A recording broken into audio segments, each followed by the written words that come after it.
Chernobyl no-go zone targeted as Russia invades Ukraine. An official familiar with the current assessment said Russian shelling hit a radioactive waste repository at Chernobyl. And that's the reason why there's an increase in radiation levels that are being reported. Even though this increase could not be immediately corroborated, senior American intelligence officials said that the U.S. believes Russian forces at Chernobyl were aiming to push to Kyiv about 130 kilometers, 80 miles south of the plant, to try to link with the other Russian forces throughout Ukraine. The officials were not authorized to be publicly named during the sensitive matter. Chernobyl exclusion zone, a 2,600 square kilometer, 1,000 square mile zone of forest surrounding the shuttered plant, lies between Belarus, the Ukrainian border, and the Ukrainian capital. Ukrainian President Volodymyr Zelensky said Ukrainian officers fought to defend it so that the tragedy of 1986 will not be repeated. He called it a declaration of war against the whole of Europe.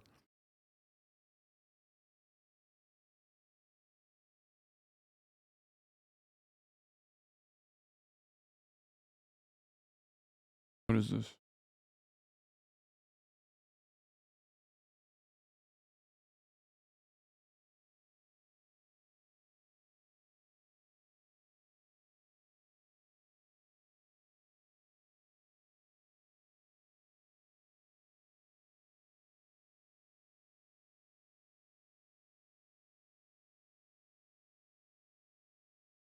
What did you say? I don't get why it's so hard to believe he might stay in his country and try to defend it against a hostile invasion. Did you expect him to be like Ashraf Ghani or something? No, I don't have a... Of course he's going to fucking... No, it's good that he's staying in his country and trying to defend it. It's honorable. I totally understand that. But at a time when you're like gearing up to fucking send civilians in the war in harm's way, because there's literally nothing else you can do.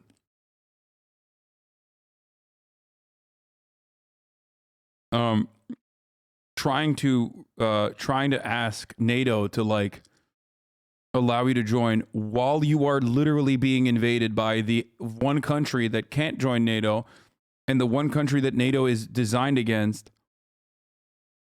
It seems ridiculous to ask in this circumstance.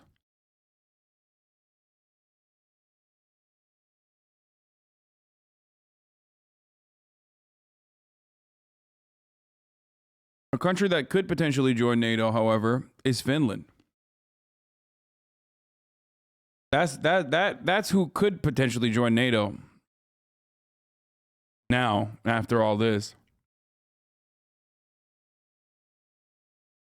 Affordable housing fanboy, why is NATO hesitant to let Ukraine in? Because it's because it can easily be invaded by Russia and is currently being invaded by Russia. That's why. And if Ukraine was a NATO country, that would mean like that's Russia's red line. Okay? There's an alternative total surrender. Is it worth to end the war? I don't know.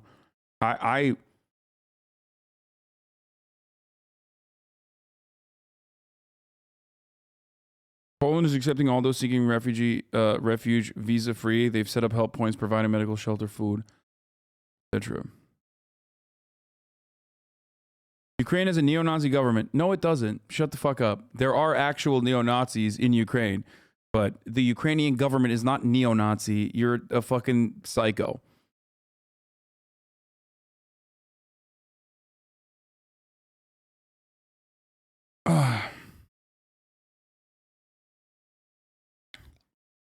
Like Zelensky is a typical fucking centrist lib.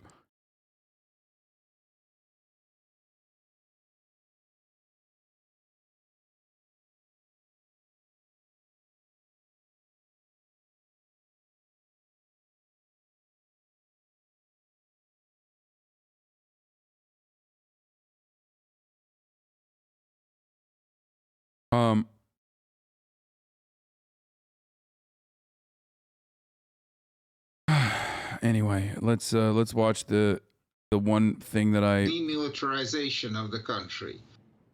At an afternoon meeting with businessmen, no one admitted to Vladimir Putin any worries about sanctions. Russia's central bank says it's got $631 billion in cash reserves to cushion the economy if it's closed off from the global financial system. People keep saying Zelensky is Jewish. Like, I know. And also, he's just a centrist neolib, okay? But there are, you know, Jewish Ukrainian people that are quite literally a part of the right sector, which is a neo-Nazi paramilitary. So, you know, if you don't have a better understanding of what's going on in Ukraine, just don't say that. Zelensky is not a Nazi. But, you know, just being like, oh, he's Jewish is not going to absolve him from being a neo-Nazi in this circumstance. Considering that there are literally, like, actual Jewish people Ukrainian Jewish people in right sector are fucking literally, what the fuck did I just watch? Holy shit. UN estimates that around 100,000 Ukrainians have fled their homes. Well, Russia's president has said that he had no option but to order what he's calling a special operation against Ukraine. Мы просто не оставили никаких шансов поступить иначе. We were not given any other chance to act otherwise in the security area. We couldn't react any other way. All our tries came to no result, and we didn't move any further, not even an inch. We had to do it because the risks were very serious for the whole existence of our country. Secondly, we totally understand which world we're living in, and we're ready for what's about to happen with sanctions. Western powers are hitting Russia with more sanctions. The US is blocking the Both Georgia and Ukraine have occupied territories. They are not eligible for entry unless they give up claims on those territories, which they obviously won't.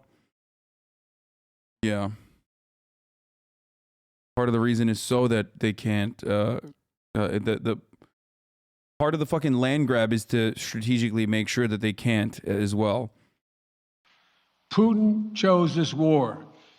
And now he and Which, his for the country... record, like, no disrespect to Warger, no disrespect to the Georgians, no disrespect to the Ukrainians, but, like, the reason why I say the West is fucking part of this, the West is part of the fucking problem, is because leading up to 2008, before the Georgian incursion, okay, guess what? The United States of America's greatest fucking president, the most bloodthirsty administration of all, decided to fuck that up too, and said, hey, how about we get Georgia and Ukraine into NATO?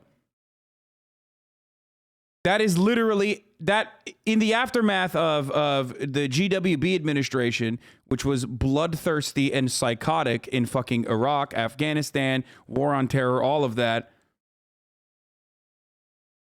George W. Bush also was like, let's throw another fucking wrench out there.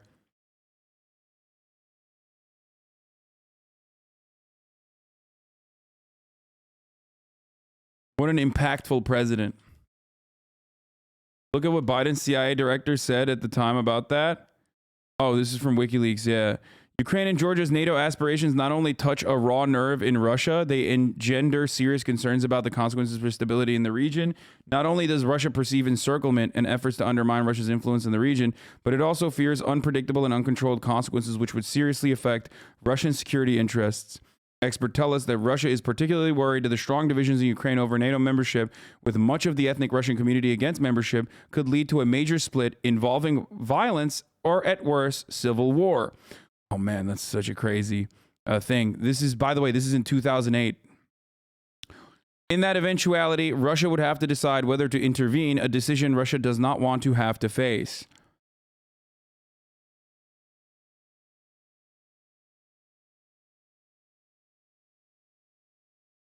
Some of you yelling at me about fucking Russia and NATO and how much of a piece of shit I am for even bringing Western involvement into the conversation were being born at that time, I think.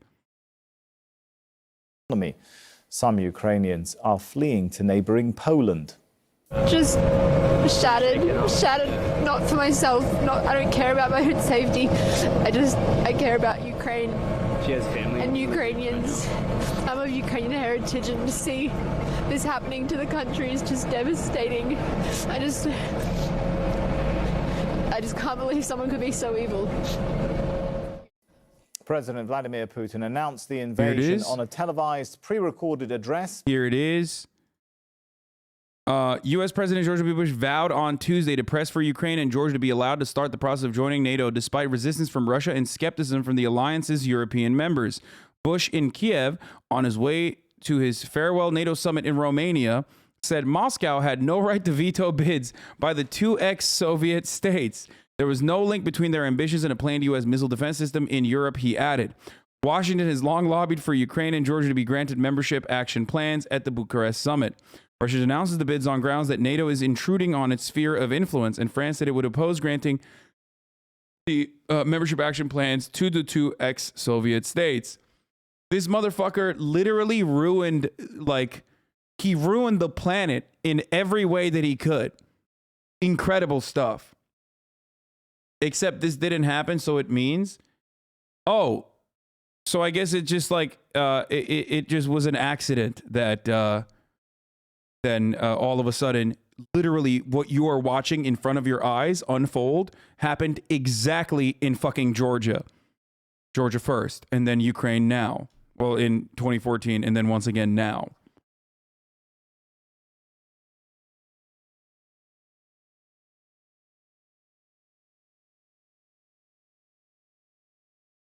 So Bush tried to help Ukraine and he's the bad guy? Lol.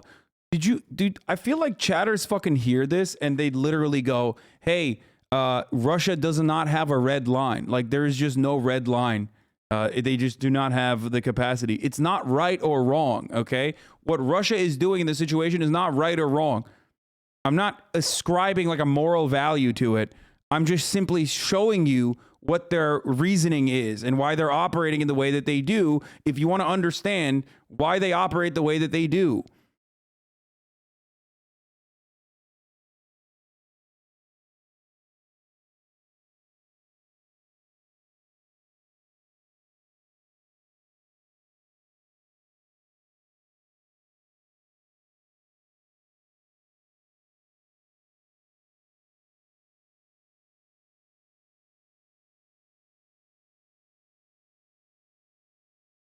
Putin is a bad guy. Putin is the bad guy in this situation. But bad guys still operate on the principle of self-defense. Bad guys still have personal interests in the actions that they take. They don't just fucking do bad things just because they want to be bad. Okay? And if you can't understand why bad people do bad things, then you're no different than, I don't know, some fucking 14-year-old child. You might not agree with that, but that's where it comes down. That's where these decisions come from. Okay? This is not a justification. This is an explanation. An explanation that at the time, the American government absolutely understood. Of course they did. And that's why there are so many foreign policy people that also have routinely brought this take up over and over again.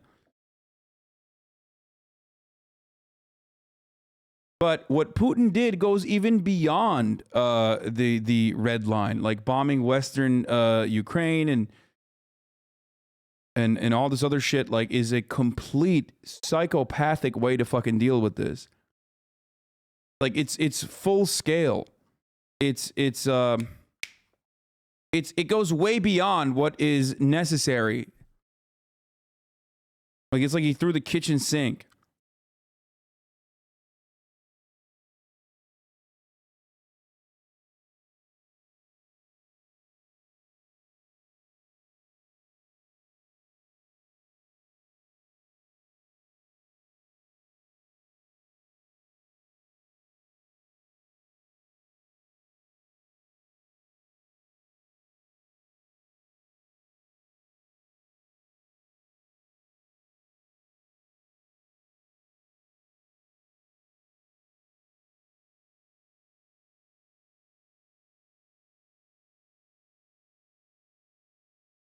Anyway. Okay.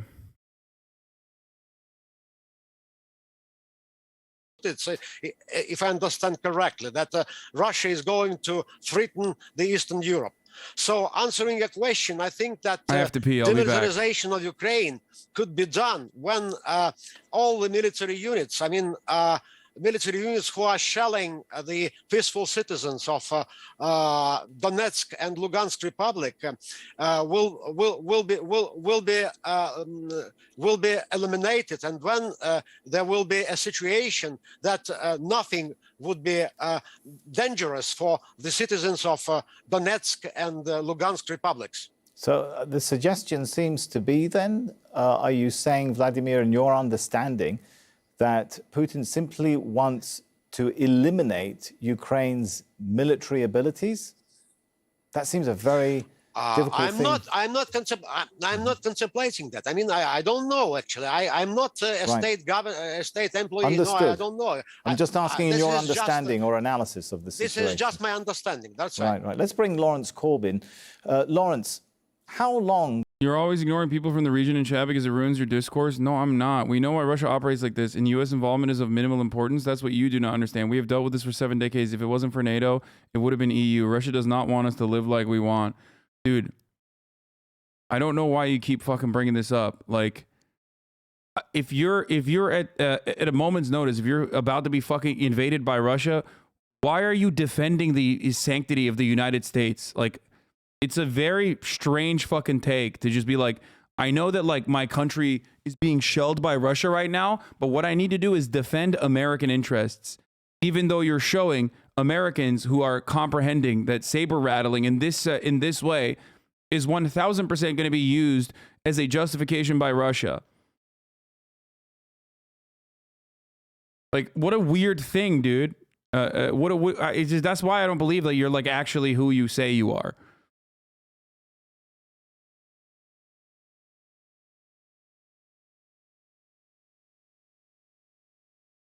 Not defending U.S. I'm saying you're deviating the discussion from what matters, and it makes it all about the U.S. We have bigger worries. Dude, there is no bigger worry than Russia doing what they're doing right now. But there is no alternative. There is no alternative to like this Russian encroachment in this circumstance. There is no alternative because Russia is a nuclear power, and America is not going to do anything other than dangle fucking NATO membership in front of Ukraine and then pump you full of fucking guns, so that all the grandmas that learned how to fucking use AR-15s could be fucking murdered brutally by Russian troops if this conflict continues. Of course there's no bigger worry than fucking Russia invading your country. We've been covering it for fucking nonstop.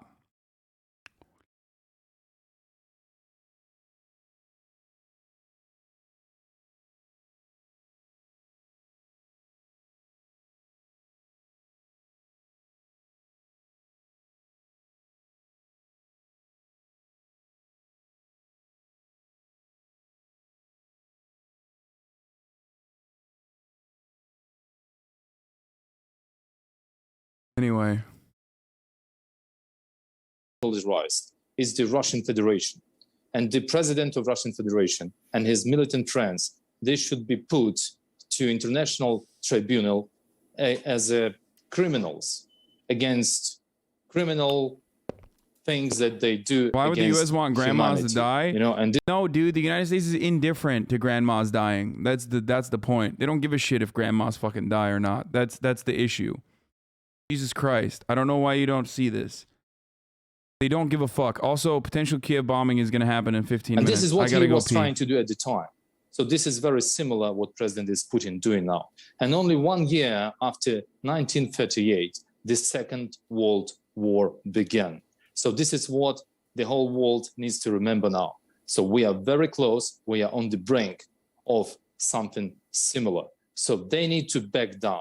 And they need to apologize to the whole world, and they will have to be put to prison for this. Let's see how this goes. Let me bring Vladimir back in, and once again pointing out, Vladimir, I know you're not an official spokesperson, you're not an official for the Russian government, so I'm just asking you for your analysis. Does it look like we're going to be looking at the sort of scenario which a lot of Western intelligence agencies were warning about, that there'll be an initial period of strikes, airstrikes, missile strikes, followed maybe a week or so later by a wider deployment of ground troops? Is that what we're looking at? No, I don't think so, actually. My analysis is that there will be strikes, targeted strikes against military installations in Ukraine. And after that, there will be that is a limitation of all the special operation. And after that, there will be the end of the military operation. I'm not contemplating that there will be occupation, so-called occupation of Ukrainian territory by the just to jump in, ground Vladimir, forces. do you really think it's possible, though, that Vladimir Putin will pull out Russian troops completely, well, completely out of Ukraine might be a tall order given the situation in Donbass and Crimea, but at least not beyond the Donbass and Crimea region. Sorry for my interruption. Please, sorry for my interruption. We're not talking right now about Donbass and Lugansk republics, because this is independent states who are asking formally for the support and defense from Russian Federation. So this is according to national law, in accordance with Article 51, Part 8. Well, international law, according to international law, a lot would dispute whether Lugansk and Donetsk are indeed independent republics. We know Russia has recognized them, but moving beyond that, let me bring Lawrence back in. I mean, a situation you were hinting at, a la Afghanistan or Iraq. Do you think, Lawrence, Putin would be weary of sending his troops deep into Ukraine, especially as we get towards Western Ukraine? Is it likely that we will see a situation where Russian troops will be pulled back to the eastern and southern parts of Ukraine, at least, rather than getting embroiled into some kind of long-term guerrilla conflict? Well, you could see that, but then what is your goal? Who's going to be running Ukraine? Will you still have Zelensky there? Will you try and put your own, leader in there? And will the Ukrainian people support him and not create an insurgency? That's the real question. Bro, if they put a fucking pro-Russian, if they put a pro-Russian leader at the helm of Ukraine and replace Zelensky, if you haven't achieved your objective. Okay. Today we've seen if they did that, America would never allow that to happen. Like, Ukrainians might actually fight back. Ukrainians might try to fight back and then, like, eventually push back and then fail or succeed, whatever. But America would never, in a million years, America would literally just be like, no shot. No, we are going to put, like, the worst person that you've ever seen. Okay. I mean, it already happened once. So at the moment, what I can state, as a Ukrainian mostly, because my main job is to attract investments and promote economy in Ukraine. But today, I'm an average Ukrainian who was affected. My mom, who is 73 years old, was waking up today in Ivano-Frankivsk by an air response siren. And there was a missile going over the city to hit one of the targets. So this is a crime. I am a lawyer. I'm an international lawyer. This is crime against humanity. So we need to focus on that rather than think about what can be done on the ground or not. Russian military have their plans. Ukrainian military is strong, and we are fighting back. So it's all about military, and they have their own plans. Right. But we need to be clear. The crime has taken place. Okay. Well, let me go back to Lawrence Korb. Lawrence, Western countries have announced another round of sanctions. How effective do you think they'll be? Russia has been under sanctions for a long time, hasn't it? Yes, but never to this extent. And I think one of the big things is when the Germans canceled the Nord Stream pipeline, because Russia makes a lot of its money by selling energy abroad. And if they can't do that, that's going to have an impact on their economy. Keeping them away from the international banking system will make it more difficult for them to conduct business. They have to export things like wheat. Are people still going to buy that? So they're going to pay a price. The question is, how long is Putin willing to do that, and how long will the Russian people do? And if you go to a ground war, there are going to be lots of casualties. There'll probably be more on the Ukrainian side, but you're talking about 5,000 to 10,000 Russian soldiers being killed. And don't forget, the Russians still have conscription. So these are people are not volunteers. A lot of them have been forced in there. So what we need to do is find a face-saving way out before my colleague from Ukraine pointed out this thing gets out of hand and it'll be a disaster. Let's take the view from Moscow. In your analysis, Vladimir, Russia has large reserves. It's about $600 billion. That's about 40% or more of its GDP. That's more reserves than most countries. How far will that go to cushioning the effect of Western sanctions? Do you think the policymakers in Moscow are worried about Western sanctions? I think yes. There are two actually things, analytically speaking, which are going after your question. The first thing is that Moscow actually has used to live under sanctions, and somehow Russian government actually managed to redeploy economic resources and financial resources under these permanent sanctions, which have been going on for already 8 years. After the 2014. And second element is that I think probably there will be some worsening of economic conditions in Russia, and because of the exchange rate ruble to dollar, you know that ruble is now declining and dollar is rising. But eventually Russia has a lot of so-called sovereign reserve just to make currency intervention, foreign currency interventions, and I think eventually this bad effect will be again eliminated.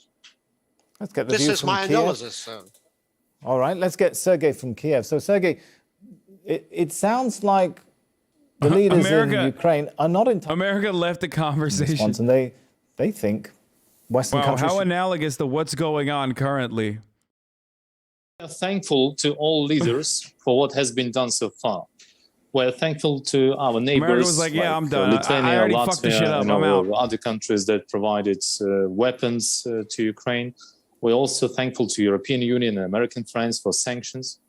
But we need to remember that this is a Russian operation under a false flag, as was rightly stated by President Biden. And the one way to affect Russia is to limit economic and stop economic cooperation with Russia at the moment. And this has to be done quick. We need to remember that 1/3 of energy supplies to Europe comes from Russia.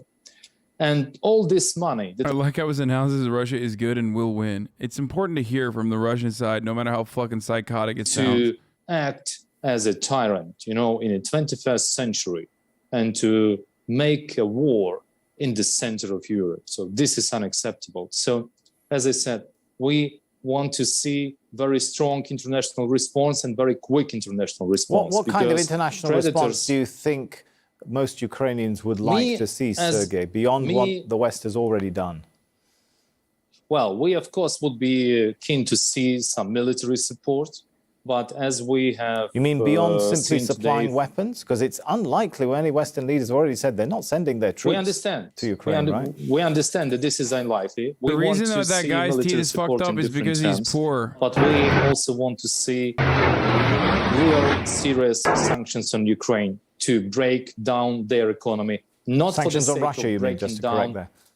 Yes, on Russia, of course, yes. Not for the sake of bringing kind of, I don't know, I don't know if the Ghost of Kiev story is real, because they've done not the fucking. I mean, look, good propaganda. I'm happy for the people who are trying to find a dub in this madness and horrible situation.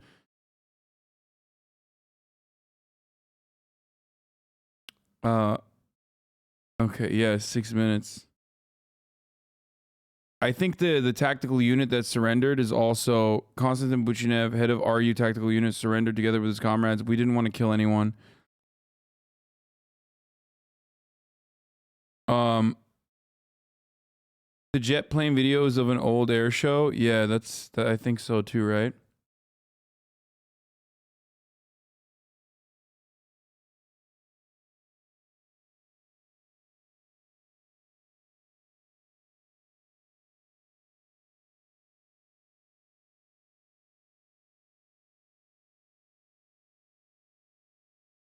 You still topping Putin off? Yeah, dude. I haven't stopped. 13-month subscriber. I love it. Let me look at this motherfucker's chat. I'm snitching on you right now. Joe Biden's home is 2.7 million. You got a more expensive house than Uncle Joe.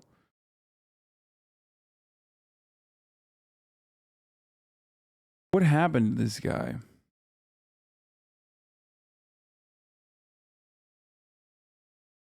What the fuck happened to this dude?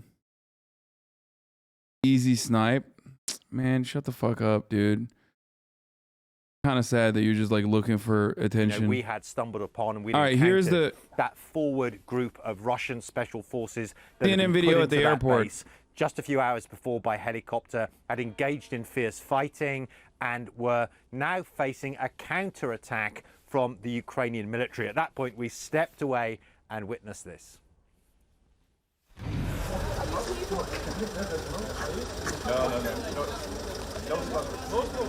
Getting weak on this being scared of chatters, calling you Putin's bitch, you bitch. Don't talk to me. You're gonna be weird.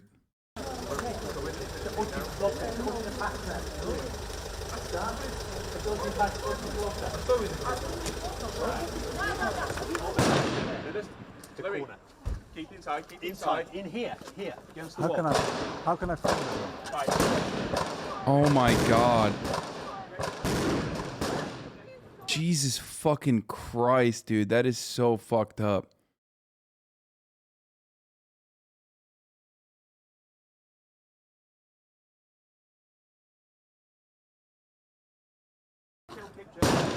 Focus. Should we run that way?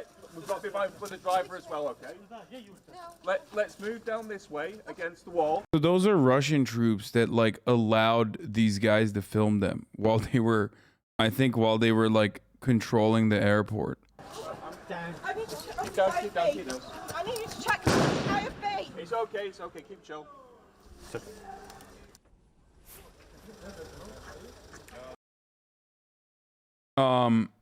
Four reporters got that reality TV brand of keep filming no matter what. Yeah. Okay, I'm gonna run the top of the hour ad break right now. Someone said air raid alarms are starting in Kyiv. We're gonna move on to live coverage there right now. People in Donetsk. This fucking Russian dude is going crazy.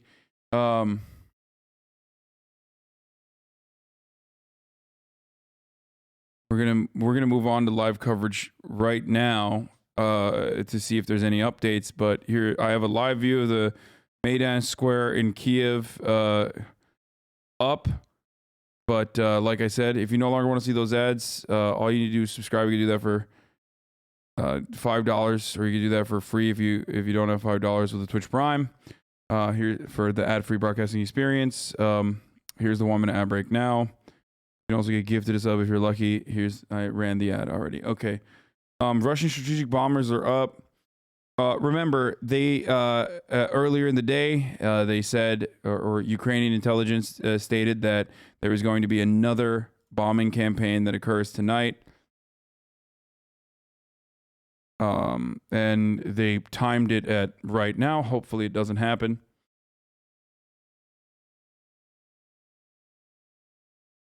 That Kyiv is a hacked loop. Wait, really?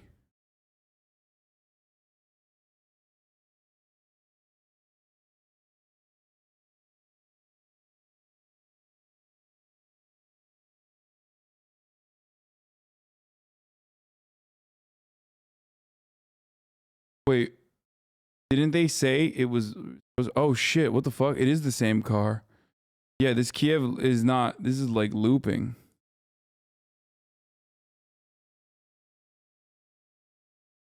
Okay, that's, yeah. Let me see what the NBC, is there an NBC feed?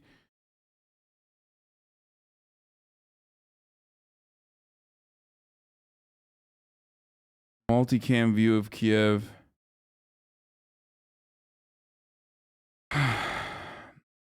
Bro, this is like 1p.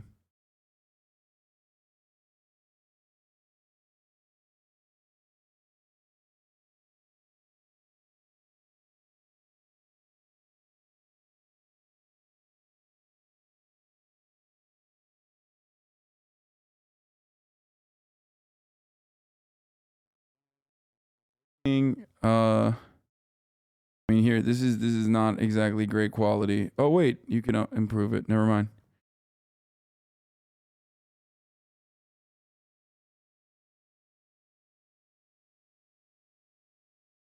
New York Times reporter urban fighting in Sumy. Videos verified by the Times show that the first heavy urban fighting in the invasion in the northeastern city of Sumy, where social media reports said Russian troops had initially been repulsed. From 30 minutes ago? Like, this is happening right now?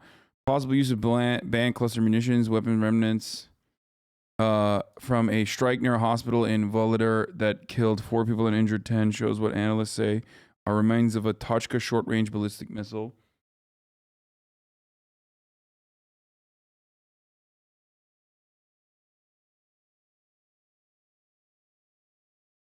Two hours ago? No, it's from 2 to 3 hours ago? Okay.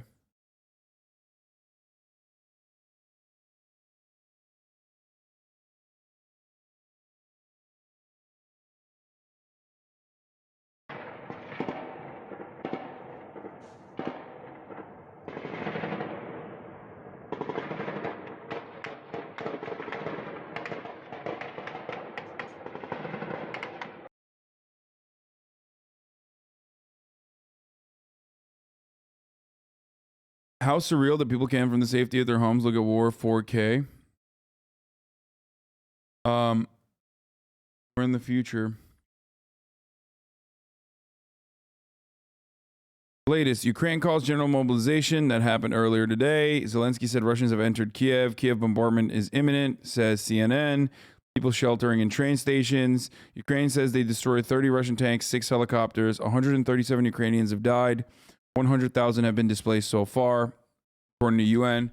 There are protests in Russia, and sanctions have happened already. And what?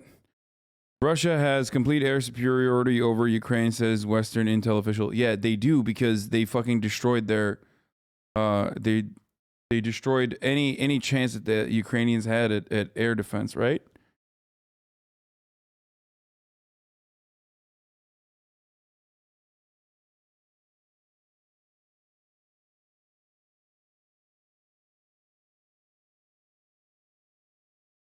What? Fatux News?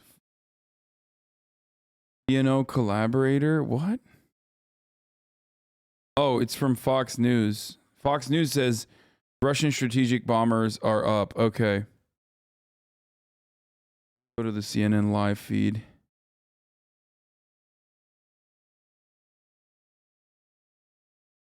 Is there NBC coverage right now going on or no? Is there like or ABC coverage or NBC coverage, like the live one? Oh, they do have it up. Okay. With NBC's Aaron McLaughlin. Aaron, give us the latest on the ground there.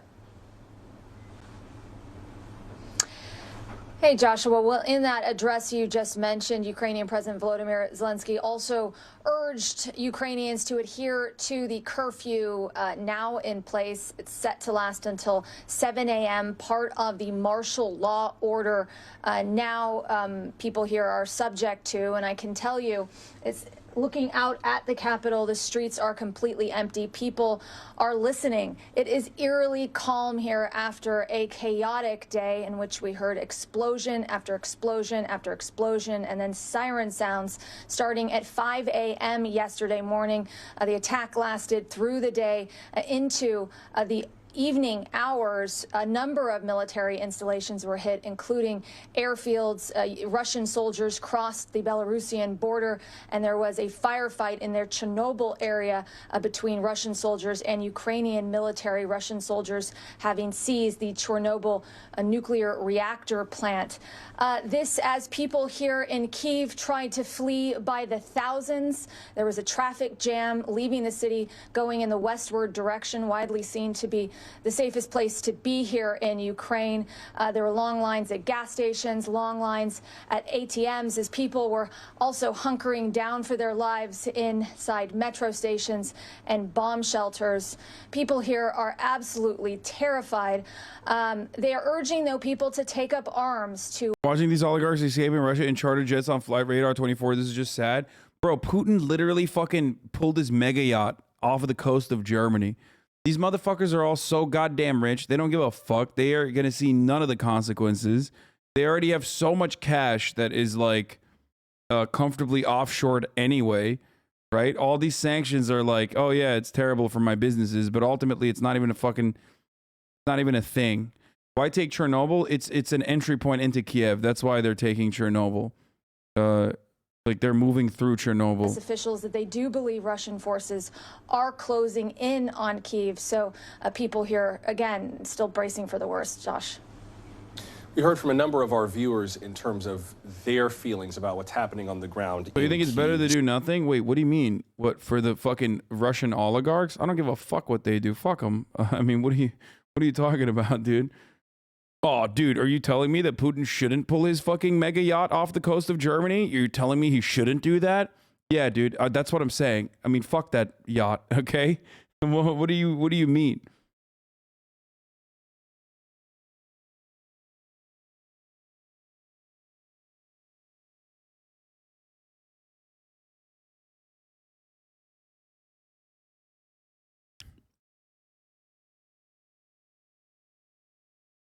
Their resolve. Think back, Joshua, eight years ago to the Maidan protests where thousands took to the streets to overthrow the Russian-backed government. They were being shot at with sniper fire, holding wooden shields to shield them, and they persisted. And it's with that spirit that I sense here in the Capitol. People are adamant that they're going to continue to fight for their country, to fight for their democracy and their freedom. You know, a few weeks ago, I was outside the Capitol at a sort of training camp that was privately organized. Hundreds of people gathered to learn how to shoot a gun, to learn how to evacuate the wounded, to learn how to administer first aid. And it was there that I met this 17-year-old kid. He was there to learn, participate in the training, and he told me that he was going to fight for his freedom at all costs. He said that he knew what was at stake here. He knew that the Russians had surrounded his country, and that he knew how valuable the freedoms of freedom and democracy are, and he was going to do, he said, whatever it takes. And it's a sentiment that I've heard echoed over and over and over again the time that I've been in this country, Joshua. Before I have to let you go, Aaron, are there any other signs of Russian attacks in Kyiv in terms of cyber attacks or disruption to communications or power? We know that there have been cyber attacks this week already, including on a number of government websites and Ukrainian banks. Have we seen any more of that so far, or has it mostly been the conventional military campaign right now?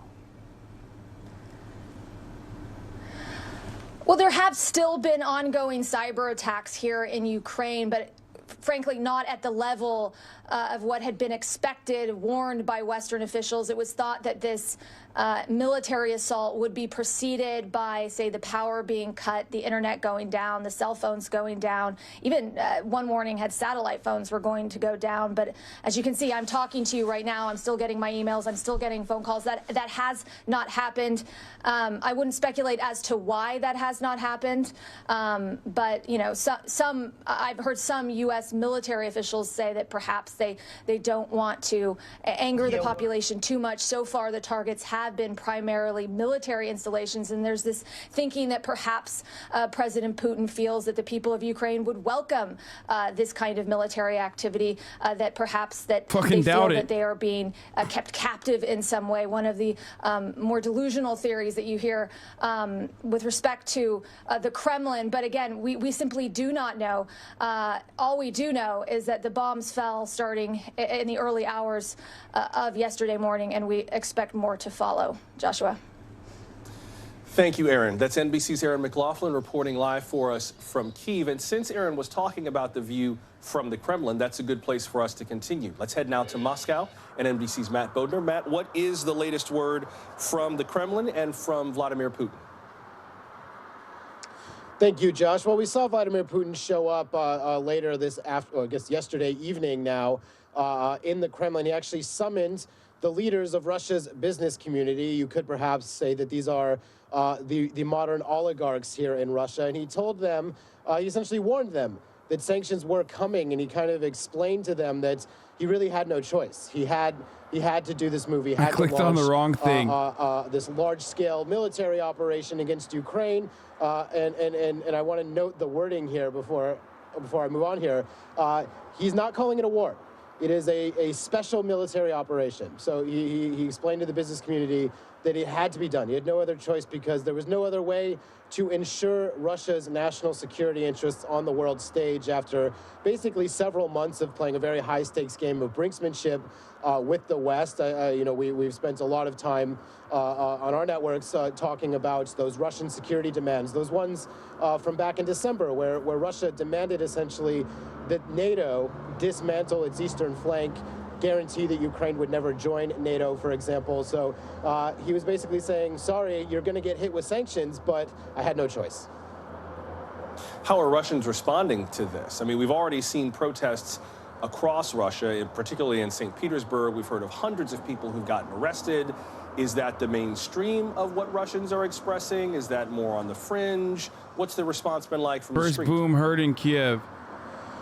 This Aaron is definitely, McLaughlin. I think, the most interesting kind of factor that's emerged, at least Aaron here McLaughlin on the of Moscow end of NBC things. I think, the says really the first striking thing boom was has how been this all heard played out on today. So Vladimir Putin in Kyiv. announced the beginning of this operation, declared war on Russian state television this morning at yesterday morning.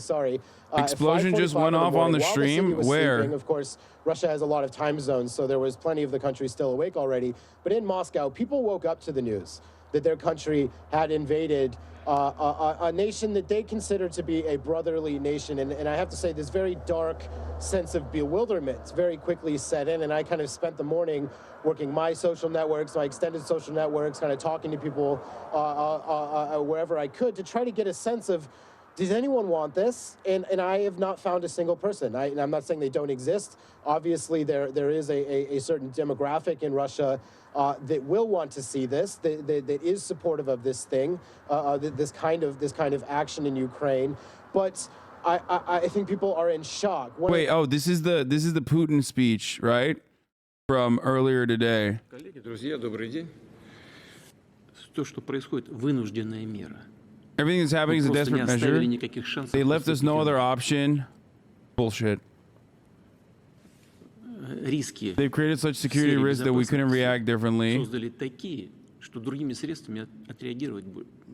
Like, here's the thing. Even if you're legitimately fucking worried about NATO, you didn't I can read. I know, but not every single person is like locked in here. Okay. So I'm going to be helpful and read it for people who are just like listening to the broadcast. How about that? So shut the fuck up. Also, the thing I was going to say is, like, even if you're worried about NATO, even if you're worried about NATO expansion, even if you're worried about fucking, like, genuinely concerned about, like, just like with Georgia or just like with Ukraine, potential fucking,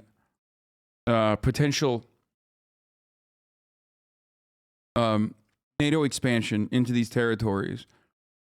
There are a multitude of different ways of going about this, with saber rattling, with even like even comparing what he has done so far, bombing Western Ukraine, bombing the entirety of their fucking air defenses, potentially trying to fucking put maybe someone else in a position of power in Ukraine. That is way more aggro than just overtaking Donbass. I have no clue what NATO is doing. Okay, dude, it's just, please stop. Especially because now Finnish people are gonna want to join NATO. That ruins their point of view. Like, that ruins that, and they have more legitimacy to do so. You've galvanized and legitimized way more support for NATO by doing that. Even if it was a tactical decision to annex certain parts of Ukraine. Someone saw an SOS signal on live stream bottom left. On this one?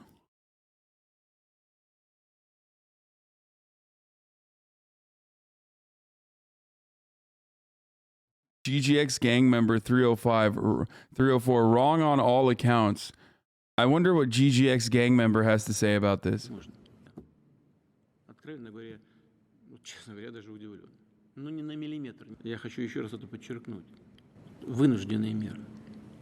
Потому что могли такие риски для нас создать, что вообще непонятно, как дальше страна существовала. They could have created such risks that no one knows how the country was to exist. Тем не менее, и вот то, что Russia is still a part of the global economy, and since it's still a part of the global economy, и в этой связи настолько, we насколько are not going to damage the system in мы which we participate. наносить ущерб системе, в которой мы сами чувствуем себя.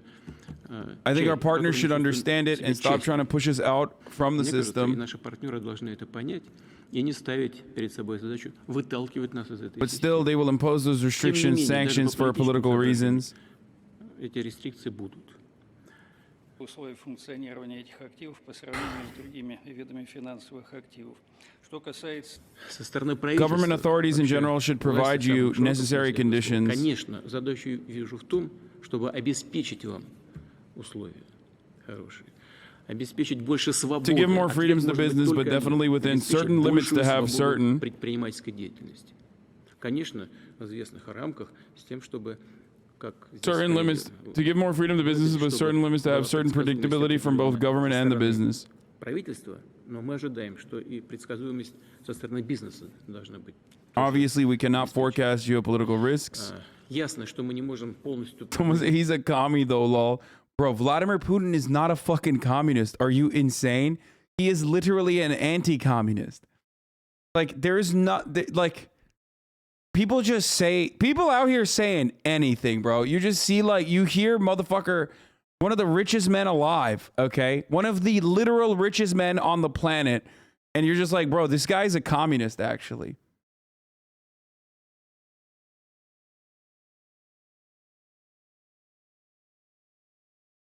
Kharkiv siren is going off. Wait, somebody asked Ja and Ja responded. He said war is not the answer. God damn.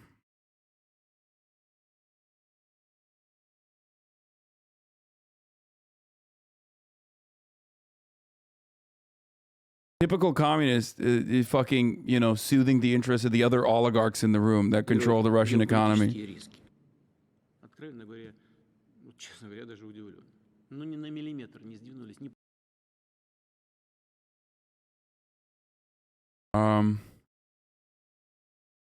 Live camera feeds, they're not really showing anything right now at this moment. Tragic that here we are with all of the issues that this world faces, and then Putin is doing this to Ukraine.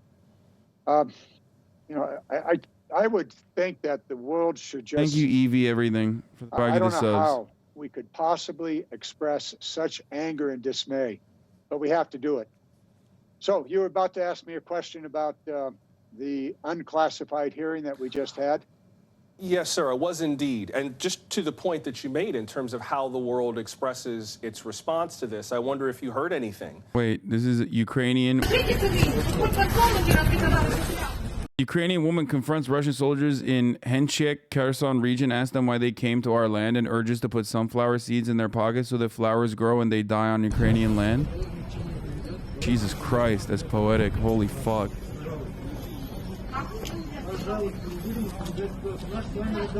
Okay, that's actual. That's not like the American fucking black rifle coffee guy being like, oh, tonight I fear for my livelihood. Tonight I fear. That's like actual fucking poetry.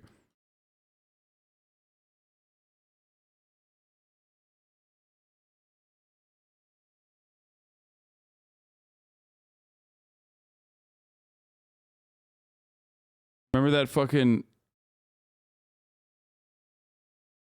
sunflowers for this absolute badass from Las Cruces, New Mexico? No war but class war, solidarity with Ukrainian workers around the world. Oh, she literally filmed it herself? What are the soldiers saying in response? Who are you? We have exercise here. Please go this way. What kind of exercise? Are you Russian? Yes. So what the fuck are you doing here? Right now, our discussion will lead to nothing. You're occupants. You're fascists. What the fuck are you doing on our land with all these guns? Take these seeds and put them in your pockets so at least sunflowers, the Ukrainian national flower, will grow when you all lie down here. Right now, our discussion will lead nowhere. Let's not escalate the situation, please. What situation? Guys, put the sunflower seeds in your pockets, please. You will lie down here with the seeds. You came to my land. Do you understand? You're occupiers. You're enemies. Says yes. And from this moment, you are cursed. I'm telling you. Now listen to me. I've heard you. Let's not escalate the situation. Please go this way. How can it be further escalated? You fucking came here uninvited. Pieces of shit. That's beautiful.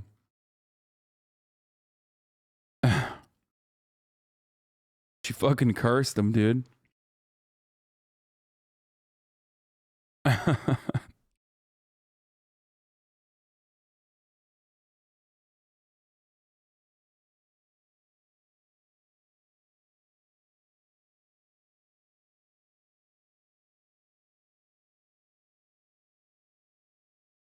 Fact check on some of these pictures.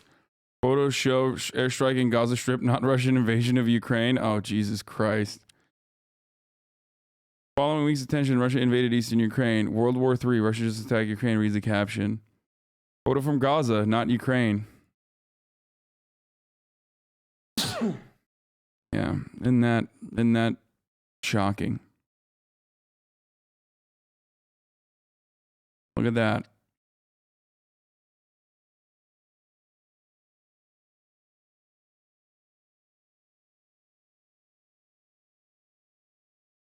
You heard what Josh said, but have you heard Gunna's take?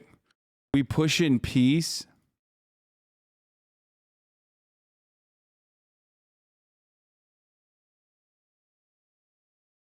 Come on my broadcast and say that, you coward. Okay? Not pushing P when you fucking refuse to come on the HasanAbi broadcast. Please, you gotta have him on now. Yeah. We would like to welcome Gunn. Okay, dude. I just we're derailed here. Immediate and long-term pressure on Russia and on Putin's oligarch friends. Those will take a while to play out.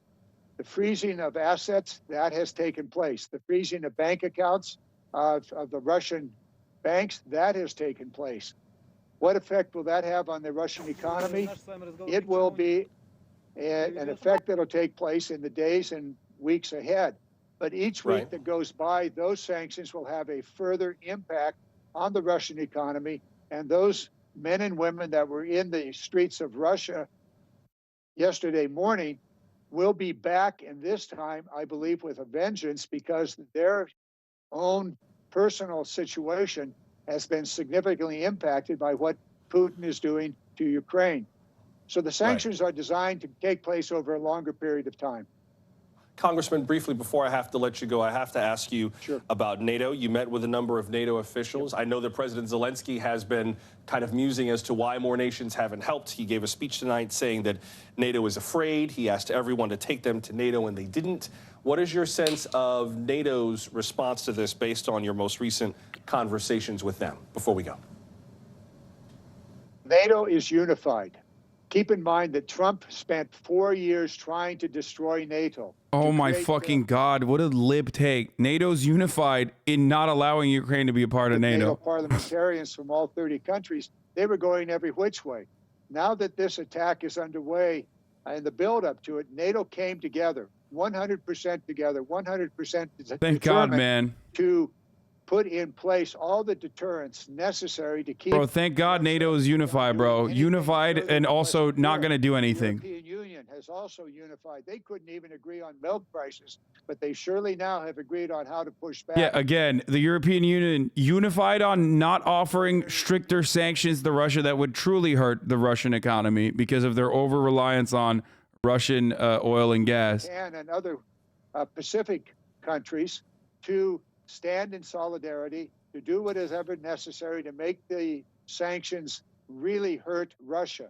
All of that's in place. So the conference that I attended, a bipartisan delegation, was very, very excited, very pleased to see the solidarity that was now in place. Congressman John Garamendi, a Democrat from Northern California. Congressman, good to hear from you tonight. Thank you very much. Thank you. Thank you, Joshua. Coming up, many Ukrainians are contemplating a big question: stay or go? We'll get a view of what life is like right now in Kyiv. Also, we would welcome your questions about this crisis. We've already answered a few of them. And we love your stories about how all of this is affecting you or your loved. Ben Shapiro, dumb ideas Putin shouted today. One, economic sanctions work. Dude, economic sanctions literally work. Lamau, economic sanctions don't work. Iran's economy has been devastated by Trump's sanctions. Funding has been cut to Iranian terrorist proxies. Iran's military has been deterred from attacks on Americans by Trump's actions. But somehow it's just Iran being suddenly reasonable. Yeah, economic sanctions do work. They just work in like killing people in countries that you can flex on. Russia showcasing exactly why you can't flex on them with this past week's actions. Like that's the point. You can do this to Venezuela. You could do this to Cuba, and it's disgusting when you do it to Venezuela. It's disgusting when you do it to fucking Cuba. It's disgusting when you do it to Iraq. It's disgusting when you do it to Yemen. These are countries that are suffering. These are countries that are dying, okay, from these fucking sanctions. When you do it to Russia, one, you're again engaging in collective punishment, okay, for the actions of a fucking regime that those people did not actually vote for or want, okay? And two, and more importantly than that, like you're not even engaging in the actual appropriate sanctions because the appropriate sanctions would end up hurting your citizens, okay? That's the whole point. Is day two, bro. Sanctions take effect over time, not in 1 week. I know, but it like...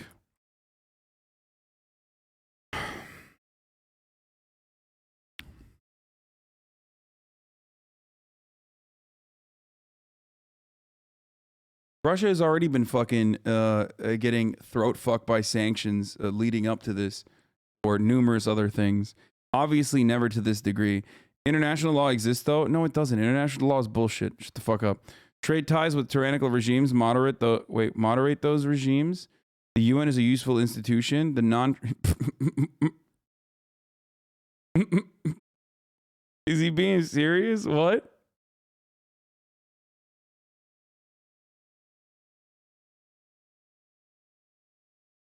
He's saying Putin shattered. Okay, he's right about that. He's right about these. Sorry, he's saying Putin shattered this.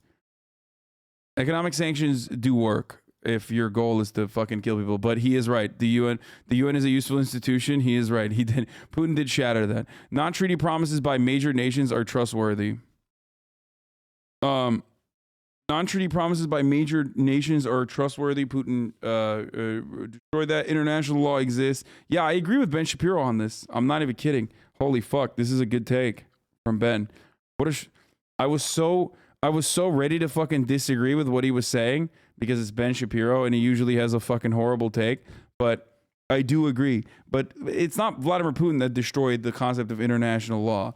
Okay, international law was destroyed when it was built. It was built to be destroyed by those who perpetrated upon others. So, you know.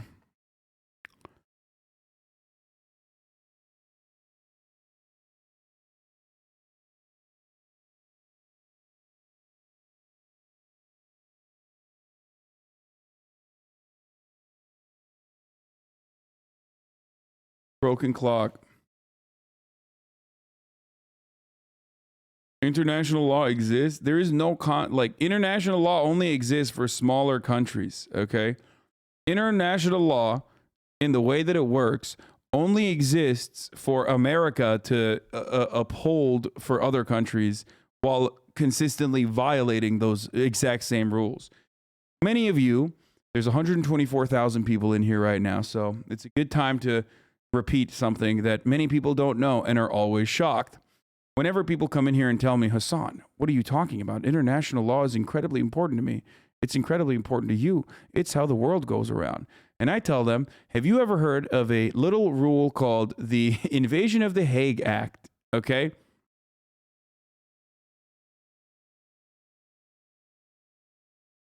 Here you go. For those of you who don't know, the United States, under George W. Bush created a law called the Hague Invasion Act. A new law supposedly protecting U.S. service members from the International Criminal Court shows that the Bush administration will stop at nothing in its campaign against the court.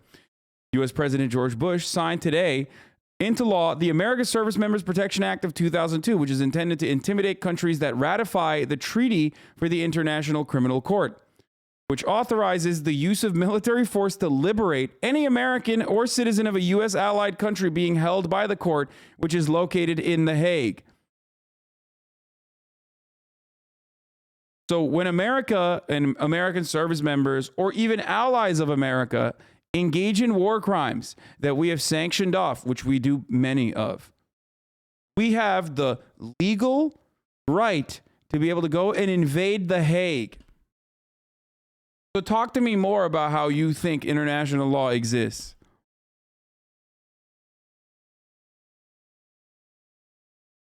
There is a law for that. Now tell me, how is this any different than Vladimir Putin being like, yeah, the fucking, these two territories in Donbass, Ukrainian, I'm signing a law that recognizes that those are independent territories now. And then also I'm signing a law that dictates that we have to go protect them. That's what nations that are powerful do, okay? There is no fucking international law. If you got nukes, you don't need to worry about international law, baby. You can do whatever the fuck you want.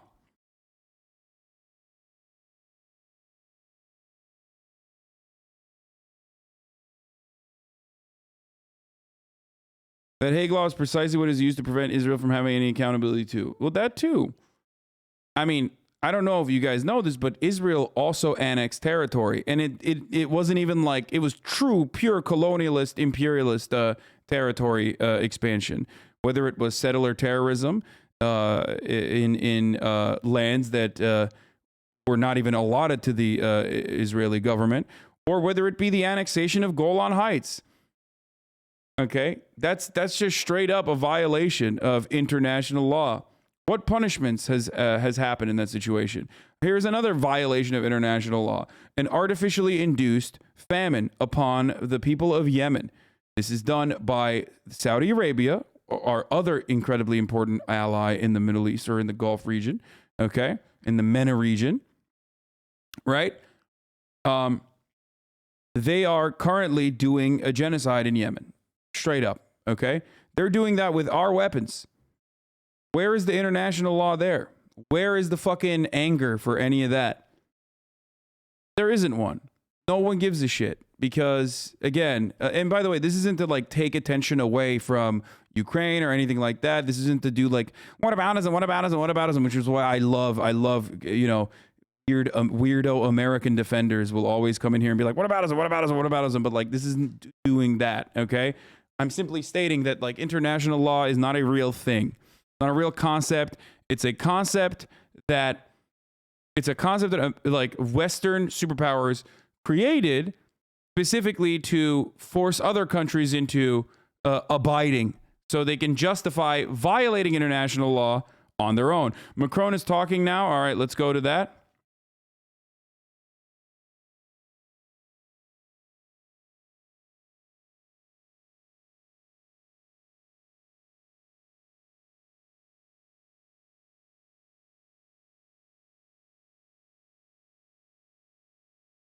Notice the difference in reactions when we do it. Virtuous pride and patriotism.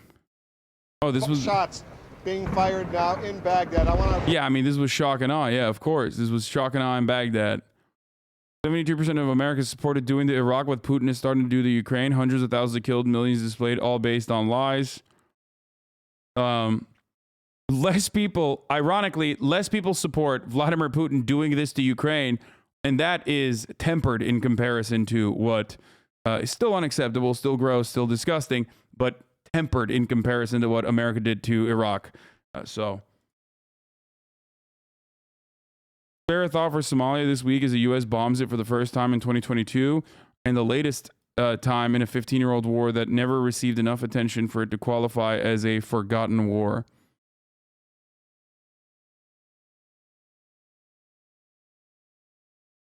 I write all this not as facile whataboutism. I don't think there's any whataboutism necessary. You do not, in fact, have to choose between American and Russian imperialisms. The correct choice is to detest and resist both, with emphasis placed on resisting your own state's aggression, since you stand the greatest chance of success against something justified in your name. There's good stuff in Jacobin about this today. Noam Chomsky has regularly talked about this as well. Whataboutism is something that you know, people love fucking bringing up every single fucking time you bring up anything that your country is doing. Does anyone have a feed of Macron or what?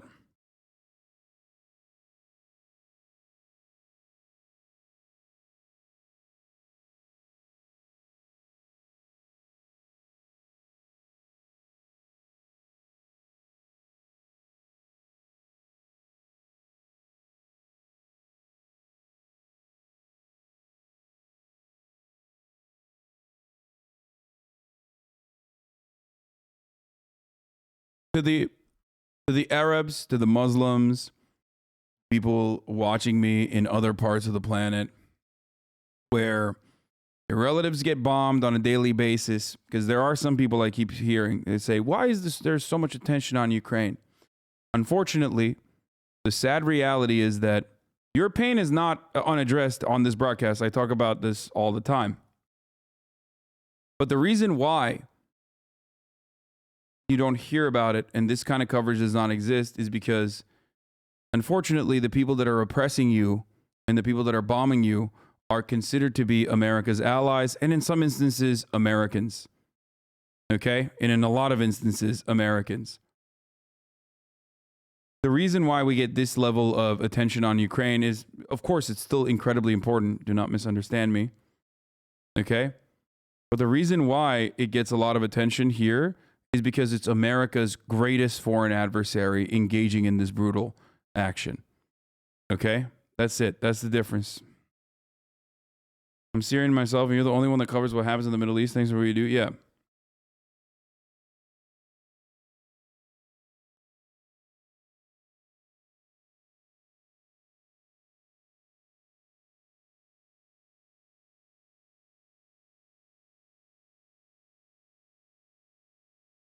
Macron, an EU president with a dubbed feed. To believe in a rules-based system, believe in international law, believe in the United Nations Charter to ensure stability, security, and mutual respect. Why is he live at this hour? We plan to engage with all of our international partners to ensure that the international community is firm and stands up and is mobilized to defend these essential principles. There you have it, a few of the key things we discussed at this evening's European Council. It was anything but an anodyne meeting, far from banal. It was a council which took stock of the gravity of the situation, which could be a turning point. It will now fall to our generation in Europe, working with all of our partners around the world, to take wise choices in the immediate term, but also. I was wondering if you could clarify a few points you made earlier. You mentioned that Ukraine joining NATO was an impossibility even before the invasion began because it tempted World War III. You have also stated that any Russian advancement past Ukraine would be stopped by a nuclear deterrent. I'm wondering how you reconcile these two ideas, since wouldn't Ukraine joining NATO effectively provide a nuclear deterrent for their invasion? The difference is Ukraine and Georgia are considered to be red lines for Russia, like openly stated by the Russian government time and time again in perpetuity, whereas other countries were luckier than Ukraine was.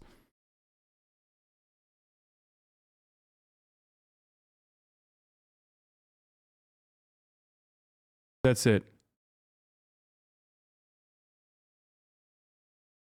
Poland is so hospitable when it's white people. Remember when Poland deployed 15,000 troops to keep out refugees from the Middle East and let them freeze to death?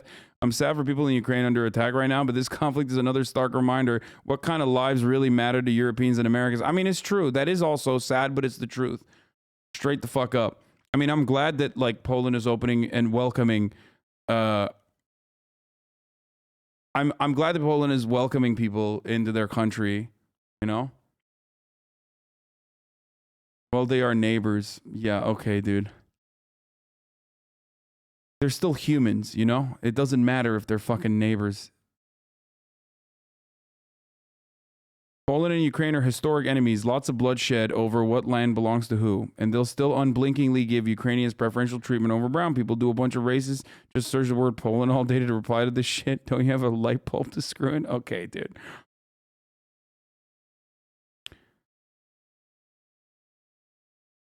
Not only that, but there's also calls for people to ban Ukrainian refugees from entering the West. If they're opposed to Afghan refugees entering the West after what NATO has done to them, imagine what these same people have to say about Ukrainian refugees.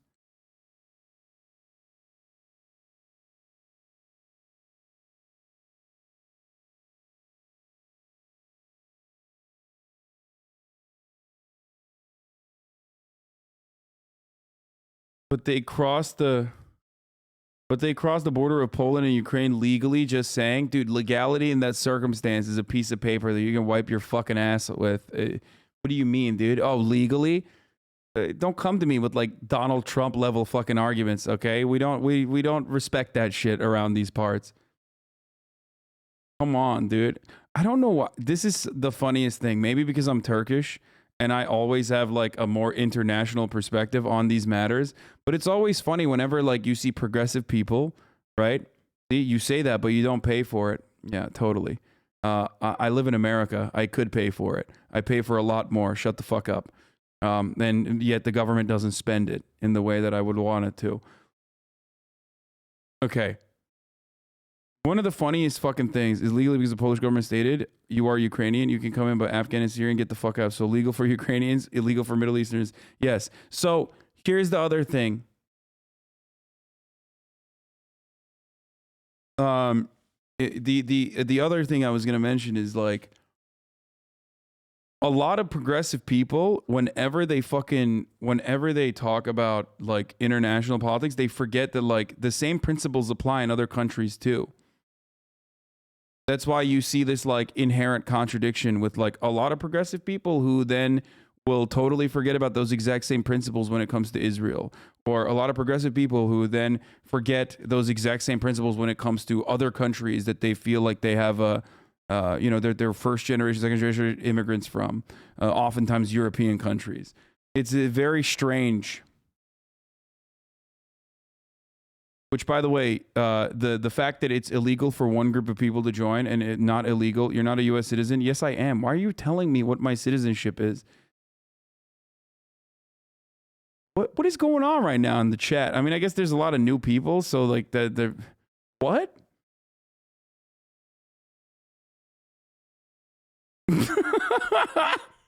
Backseating my fucking citizenship status, dude. What the fuck? Homie just straight up said, your name is Hasan, and I don't think you're from around these parts. All right, let's continue. Let's watch. Thank you very much. Good night, ladies and gentlemen. Good evening. That's it? The President of Council and President von der Leyen have reminded us of the context. It's not a crisis, it's a war. It's a choice President Putin took to launch a number of military operations, massive military operations, not targeted ones, like he said a few hours, massive military operations, not just in Donbass. This is the most swagged out translator I've ever heard. Ukrainian civilians, as indeed we heard directly from President Zelensky a few hours ago when we spoke to him. The city of Konotop in Sumy Oblast is under siege now. Russian military convoys are moving west towards Kyiv. Uh-oh. The ones that are the choice of President Putin. I gotta pee, I'll be back. He wants to make European history stutter again and to bring us back to a logic of empire and confrontation. This other choice he's made is to trample over all principles, international treaties, international law, treaties Russia entered into as a sovereign state over the last decades. Having made this choice, faced with this choice he's made, we've decided to anticipate what could happen and to stay united, and we did this since the beginning. Our unity is aimed at initially giving diplomacy a choice, discussing, not making any unnecessary concessions without naivety, but through the Normandy format, through a dialogue, including Germany, and other contact that other European colleagues and indeed our institutions have been engaged in the last few weeks. It was a deliberate choice that, on the behalf of the Russian president, not to go down that path. We prepared in a unified way, as the Commission did in its preparations. I thank the President of the Commission and the Commission and the whole team for working on all this, and the close contact over several weeks with our allies, the US, the Canadians, the UK, working our way to the sanctions which have been politically endorsed formally by the heads of state and government earlier this evening. And this has been done. And I won't go into the details of the list. It's a first answer. You heard much from the President of the Commission just now. It's an initial response. We have decided to inflict Ukraine's Air Force says Ukrainian Sukhoi Su-27 down 2 Russian Su-30s in a dogfight. Further measures at a government level will be taken. I asked for a number of things to be put in train this morning on a number of persons and assets as a complement to the measures you just heard about. Belarus is complicit in this offensive, so they will also be targeted in these measures. And I wanted to underscore that because of what's been happening in the last few weeks. The other very important Catch thing some we all fucking agreed on, which I strays, want to underscore Belarus. yet again, is our full support to the Ukraine. Unprecedented economic aid has been approved.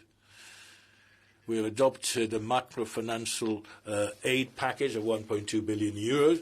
It will go even further, and all financial and other means will be mobilized, and France will be putting an extra 300 million euro as part of that extra effort I just mentioned, and we are prepared to go on supplying material for support of the population and for support of the military. And I said that personally to President Zelensky.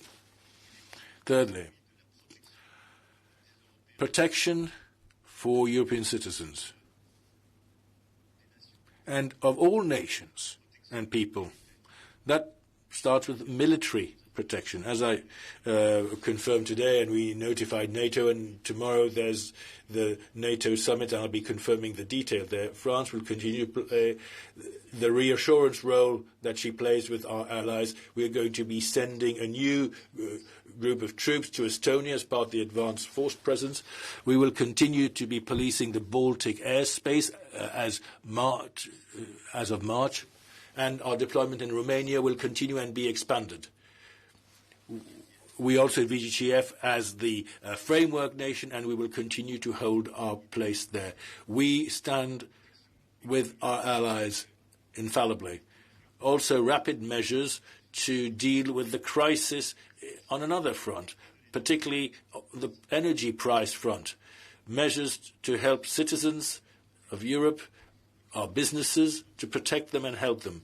But we also take measures to protect democracy and our public opinion in this new context. We will be taking extra measures on the cybersecurity front and also to combat disinformation. Disinformation is being waged on social networks and Russian propaganda. Every time that relays camera and moves, it networks. freaks me the fuck out. On our Okay, this shit is national boring soil as too. fuck, dude. Who cares? Oh my god. Jesus Christ.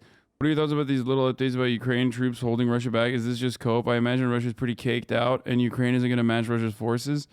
I think it speaks to the limitations of or the limited scope of the fucking strikes.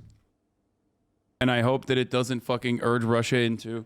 I hope that it doesn't, like, you know, get Russia to fucking further engage in military action.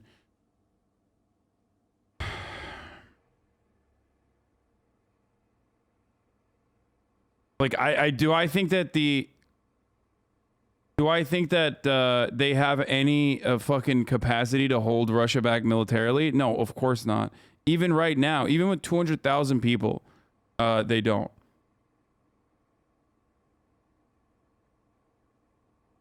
Russian forces hold Konotop under siege, moving into Kyiv. Sumy Oblast Governor Serhiy, I'm not saying that last name, says a lot of the region's cities have been encircled by the enemy. A large military group is moving from occupied Sumy towards Kyiv.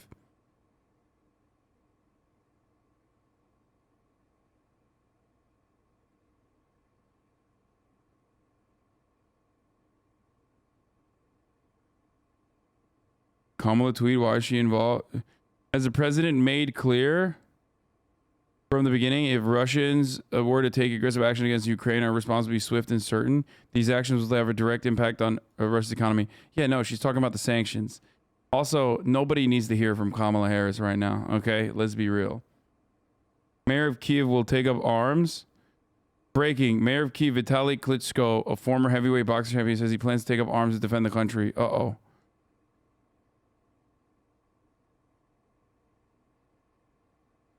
I mean, dude, if it's just a fucking airstrike, what are they gonna do? I mean, this is about to fucking heat up. I mean, I guess there's on the ground troops that are also moving in the positions. So why is none of the fucking news actually covering this right now? You're gonna punch the bullets like a JoJo character.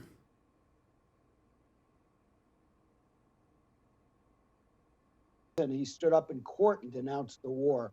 And so even though the Putin regime is threatening people with essentially life sentences, they've said that if you participate in demonstrations, it will be on your record, quote, for life.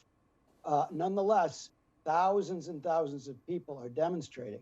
And when the Russian boys start coming home in body bags, it's going to get worse. So this is not going to get better for Vladimir Putin as time goes on. And he also got a lot more than he bargained for from the Ukrainians, who, even if their government is toppled and a puppet is imposed on them, they will continue with an insurgency and with a resistance that will be an enormous problem. Wait, they have movement in Odessa? NBC's Keir Simmons interviewed Papers being Mr. burned Putin at the back Russian in consulate in June, Odessa. And he described the United Smoke States from the as explosion in the original background. aggressor in the region. I'd like to play this for you first. Body and then covered I'll by ask you blanket about in the it street on where the other bombing side. is claimed to have happened. You had crossed an ocean, brought thousands Helicopters are of moving personnel towards the and thousands airfield. of units of military equipment close to our borders, and yet you believe that we're acting aggressively, and somehow you're not. Just look at that. Pot calling the kettle black. So how much of this is about Washington and Moscow rather than just Ukraine? Is this about Ukraine, or is this about something bigger, a bigger message he wants to send? Well, I think it's about Putin trying to reassemble the old Soviet Union. Remember, he was a KGB agent, and he was tremendously embarrassed, as he told former Secretary of State Madeleine Albright when they first met 22 years ago, when he was first coming into power. He was, quote, embarrassed by the breakup of the Soviet Union. So, and then he was further embarrassed in the Maidan Revolution of 2014 and 15 in Ukraine, where his puppet was thrown out and had to go with his tail between his legs to Moscow. And we had a democratically elected, Western-looking government in Ukraine right on his border. So what he's really concerned about here is that he doesn't have a puppet as a buffer between him and Western Europe. And that's what Yeah, dude, it's the democracy that So he he's fears. trying Like, to, this take is so fucking stupid, dude. I'm put sorry. Humpty Dumpty back together again. This idea that, like, people fear democracy. Oh, my Lord. God, I fucking hate... I hate media so much. Look, I'm a dumb fucking himbo, but at least I'm not doing idiotic shit like this, okay? Yeah, dude, he's terrified of a civil democracy, a civil... It's just, like, such idiotic fucking lib shit. Yeah.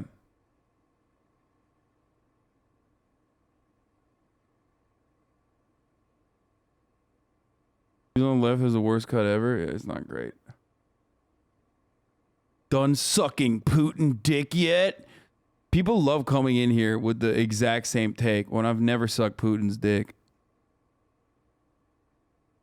But if you are going to tell me that you wouldn't suck Putin's cock right now to end the invasion of Ukraine, kind of selfish. Are you telling me you wouldn't suck Putin's dick one time? Give him a good suck. Just a hearty suck to completion. And he stops invading Ukraine. You're not going to do that? Incredibly selfish behavior.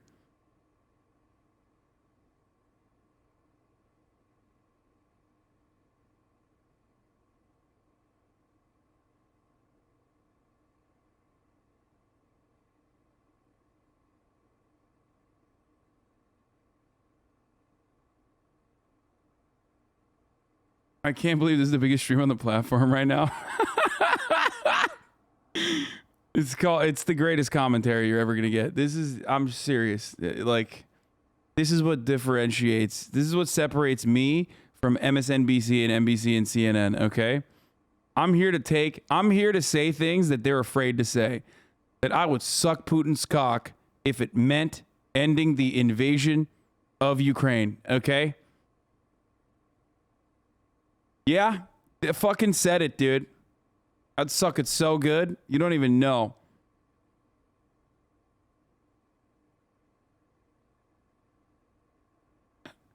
And some of you would not do that. And that's because you're selfish, motherfucker. That's right.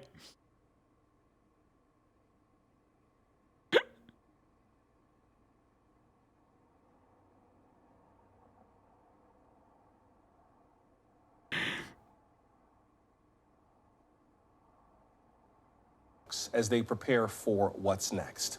Before we go tonight, from our partners at Sky News, correspondent John Sparks has the story from Kharkiv. The people of Kharkiv now live... Listen, listen, you're selfish if you don't. I'm just saying, straight up. Wow, prevent a war, and you're like, no, I'm not going to do that. Fucked up.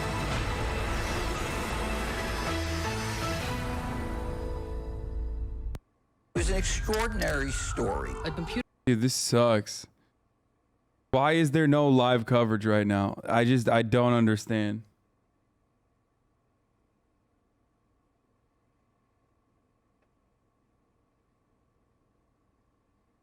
Why would you believe he would not fear democracy? He'd lose the power he's had for 20 years and billions of dollars he's made. Of course he fears democracy. Yeah, totally. Bro, he doesn't, like, that's not how this works, okay? You don't just, like, see democracy happening or whatever you would consider. Also, democracy, you know. Like, what is democracy? Do we have democracy in America? Do you feel like you live in a democratic country when you're like, I want fucking healthcare, and America's like, no, just bombs. Sorry. We're all out of healthcare. We used it all on fucking bombs. Does that feel like a democracy to you? No, shut the fuck up, okay? So don't give me this bullshit.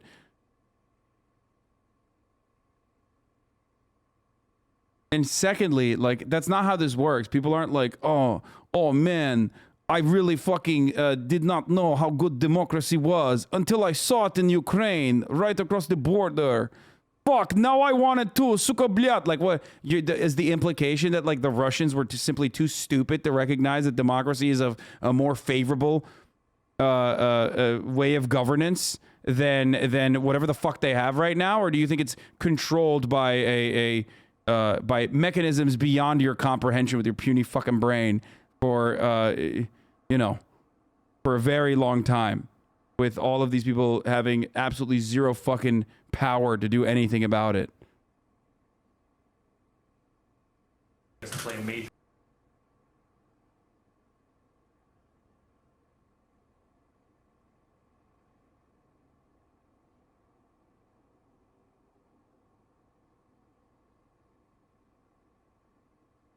Talking about semantics again, nerd. No, it's just stupid. It's the thing that fucking Vladimir Putin is afraid of is not democracy. It's a military base on his fucking border, or the likelihood that a military base on his border is going to happen, and that the only way to fucking and if he wanted to prevent that, he would have to go to a nuclear war.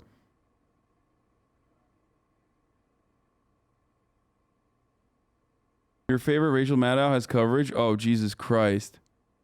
The only thing Vladimir Putin fears is the top of the hour ad break, okay? And little does he know, he could actually avoid those ads. It's not even a big deal. He could easily avoid them. With a $5 a month subscription, or with a Twitch Prime subscription, which is free, by connecting your Amazon Prime account to your Twitch account. Blaring. The warning that oh shit, air raid sirens are on Kyiv right now. Yeah, that's what Putin's afraid of, but little does he know he could avoid those ads if he was lucky and got gifted the sub. But here's the 1 minute ad break now. Never mind, it's not actually live coverage, sorry.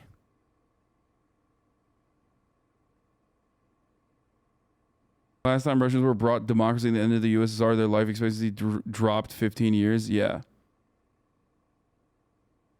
Yeah, that's called democratization of the marketplace in the aftermath of the Soviet Union. Is literally what they call it.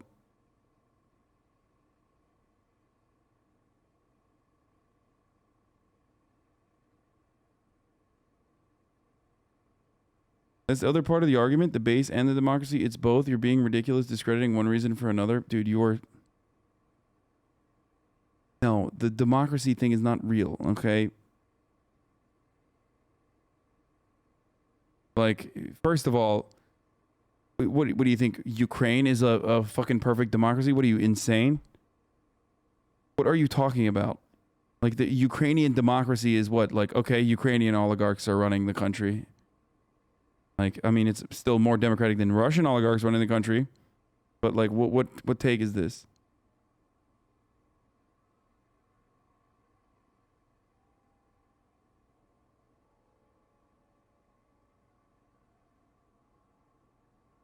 Okay, let's hear what Bernie Sanders had to say, though.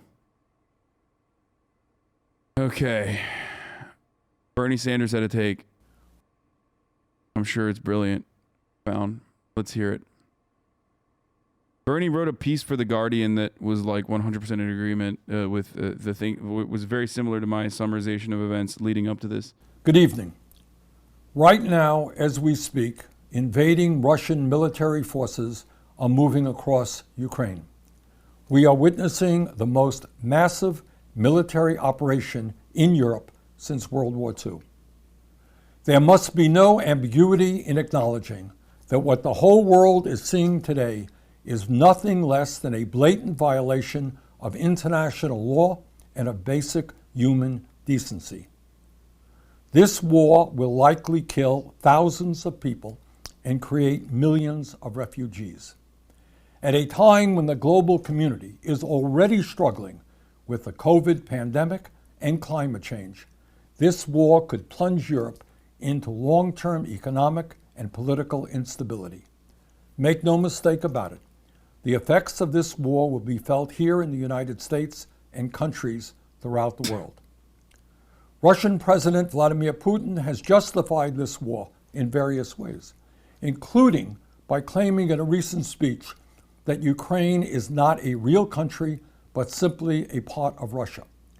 Regardless of what revisionist historical argument or flimsy legal pretext Putin may offer, this war is clearly an act of premeditated aggression against Ukraine and its people. This aggression is unacceptable, and the nations of the world must respond vigorously to defend democracy and the rule of law. In my view, it is clear that the United States and our NATO allies made real efforts over the past weeks and months in trying to address Putin's stated security concerns. Tragically, those offers were not Okay, this is the part I don't agree with. As a result, but hey, what are you going to do? Now is the time to maintain unity with our allies and impose severe sanctions on Vladimir Putin and his government. Severe sanctions. These moves should not only isolate the Russian economy, but should include freezing access to the billions of dollars that Putin and his oligarch cronies have stashed in European and American banks.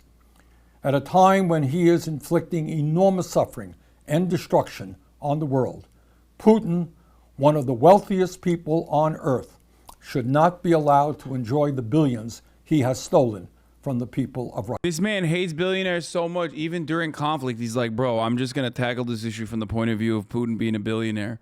Look at that. Constantly trying to get billionaires' money out, dude. He's like, come on. I would also note that today, even as the Ukrainian people are bravely resisting this aggression, anti-war protests have taken place in 40 different Russian cities. Respect. And at least 1,000 Russian citizens have been arrested for opposing the war. Today, I stand in solidarity with these incredibly brave people. In an authoritarian country like Russia, protest is an act of enormous courage. That is why Russian opposition leader Alexei Navalny, who has done so much to expose the corruption within the Putin government, sits in prison on trumped-up charges, having survived an assassination attempt. Okay, Navalny did survive assassination attempts. That's true. Not saying Navalny is great. He's not saying that. He's not saying that. He's just saying, you know, he's in jail for, you know, opposing Vladimir Putin, which, I mean, he's right. That's true. And also, you know, I mean, it's true. He was almost fucking murdered. It's true. I mean, he almost died. May rule Russia today, but he cannot hide the truth forever. His day will come, hopefully sooner than later. Today, I hope all of us will stand with the Ukrainian people against this war, and with the Russian people who are demonstrating against their corrupt, reckless president who started it. The images of war that we are seeing are painful. Cancel this man. He's got 2 houses, bro. 3, actually. Fuck it. We're fucking canceling Bernie, boys. And I fear that worse may yet be coming. In the midst of all this horror, one area where American leadership can be very helpful is in providing aid for those refugees fleeing war. The United States must work closely with our international partners in providing humanitarian relief for the Ukrainian people, and we should also commit to accepting more refugees here in our own country. Many of you are no doubt wondering what you can help do to end this terrible conflict. In my view, the most important thing that we can all do right now is stand in solidarity with the Ukrainian people against this war and with the Russian people who are risking so much to demonstrate against their corrupt, reckless president who started it. Putin and his oligarch friends seek a divided world and the destruction of democracy. Our worldview is different. We want to see robust democracies in every country on earth, including Russia. Jesus Christ. Oh, God.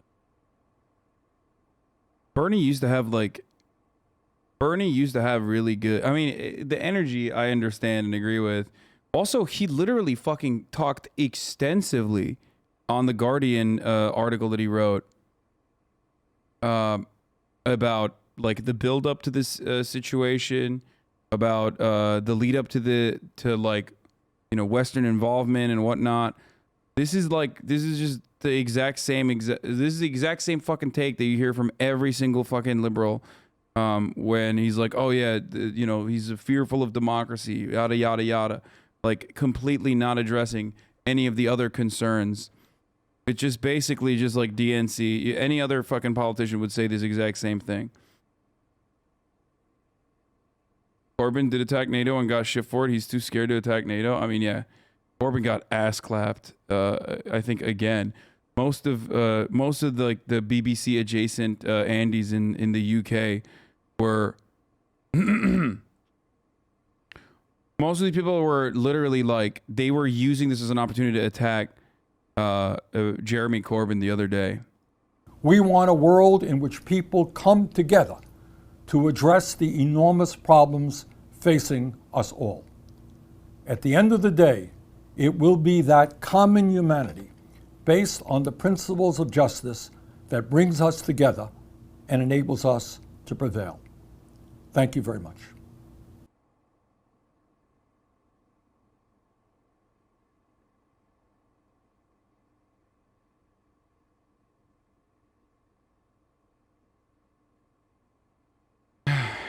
I mean, to be fair, it's almost impossible to fucking address other concerns unless you're a fucking idiot like myself. Once you know, once Russia is 1000% at fucking fault, you know, unless you're like a total fucking moron like myself, you're not gonna really keep repeating that or talking about that. Out of Ukraine, there are a lot of Americans still inside Ukraine, coming out of there and helping them, and with the refugee crisis that is almost News? certain What's to that? happen here. But no U.S. forces inside. In fact, we have learned that they are no longer even flying reconnaissance and surveillance aircraft over Ukraine. Those flights, manned and unmanned, have taken place over the last month, many flights, but no longer. So the picture on the ground here is not as clear as it was. Lindsay. And last night you reported that a senior Pentagon official told you, quote, you are likely in the last few hours of peace on the European continent for a long time to come. How are military officials, as well as Ukrainians, they're reacting to just how quickly all of this is unfolding?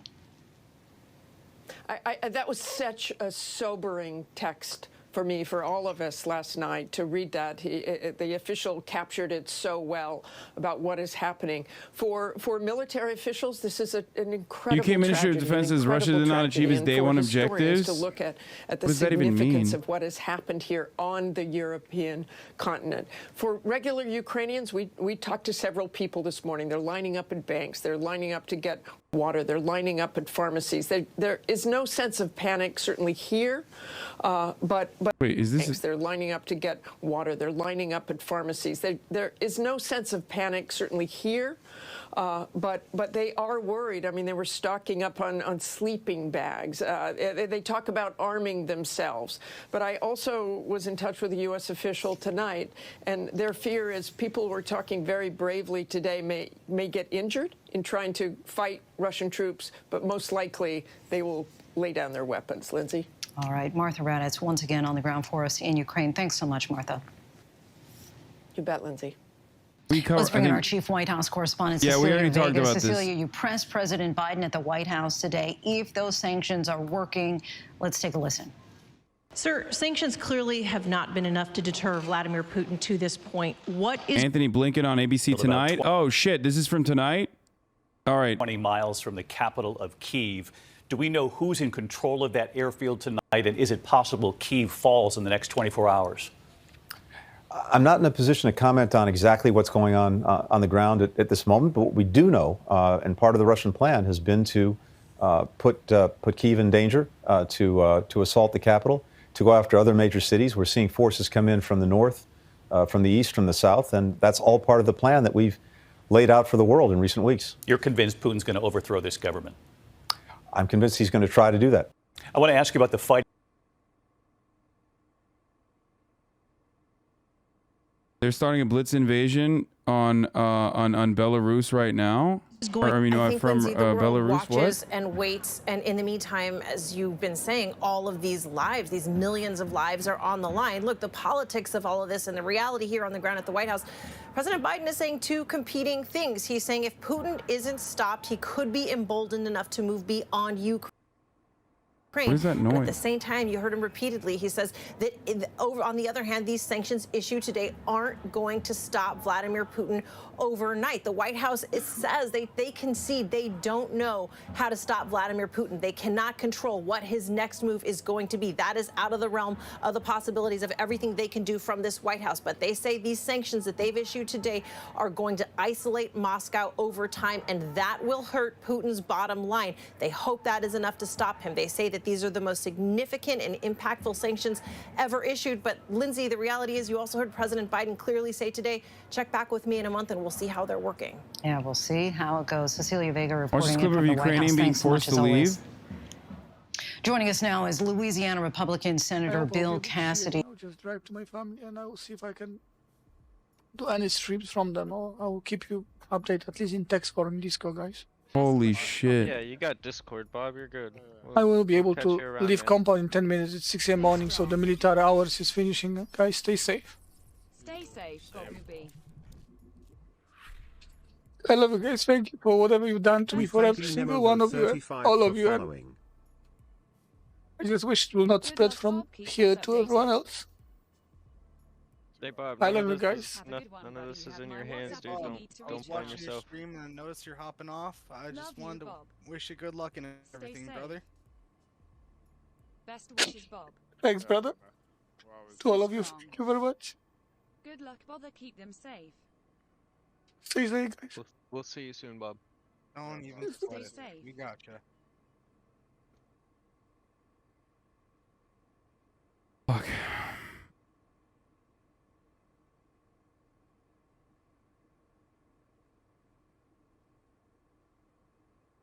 What happened to him? He's in Ukraine. He has to evacuate.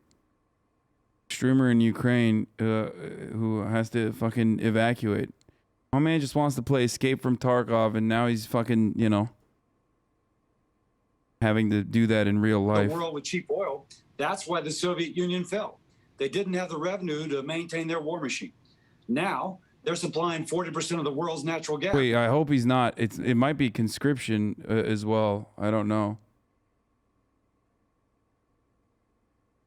Consulate, thank you for the 5 gifted subs, and Big Ev, thank you for the 5 gifted subs.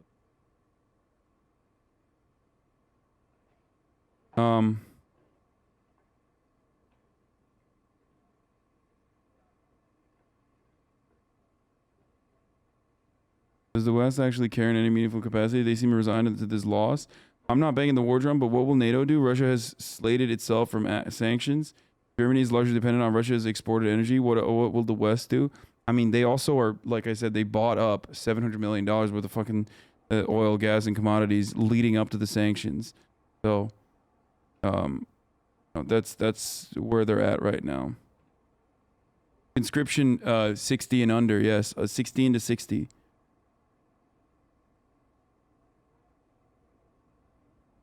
So, he's going to the family. He's going to family in the clip.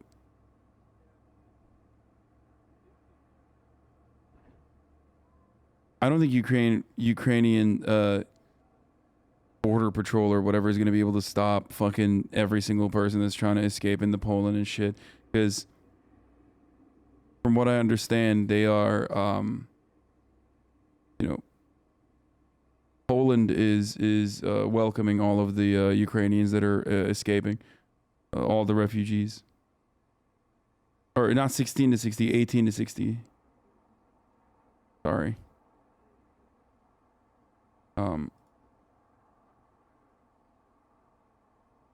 Another Ukrainian streamer. Here's the deal. There will be no stream.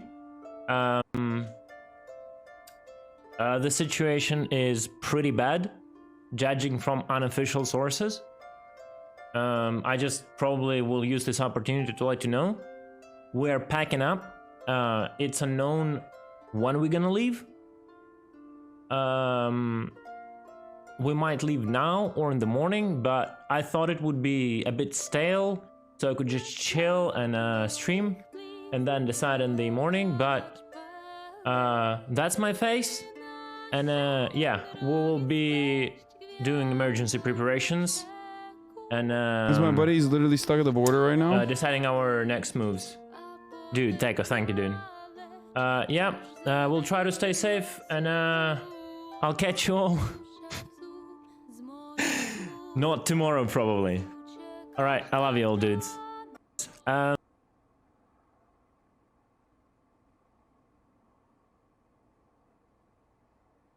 Dude, puts into fucking a totally different frame of reference. The Joy Behar fucking tweet. Ukrainian Pro Dota 2 player in Lviv, Dendi tweet. I went to sleep with a new patch and woke up with a war. I can't believe what is happening right now. I'm very, very sad and worried for all the people around. Ukrainian people are peaceful.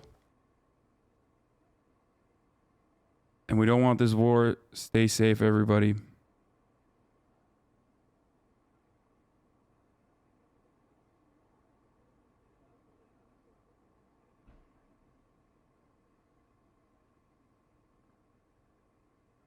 Okay.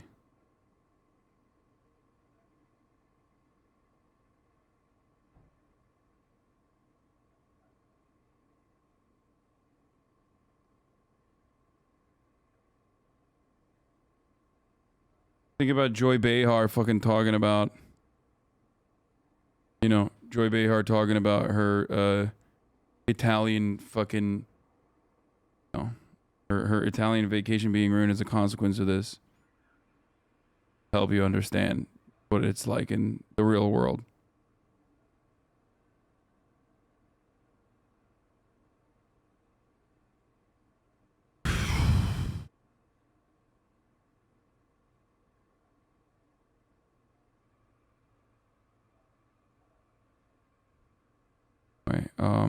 Let's get back to it.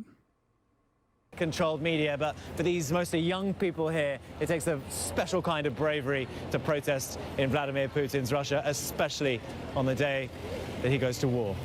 So, why are you here, ladies? Why have you come? We would like to support our friends in Ukraine, and not only we're just against the war in any kinds of this. That's why. That is the reason. Do you feel scared being here? Yes, a little bit. I mean, shame for our government. Last night, blasts were heard around Kyiv as Russia launched its major invasion into Ukraine.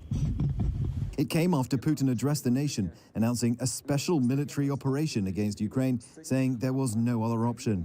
While students protest in the street, some of Russia's cultural elite added their voice online. Famous Russian actors and presenters are putting up black squares on their Instagram profiles. Fear and pain, no to war, one late-night show host has written. Students on the street and celebrity criticisms are irritations the Kremlin can ignore. But it's making sure the wider public is fed a very specific message. Russian state We watched TV this is last trying night. to dampen the tone. Oh, well, lies have a habit of catching up with you in the end. Because even Putin's supporters, many ordinary Russians, regard Ukraine with real affection. Many will have felt uneasy about an attack on their southern neighbor. so would you be upset if there was an invasion? Yes, definitely, yes. That's why the messaging over this war has been so tightly controlled. It's not being called an invasion. The government says only Ukraine's military is in its sights, and there's a pledge not to kill civilians. Wait, bombs are blowing up here? Oh shit. Sounds like planes on the Kyiv feed. Uh-oh.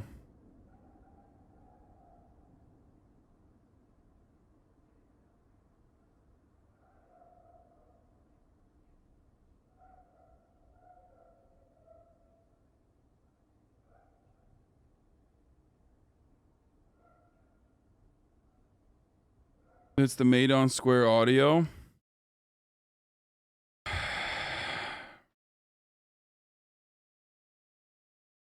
I don't know why they're not going into live coverage like of what's going on right now. I don't know why they're not going to live coverage.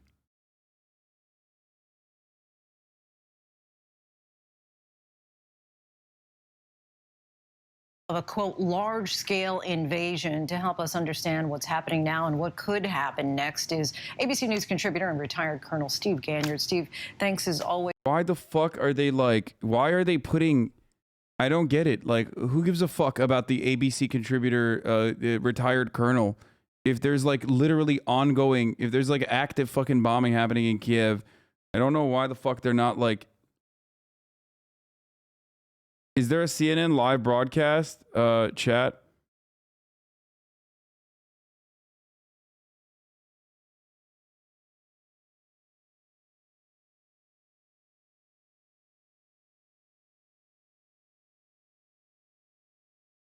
They had this last night.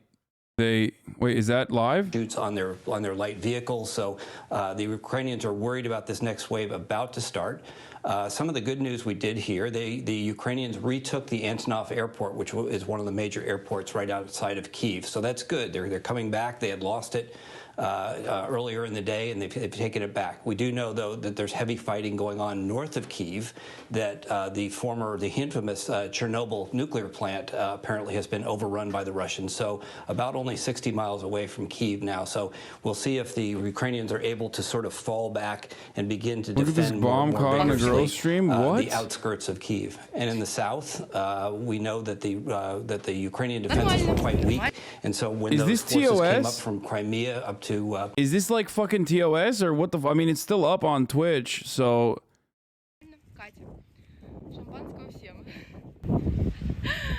Вся мама пошла за шампанским. Ладно, окей, нормально. bro, how the fuck are they like live streaming while this is happening? Короче, что вам еще рассказать?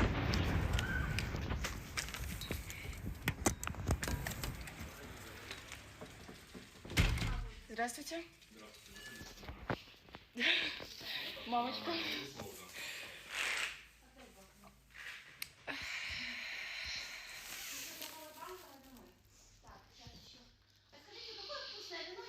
She said she went to get some champagne.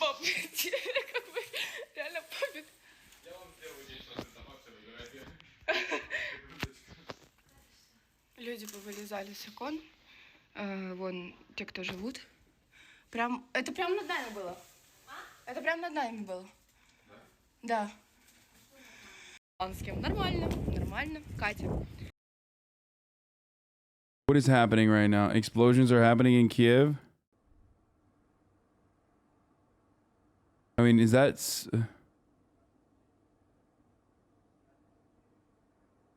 I mean, I see the fog. Scroll back on this vid.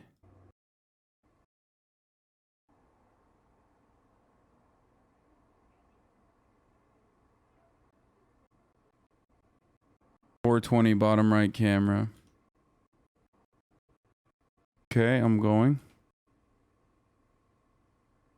Gonna happen on the bottom right camera.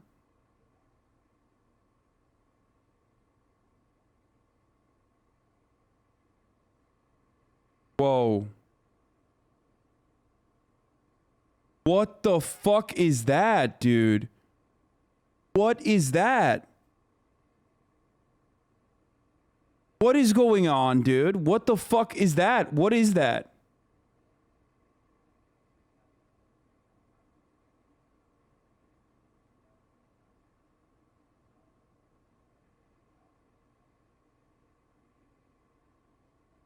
More views, just saw some insane flash in the middle. What?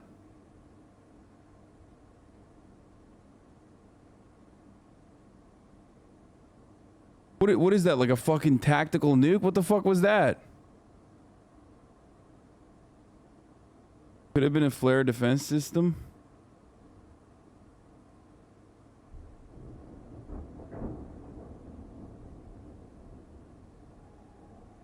Okay, also, no, I'm joking. I shouldn't joke, but that's not a nuke, obviously. Sorry. It's not. If it was a nuke, it would literally destroy this feed. Everything would have been wiped out. Sorry. I forget that there's, like, people who are...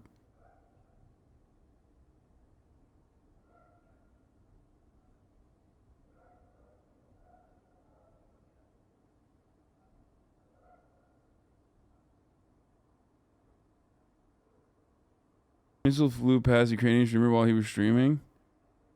Can you tell Russia to chill? Gotta walk my dog real quick. Russians like using fuel air bombs. A massive explosion from dispersed fuel in the air. The shockwave and explosion is massive and extremely concussive.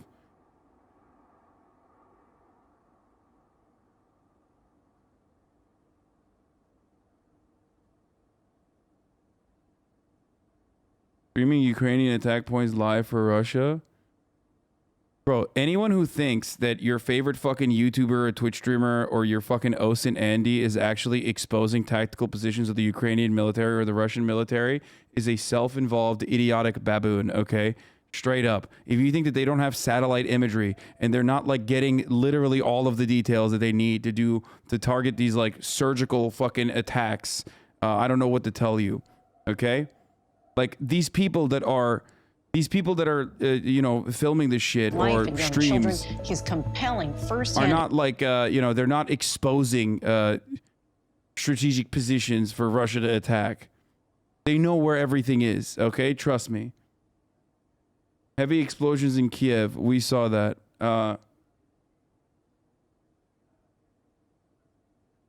Man, oh man, the liberal brain rot. What is this? Being an American is a kind of brain damage, I think. Look at them wearing masks because they aren't delicate snowflakes like US conservatives. Dude, what is wrong with liberals, dude? What the fuck is wrong with liberals, dude? Why are they like this? What is, like, there was another person who was like, we should draft every fucking, what do you call it? We should draft every anti-vaxxer or something. It's like, dude, what? This has nothing to do with that. You're crazy, okay? You're a crazy person. Chill the fuck out. Chill the fuck out, crazy person, okay? Calm down.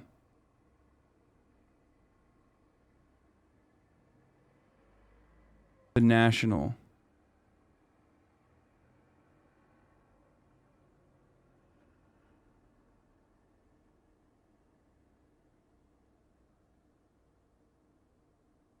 Canadian liberals keep talking about sending the convoy morons to Ukraine to teach them about freedom. I've run all the simulations. I'm calling it now. Gandhi is gonna invade. Yeah. Does anyone have a CNN live feed? CNN live, the fucking. Where is the fake CNN live feed or the pirate CNN live feed? What was it called? Oh, this camera is buffering, I think, or maybe not.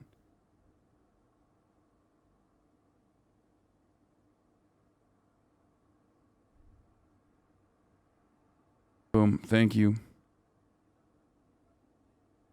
They're in Kiev. CNN is in Kiev right now, live. Oh, hi, Fiona.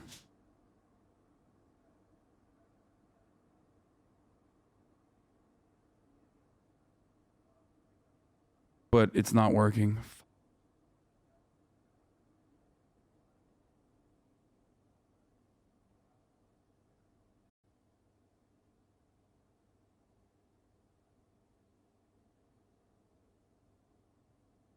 Kiev close to falling. Russians reported 20 miles out 30 minutes ago. Yeah, we covered this. This was expected. Hold on a moment.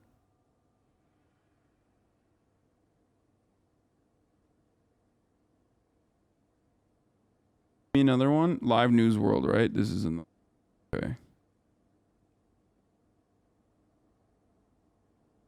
Strategic positions around this city, and you know the concern is, and the belief is amongst Ukrainian officials, is that within within a short period of time, the Russian plan is to encircle Kiev, to capture the city, and to target the leadership of it. President Zelensky, the Ukrainian president, issuing a sort of national statement on his social media platforms earlier today, saying that this, according to our information, the enemy has marked me as target number 1, and they've marked my family as target number 2. They want to destroy Ukraine politically by destroying the head of state. He also said there's information that they've got of enemy sabotage groups that have already entered Kiev. And so, you know, a lot of concern, even amongst the Ukrainian leadership right now, from including the top person, you know, the president of the country, that they will now be targeted by Russian forces in the capital, Kiev. Wolf. Yeah, and U.S. officials for days now, as you know, Matthew, they've been saying that the Russians, that Putin has a camera 4 is down on the feed. Not just of Zelensky and his family, but of many other Ukrainian officials that they want to go after and either kill or send to camps and put them away. We're going to watch that, obviously, very closely. Be careful over there, Matthew. We'll stay in very close touch with you. Our breaking news coverage of the war in Ukraine continues. Retired Lieutenant Colonel Alexander Vindman, there you see him. He's standing by live. We will discuss, and I'll ask him what he sees as Putin's endgame. We'll be right back. Eliminating grays is as easy. This one's better, dude. It's too much. Or well, I guess not. It's not too many fucking points of coverage. The other ones were.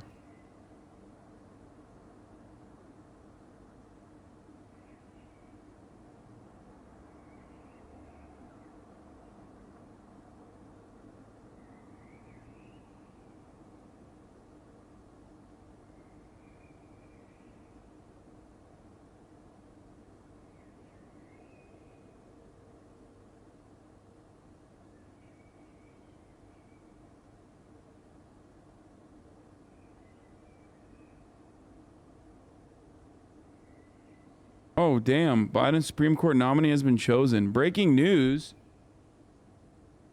President Joe Biden has made a decision on his first Supreme Court nominee. Sources tell CNN his pick could be revealed as soon as Friday. There you go.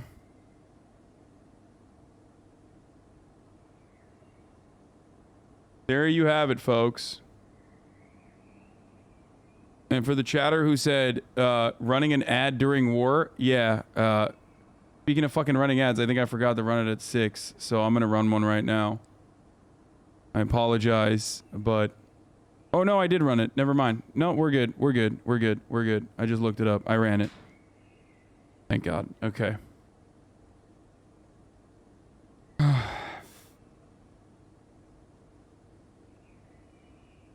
People are saying that a nuclear missile just hit Odessa. Shut the fuck up, dude. What do you... By people, you mean you just made it up. Okay, so here was the intelligence, here's the British intelligence saying, Russian forces have highly likely captured Chernobyl nuclear power plant. Workers have reportedly been detained by Russian troops. The Ukrainian armed forces have reportedly halted Russia's advance towards Chernobyl. Fighting probably continues to the outskirts of the city. It is unlikely that Russia has achieved its planned day one military objectives. Ukrainian forces have presented fierce resistance across all axes of Russia's advance. I mean, they must have assumed that there was going to be some fucking pushback, right? There's no shot that they literally were like, oh no. Like, not at all. This is the explosion at 4:20 a.m. We saw it already. Oh, this is a different angle of it. Wait, that looks like it was intercepted.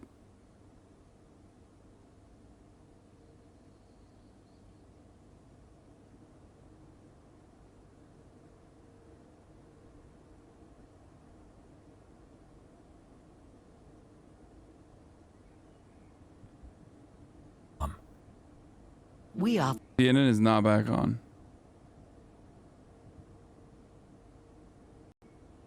They kept reassuring me that nothing was going to happen. This modern world, who's going to drop bombs in another place that's quite developed, or where you know there's lots of children and families, but it's happening. They're bombing places and they're hurting people. Motherfucker's like, I've been watching the HasanAbi broadcast. He was like, I'm a father. I have a 2-year-old, and I don't know who has the heart to do such things like that. You know, kids are innocent. They have no idea of what's war, and they're being dragged into this.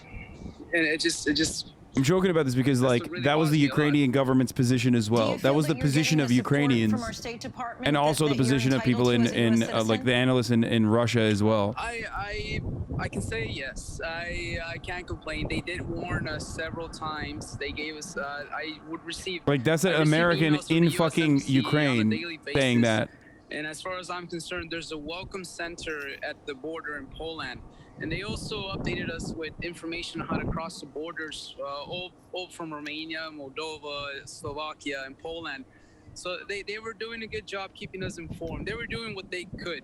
I think it was our responsibility. If we chose to stay for our own reasons, then, you know, it was our responsibility. And they accepted that, and, you know, they understood that we took that responsibility. Most of us, because we have families here. I'm not the only American here who has a Ukrainian family. I know another one who's also near Kyiv who couldn't get out. Because I would say... Bro, we don't have to see every fucking missile, okay? Shut the fuck up, chatters. Go back and see the missile, okay? Calm down, okay? It's fine. With the shortage of gas, the gas stations are closed, or they're just not... There's not enough gas, or the buses aren't operating. And the Russians wanted to use the airport to land 18 to 20 IL-76s. We saw families stranded. But Ukrainian air defense were too strong, shooting out 67 Russian helicopters, preventing parachute jump to consolidate Russian control of the airport. You know, it's just these type of sites are just really quite bleak and depressing and just frustrating as well. And I'm just really make you angry.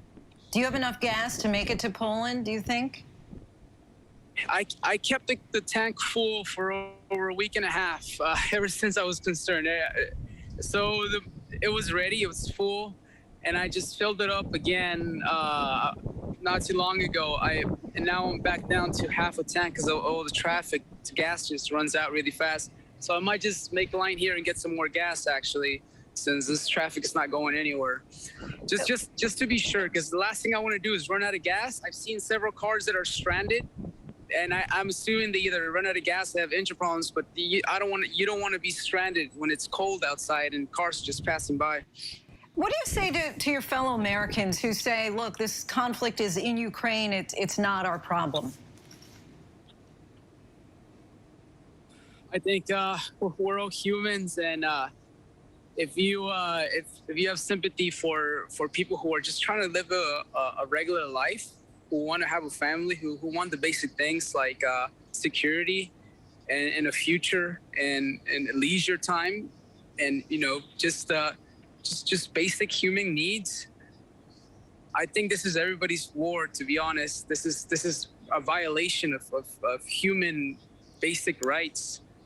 We here, most Ukrainians, they work hard for what they have. They earn it. They want to raise good families. They want the best education for their kids. My students were bright, and all this is just disrupted because of political reasons that really just makes my blood boil. Because now look at this. You really think people really want to be in this situation with whatever their minimal, the things that they value the most, they pack it up in these cars. We packed as much as we could in our car. We left a lot of things. Everybody left things. All these people, and they're moving on with their families, with their kids, and they're doing it. They're willing to sacrifice this because they really care about their families. And I think in the U.S. they would be able to sympathize with that too. If everybody loves their family, if such a thing was happening, you could only imagine if you can only graph what you can take and what would matter at that moment. Certainly can sympathize, Juan, and I know my heart goes out to you, and especially.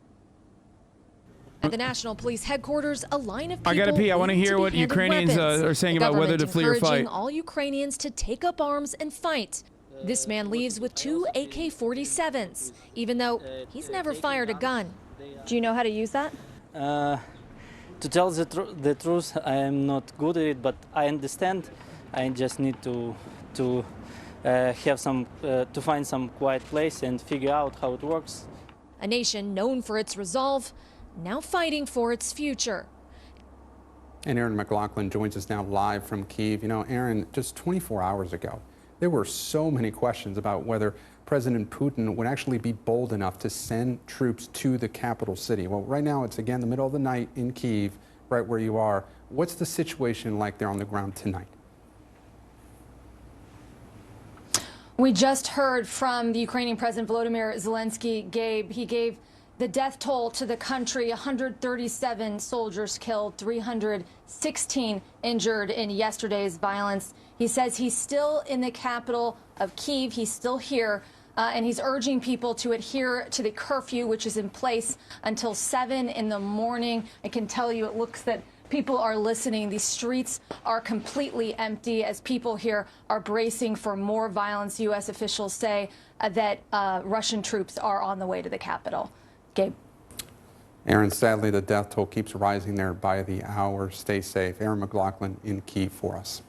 And as the world watches these attacks unfold and awaits the Kremlin's next move, we want to bring in NBC News national security and international affairs analyst Michael McFaul. He, of course, served as the U.S. ambassador to Russia under President Obama. And ambassador, the Biden administration stopped short of sanctioning Putin himself, as we mentioned earlier. Why do you think the U.S. didn't go with a full list of options here? Well, sanctioning Vladimir Putin is more symbolic than real. It wouldn't change his life in any way, shape, or form. There were some other things they could have done, and they chose to do a very comprehensive set of sanctions, very comprehensive, probably the most comprehensive set of sanctions against Russia ever. But I think they left some things because they think that there's going to be more escalation, and they want to have something to respond to should that happen, including first and foremost, I know that they are worried about the overthrow, the toppling of the Ukrainian government at some point down the road. And Ambassador Putin has been trying to rewrite history, of course, and essentially denying the existence of Ukraine as an independent country. So do you think that gives us any indication of his broader ambitions in the region? I think he was very clear when he announced this war, this terrible, senseless. This motherfucker timed my pee. Where is it? Where is it? Just straight up timed my pee. Warrior for the win. Look at this. Insanity. The military of Ukraine, and that's why you see him targeting the military. And he said, I want a denazification. Listen, bro, when we have like 30, 40,000 people in here, when we're amongst ourselves, you can do that weird shit. But when you do it, when we have a company with 122,000 people, they're going to be like, oh, that's weird. This is a weird community. This guy has weird fans, okay? And he's right. I do have weird fans. You guys are weird. Yes, I get my piss timed in this community. It's great. It's wonderful. We took control of the area surrounding the Chernobyl reactor plant. Conference CPAC kicking off in Florida. Many Republicans. I do not give a fuck about CPAC right now. What is happening? I feel like the first day of bombing happened, and then American news was just like, all right, yeah, bombing happened, whatever, GG's Ukraine. Now they're like moving away to other shit.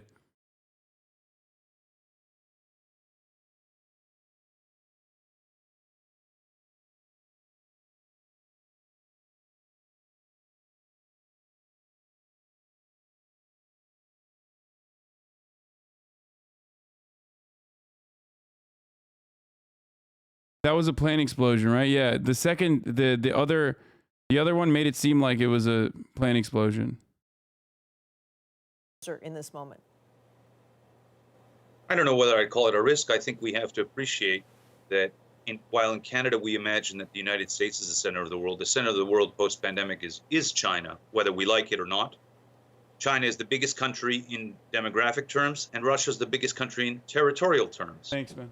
And combined, that is really the center of the world. It's the old Eurasian axis, the Eurasian crescent, and they know that extremely well. And we, to their imagination, are on the margins. We have to appreciate that, and then we have to play commensurately.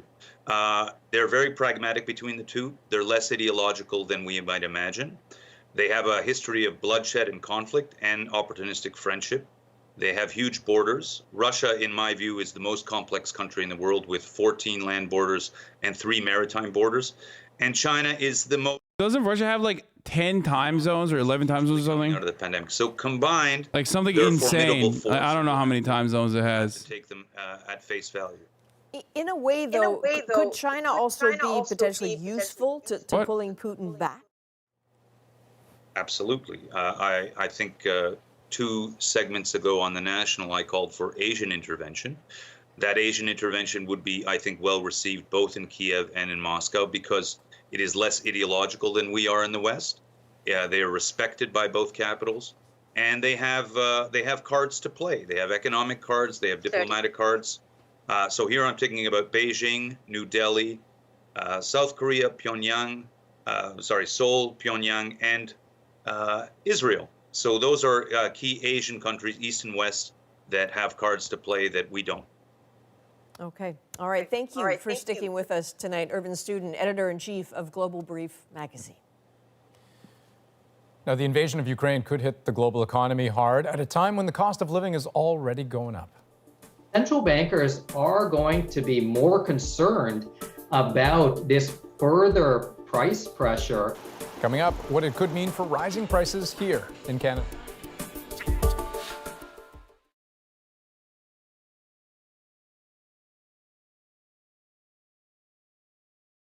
All right, let's see what CPAC is doing now too. Is what's next. Tomorrow here at CPAC, Marco Rubio and Mike Pompeo. Oh, fucking Marco Rubio, dude. What's he doing out here? He should be saving Ukraine instead. Turning now to money talks, what consumers and investors need to know.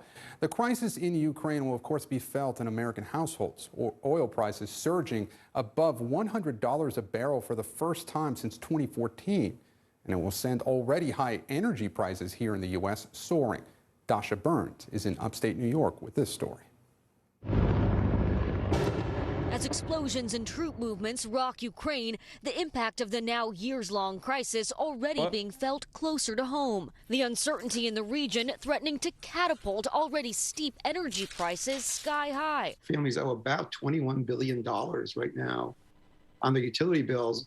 In a normal year, it's about $12 billion. 1 in 5 Americans struggled to pay their energy bill in full at least once in 2021, according to a December study by Help Advisor. And it doesn't appear that Americans can expect much relief in 2022. You know, you kind of keep looking over your shoulder as an oil analyst in scenarios like this. Russia is a major producer in the global supply of oil. All that's going to come back to raise prices for American consumers. The cascading effects of the crisis leading from Kyiv all the way here to the Woodstock Animal Sanctuary in High Falls, New York. What happened? U.S. intel predicted just hours ago major Russian mission attacks underway against Kyiv, as many as 40. Is this another one that they intercepted, or is it the same one?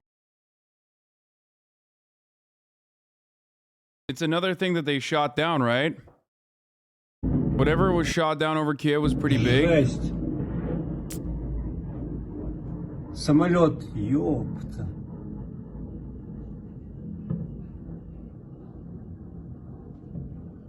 Жесть.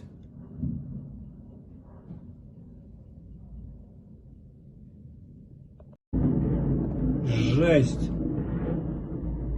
It's the same one that we've seen already.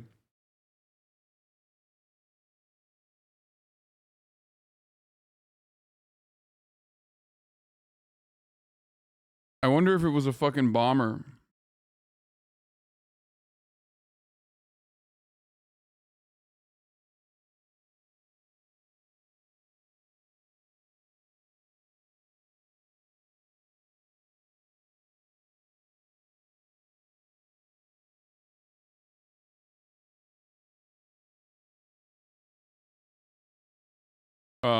But I don't know. I have no idea. But we've seen that already. Every time you guys send the same video, you're sending the same exact video over and over again. To help folks pay their energy bills. There bro, are CNN is only ads, bro. At the state and local levels as well. Like just so folks ads. that are having a hard time right now should take a look at that, because right now it does not look like these prices are coming down anytime soon. Gabe.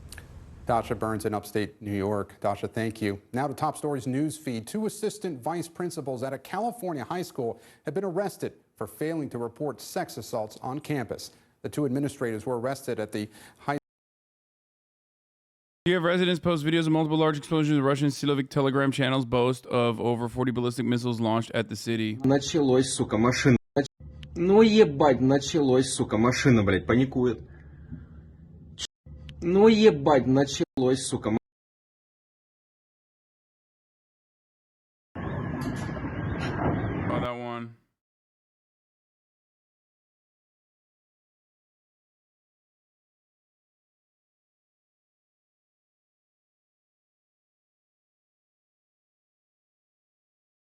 I love Europe. Motherfuckers excluding sanctions over luxury goods or diamonds. Diplomats tell us the following sanctions are tricky. ITA, OS, DE concerned about broad banking sector sanctions. Italy's resistance to sanctions that include railways. Wants to carve out for luxury goods. Wants to carve out for diamonds. Broad reluctance to sanction the energy sector. I mean, we already covered the energy side that they were refusing to fucking sanction.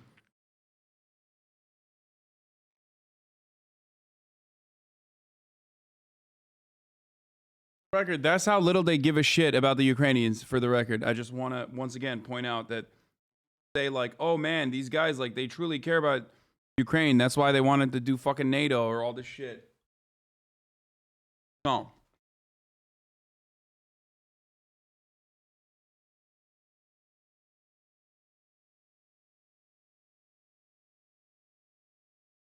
Tucker going buck wild? Uh-oh. What's happening in Ukraine, whatever its scale, and it's not totally clear right now, but whatever it is, it's a tragedy, because war always is a tragedy, and the closer you get to it, the more horrifying it seems. It's the ugliest thing that men do, ever.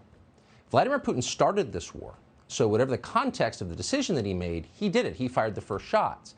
He is to blame for what we're seeing tonight in Ukraine. The question is, once we've established that, and it's obvious, how should the United States respond to what he has done? So within minutes of the outbreak of the war last night, the usual liars on television began leveraging this tragedy for partisan political gain. If you've ever watched the aftermath of a school shooting, you're familiar with how they behave. It's contemptible. But we're going to ignore it tonight because there is too much else going on that actually matters. And the main thing that matters in any crisis is deciding what's most important, creating a hierarchy of concern. So until last night, the main purpose of our foreign policy was to prevent Russia from invading Ukraine. Obviously, that failed. At some point, we should figure out why. But what's our top goal now? Well, there's several of them. Here are the first 3. First and most obviously, avoid a full-scale war with a nuclear-armed adversary. And to be fair, very few people in Washington want anything like that. War with Russia is so obviously a bad idea. But that doesn't mean we won't have one. Wars often break out accidentally, or more often incrementally. Things escalate, and the next thing you know, you've got Verdun with many thousands dead. Now that shooting has started in Ukraine, it is entirely possible, no matter what they assure you, that Americans could wind up getting hurt in Eastern Europe. We should prevent that, but preventing it will require wisdom and farsightedness and emotional control, all of which are never in abundant supply in Washington, and especially now that everyone is justifiably upset. Again, what Russia has done is awful, but we could still make it worse.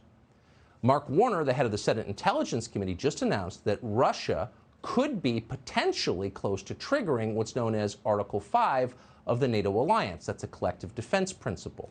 So if Russia were to launch a cyber attack on Ukraine, Warner explained, an attack that affects nearby NATO members like Poland or Lithuania, then possibly every NATO country, including ours, the United States, would be obligated to declare war on Russia. Here he is explaining.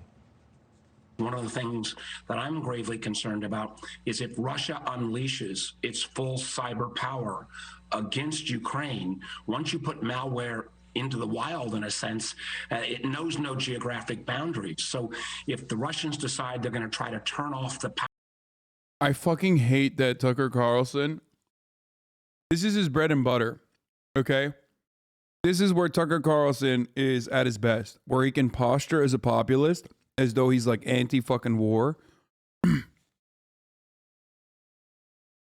When he has no fucking, like, this is how he postures as an anti-war person. Like, oh, I'm an isolationist, I'm anti-war. He doesn't give a fuck, dude. He doesn't give a shit at all. He's trying to use this as an opportunity to be like, this is why we need to attack China. What we need to do instead is focus all of our efforts on China. Power, turn off all the electricity all across Ukraine. That way he gets to that way he gets to show himself as like a different voice than the rest of the mainstream media.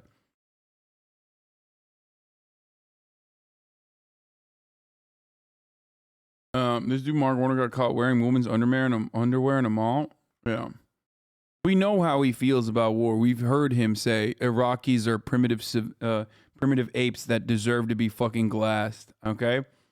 Very likely that may turn off the power in eastern Poland and eastern Romania. That could affect our troops if suddenly hospitals are shut down, if those NATO troops, American troops, somehow have a car accident because the stoplights don't work. We are suddenly in an area of hypothetically an Article 5. It's fucking insane, by the way. Can you imagine invoking Article 5 and possible fucking nuclear war? Stoplights breaking, dude? Yeah. That's a great idea, man. Thanks, Mark Warner. It's awesome. 5, where one NATO country is attacked, we all have to come to each other's aid. So Warner is certainly right. That could add, that hypothetical that he outlined could happen. Any cyber attack on Ukraine could well affect the infrastructure of the Eastern European countries. That would be bad. It would be a crime. The civilized world would deplore it. But Article 5 is not a mechanical mechanism. Human beings have to decide to invoke it. And the question is what the senator just described something that is worth risking a nuclear conflict over? And that is something we should pause very deeply to think about in the most sober possible way. And we hope that our leaders are. I fucking hate that I agree with him on this, dude. Not all of them seem sober right now. Some of them seem reckless and, as usual, ignorant. Congressman Adam Kinzinger of Illinois, for example, spends a lot of time on cable television talking about world affairs. He seems like an expert. And yet, by temperament, he's certainly the last person you want anywhere near a nuclear button. Today, Kinzinger informed us that Russia's seizure of the defunct Chernobyl plant might, quote, trigger Article 5. Okay, it could be interpreted that way. And then what happens? Clearly, Adam Kinzinger hasn't thought about that, not for a moment. So you see the problem here. The question is not who's at fault. We can say that Vladimir Putin is at fault for what happened last night. But then what? And that's the larger problem. Once conflict starts, especially when that conflict is televised, it's really hard to know what happens next. So anyone who thinks the invasion of Ukraine couldn't become a world war either lacks imagination or is lying to you. It certainly could become a world war. So that's the first goal, not making a terrible thing much, much worse. Here's the second goal. Keep the energy flowing. Cheap energy, we take it for granted, but it is the basis of all we have.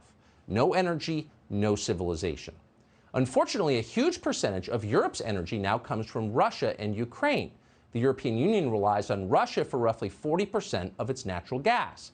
In Germany, which is one of the biggest economies in the world, that percentage is over half. Most of its energy in the form of natural gas comes from Russia and Ukraine.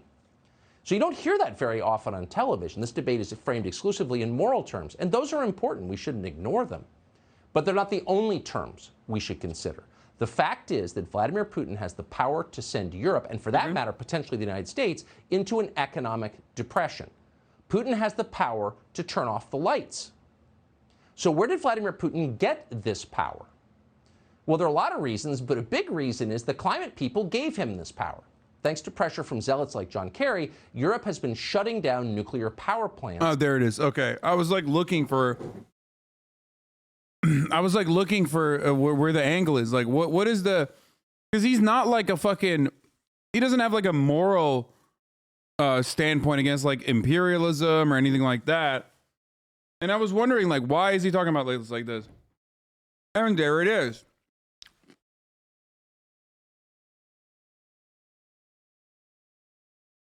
Yeah, the energy dependence that people have on Russia is actually the consequence of like, you know, environmental protectionists. That's what it is. It's fucking, you know,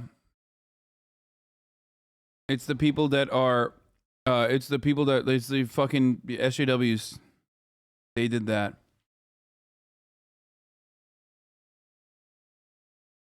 That's nice. Not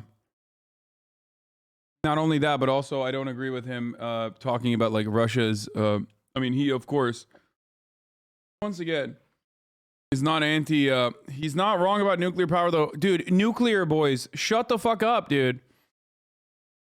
Are you going to build a nuclear power plant in 10 years? Shut up.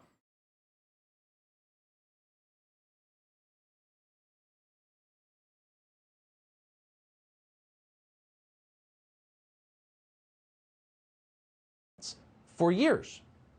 And that's a very confusing strategy.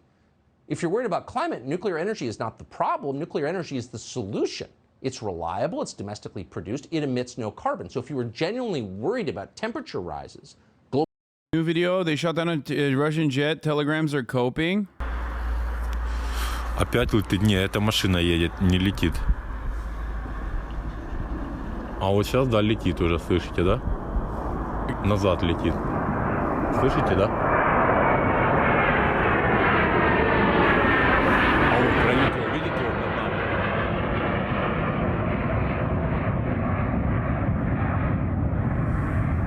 Полетел на Борисполь, видели, да? Громко, да.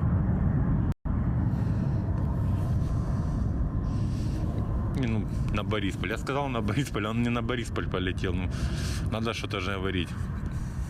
Okay, where the fuck is the... Боже. Oh, there it is.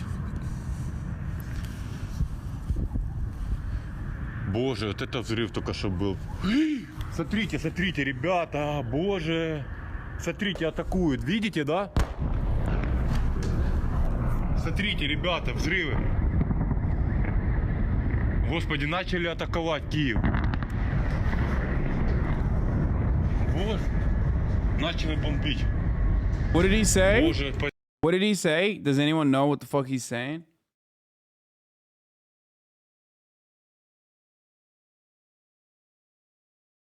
That it was a jet? I mean, yeah, that's a beamer, dude. He just got laser beam. Атакуют, видите, да? Смотрите, ребята, взрывы. Господи, начали атаковать Киев. Вот. Начали бомбить. Боже, поздняки начали бомбить. Зайди. Это все-таки был не украинский самолет, это был российский. Ukrainian Interior Ministry says it shot down a Russian aircraft. Yeah. People keep saying it was a fucking it was a missile that got intercepted, but no shot. That's way too fucking big for a missile, dude. That's what we saw on fucking Cam 4 for the record. Oh, CNN's back on the ground. We can certainly hear them very, very loudly from our position here in central Kiev. I've been contacted by the Ukrainian Interior Ministry, and they're saying that Russians have started missile strikes on residential quarters of Kiev. That's what the Ukrainian Deputy Defense Minister is telling me tonight, shortly after those two missile strikes took place. I've been given some video as well. One of them, and I've spoken to the officials about this, saying that one of the missiles was shot out of the sky by Ukrainian anti-missile defense systems. Now, that's what they say, and there's video of an explosion mid-air with the debris falling to earth.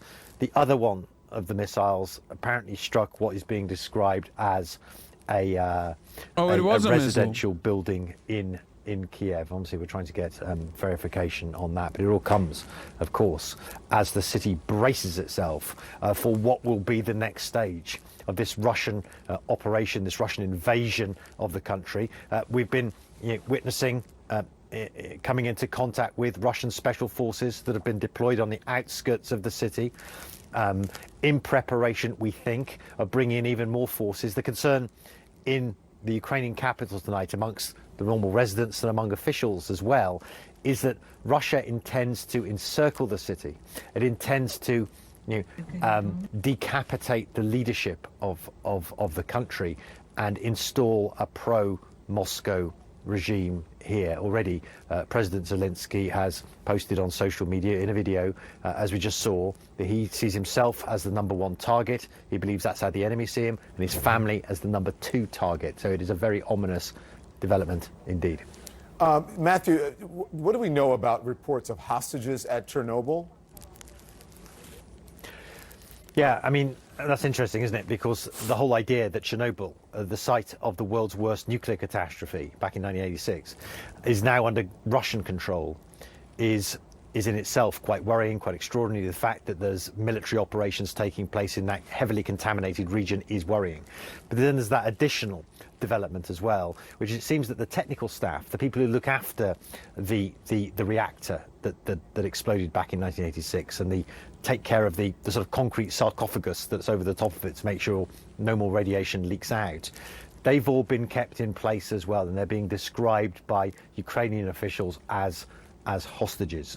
Obviously, the Russians wanted to keep the technical staff there, clearly, to make sure that an ecological disaster did not take place in that location once again, once they'd taken it over. But yeah, again, more signs that Russia is...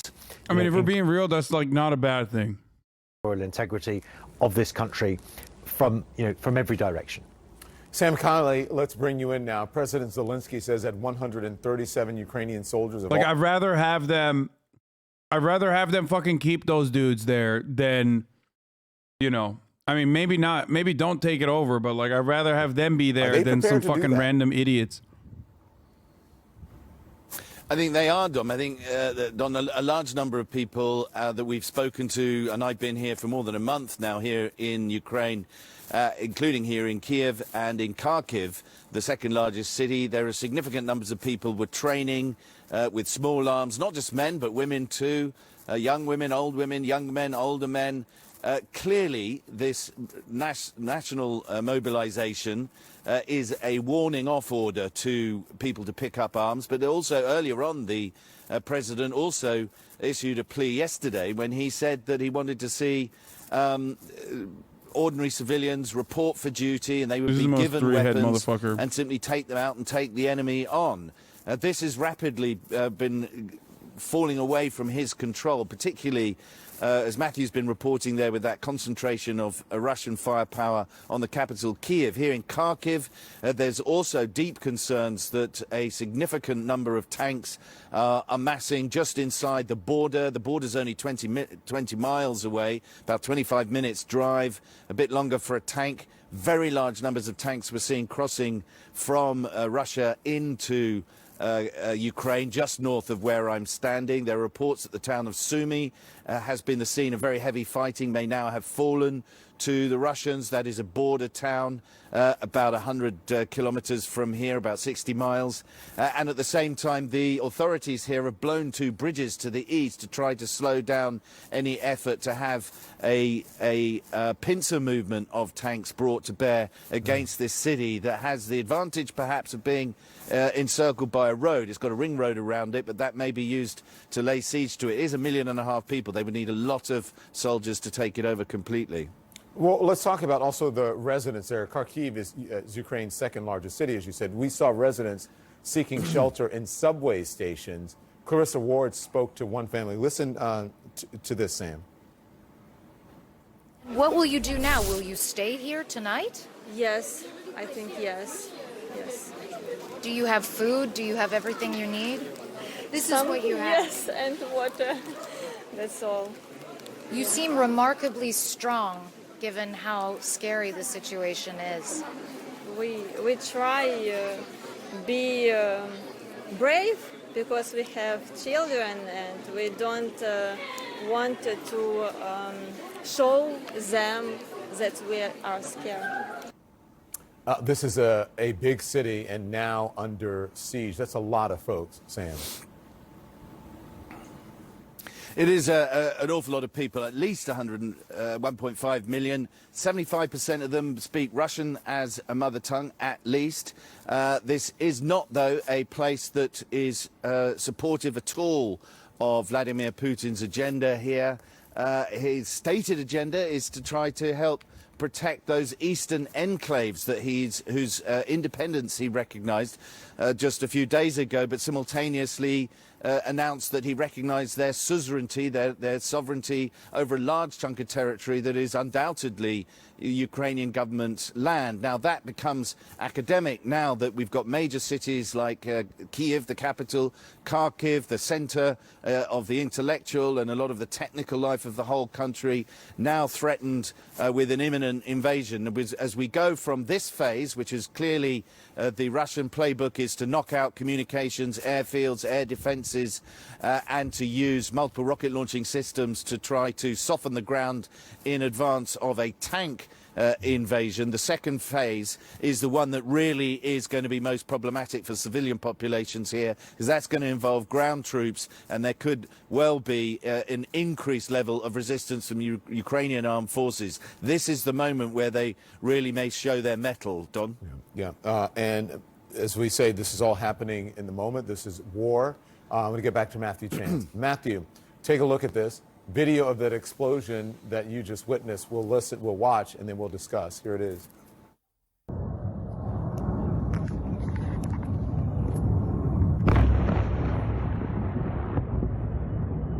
It's kind of sad to see that, like, their fucking coverage is literally just the same as ours.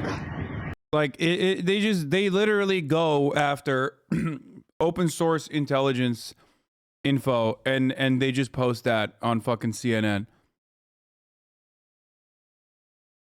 Like, that's, I mean, I guess, like, that's basically what we're doing here too, which you look at fucking open source shit and then verify it or try to verify it.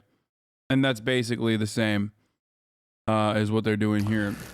Oh, well, that was the first incident tonight that we've witnessed, but obviously except for, of course, yes, Don Lemon fucking having to defend himself in real time against like 124,000 people, some of which are just in here to be like, dude, you fucking suck and I hate you.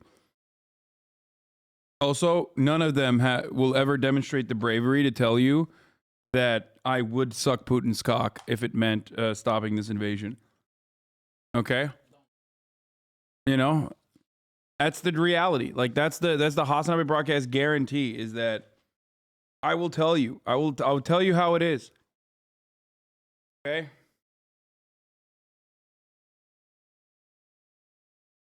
to completion. Yes. No, that's not queer baiting. It's called defending Ukrainian sovereignty. It's called not being a selfish person. Okay? Anyway, that's right. So, yeah, it's called diplomacy. It's called, a person who has dedicated his life to the anti-war and peaceful movement. Okay? I would be his mother as well. Yes, this is true. I would be Putin's mother. I, unlike Austin, am not a selfish top. Okay?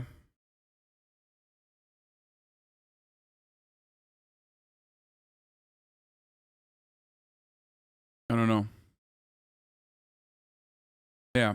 Diplomacy. Lol. Okay. That's a pretty good one. I'll hand that to you, and I'll also hand you this top of the hour ad break. Okay?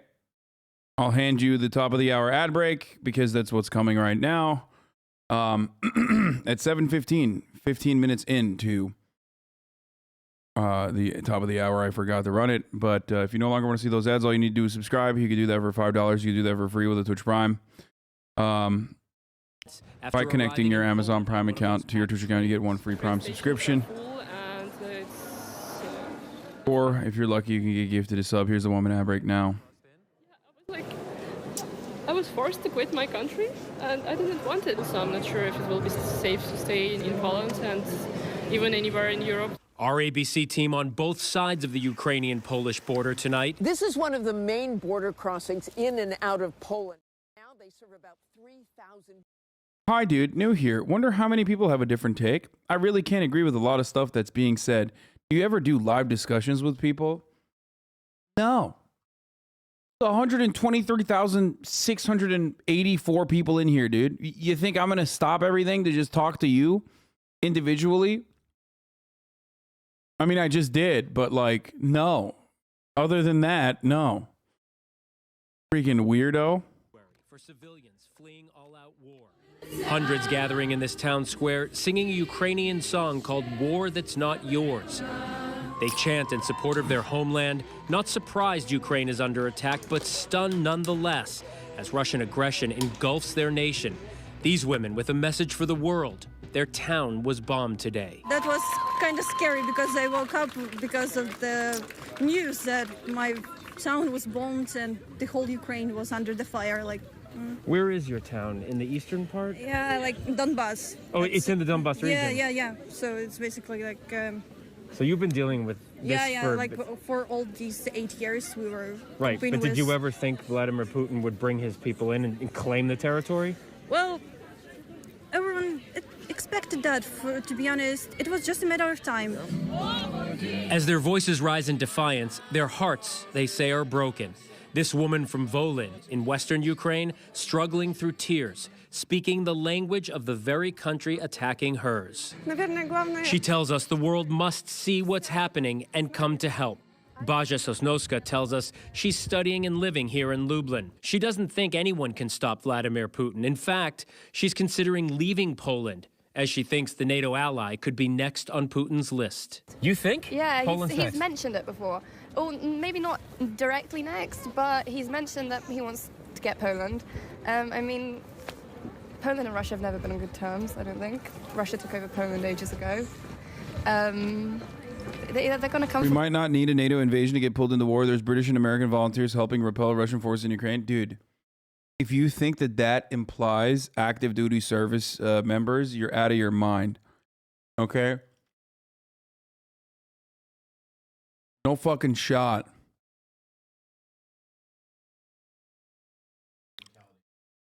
Yeah, no fucking shot, dude. America would be like, sorry, you fucking died, bro. Just, hey, shouldn't have fucking been there. Like, they literally said that. The American government said that leading up to this fucking invasion. Like, they literally said, get the fuck out of Ukraine. We will not come in with our military to save you. Because we will not bring in our military to do anything Because we will not have any, you know, we will not have a battalion go up against like Russian forces.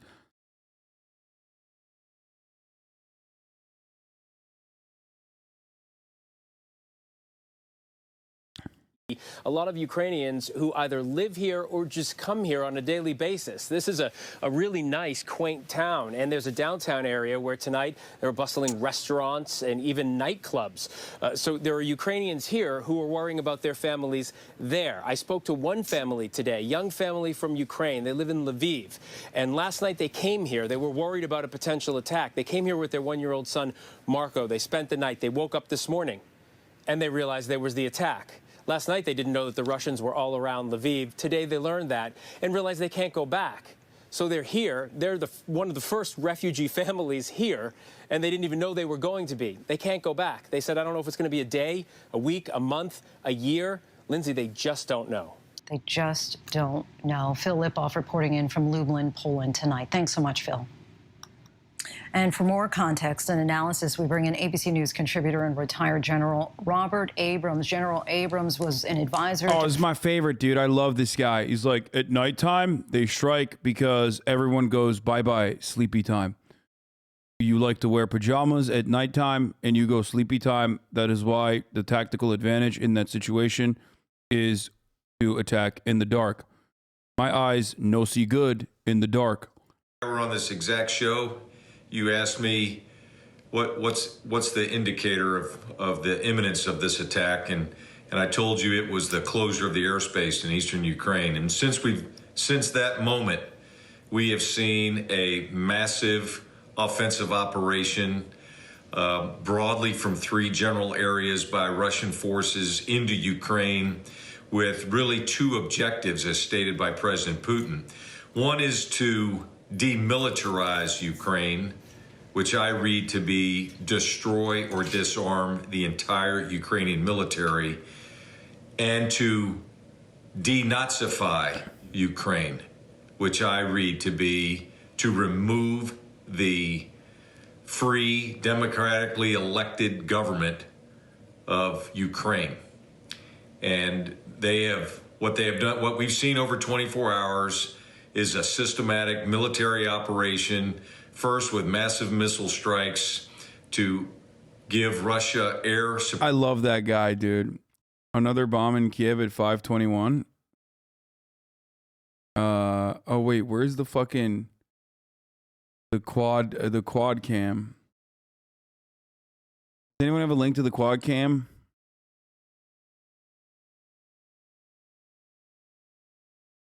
I'm moving away from that because I fear his analysis. It's too good. I don't want him to make all of you guys go to him instead and rely on him for information. Okay? It's sheer self I'm moving away from him because I'm terrified. What time was it at? It's obvious, yes. Go ahead. Go back like 5:21. Bro, it's literally 5:22. What do you mean? Did it just happen?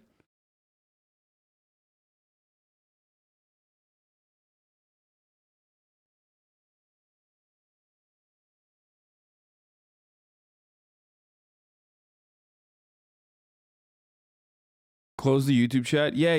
They're spamming the N-word, okay? It's YouTube. Of course they are. Don't be crazy. I know. YouTube chat is cursed.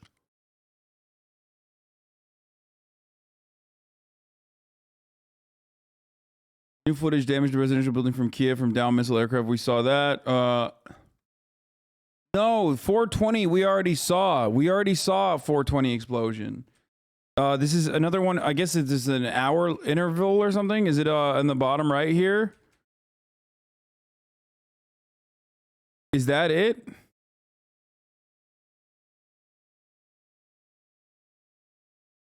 I don't see it. 520 separate explosion in Odessa.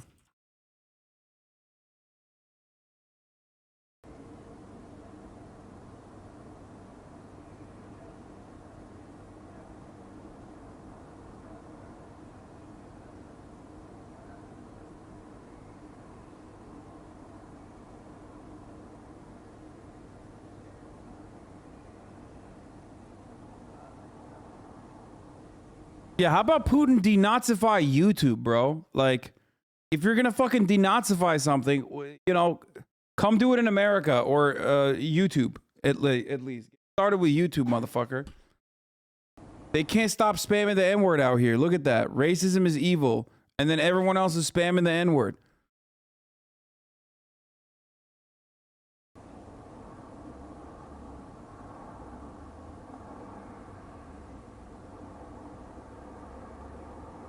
Okay, well, you guys made this up, I think, because I don't see it. And that's why my original inclination is that you are wrong.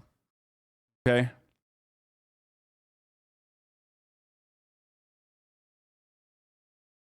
$521.03? Wait, really? Stop. Okay. Are you gonna fix this? Respect? Stop.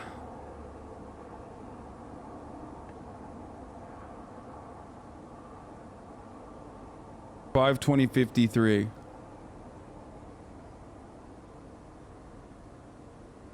You're looking.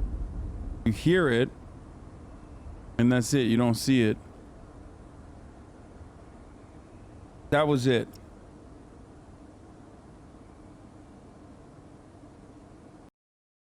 God damn it. That is ridiculous.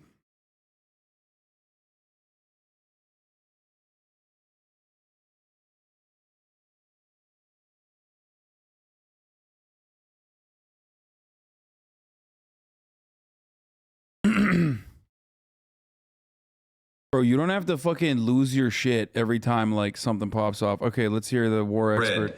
That those countries, especially on the eastern flank of NATO, they are very concerned and they're watching it very closely. Yeah, I was very touched by a gentleman that we spoke to earlier tonight from America who's been living in Ukraine with his family. And he talked about so many people, they're not having cars, that they're on their way trying to make it to Poland. But he said that many people, he saw families trying to hitchhike. What can the Ukrainian government do at this point to try to protect its citizens who've stayed behind, who are essentially stuck? Yeah, this is a really difficult situation for the Ukrainian government. As you know, the president, and I'm not second guessing President Zelensky's decisions. He wanted to keep the country calm. He believed that there was a much less chance of a Russian all-out attack that we're seeing. So they're a little bit behind the power curve to evacuate their own citizens out of the path of war. So I think while the fighting is on. If Americans don't intervene, being the superpower of the world, they would look weak on live TV for the world. What? What are you talking about? Oh no, dude, America's gonna look weak on live television. That's crazy, bro. First of all, there's no intervening, and the reason for why is not because America doesn't want to. They would love for an opportunity to send some fucking troops somewhere, you know, fuck shit up. Especially if you could get a peace, like maybe, I mean, what are they gonna do, bro? They don't want potatoes and fucking grain, you know what I mean? Ukraine might be the breadbasket of the USSR or whatever, but like not necessarily all that great for American interests, right? However, America sometimes likes to engage in war for the sake of just like doing some good old fashioned war. The problem is the enemy that they would be fighting in this circumstance has fucking nukes. So you can't really do that when the enemy has nukes, because then it's not, you know, the good old fashioned, like, let's do fucking shock and awe over Baghdad. It's more so, oh fuck, they have nukes. And if we beat them, they could just, you know, launch one. And then we have to launch ours.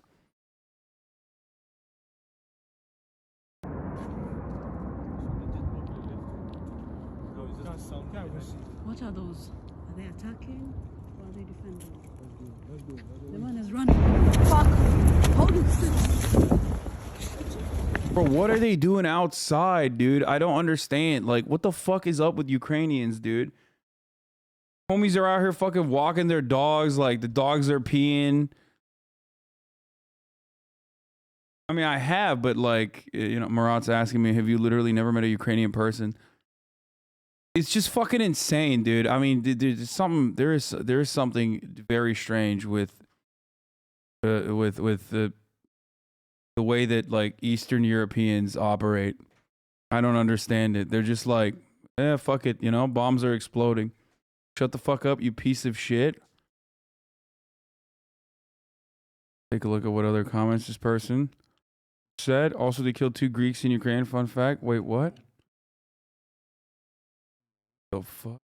I mean, he's not wrong about that, but also that's not even a fun fact. That's like a terrible fact.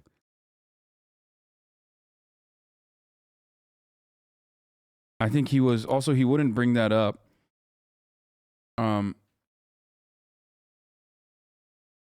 It's safer to be outside of buildings, buddy. They are not bombing roads. No, I mean, wouldn't there be like shit falling off on the roads though?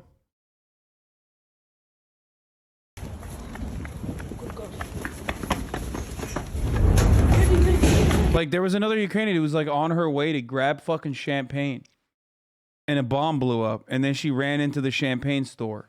Or not champagne, but like the store where they sell alcohol. Like she just straight up was like, oh yeah, I'm here to get some alcohol. Yeah, why is the liquor store open? A question I ask myself and a question I ask.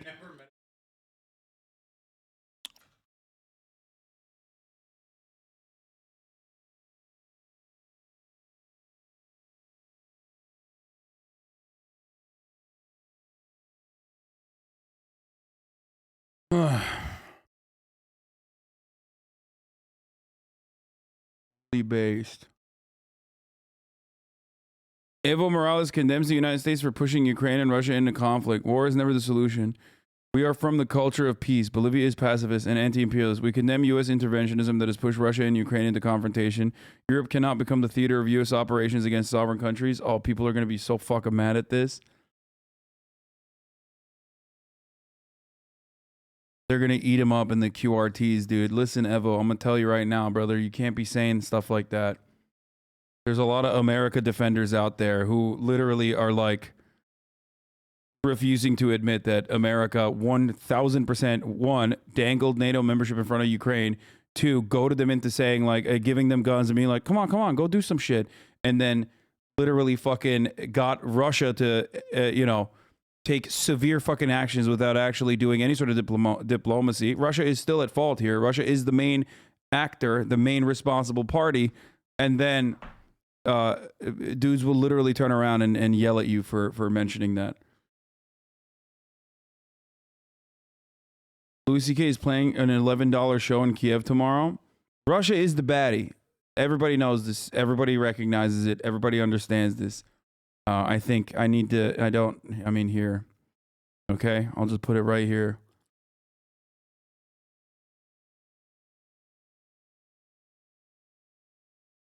And also, for all of the people who are like, America is the good guy here, you fucking piece of shit, fuck you, how dare you, it's not America's fault, it's Russia's fault only, and America didn't do shit. You're right, America didn't do shit. You know what America did do? Buy $700 million worth of oil, gas, commodities from Russia, refused to sanction Russia's oil and energy alongside Europe. Belgium refused to fucking sanction diamonds. Italy refused to sanction luxury goods from Russia.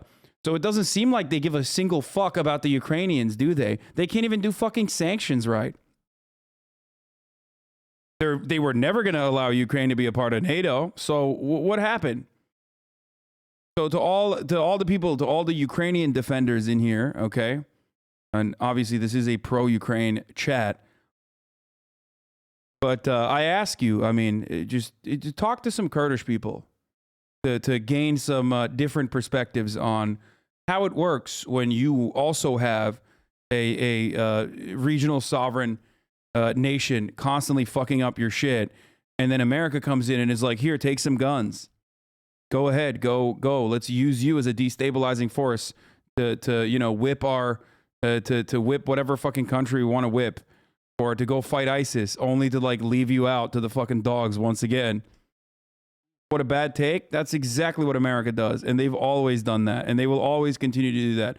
Anyone who has ever thought for a single fucking fraction of a second that America has ever had the genuine interest of and safety of the citizens that it claims to fucking care about is a buffoon. Straight up.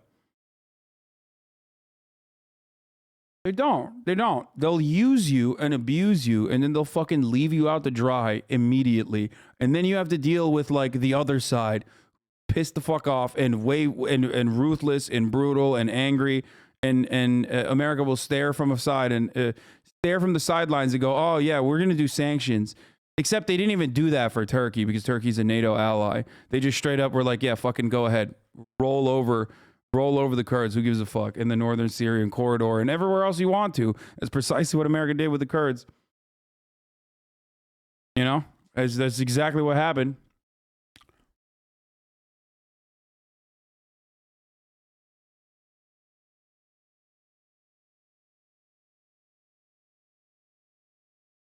Not a take is literally our country's history chatters.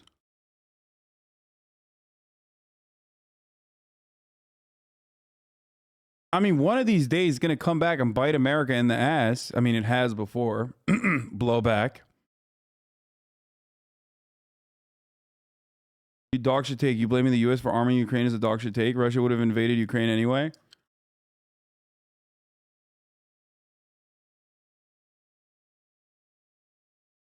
Maybe.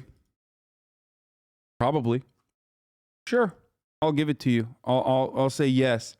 Except, why did they fucking lie to the Ukrainian people and act like they were going to invite them to NATO then? To make matters even worse. Why did they allow Putin to even have a talking point at all? If they were going to fucking, if he was going to invade regardless.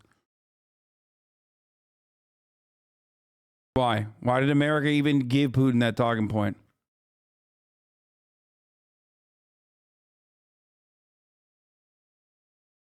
More importantly, if none of these countries ever intended for Ukraine to be a part of NATO, and they never did, and they never also were, I mean, you're hearing it right now, they're not like ever going to send fucking troops over. Okay? They're not sending troops over. They said they were never going to send troops over. How do you, you know, how do you pair that with reality?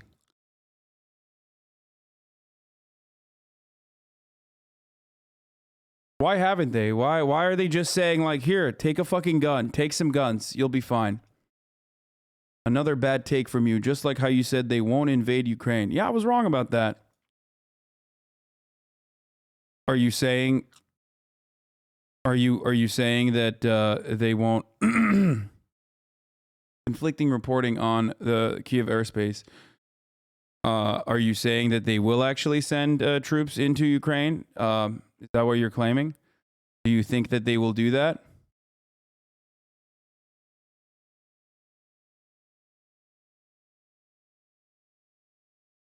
Do you think they will? Do you think American troops are going to fucking enter Ukraine and defend Ukraine? Possibly sparking nuclear holocaust?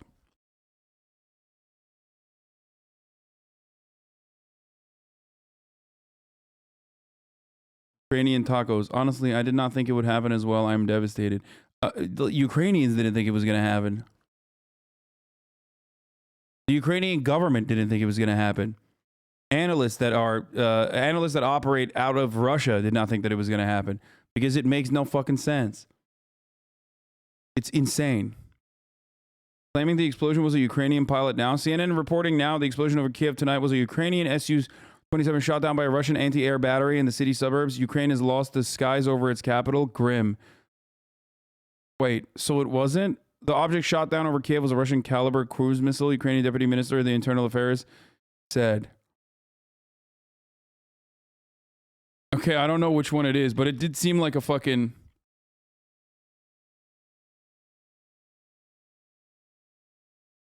It did seem like...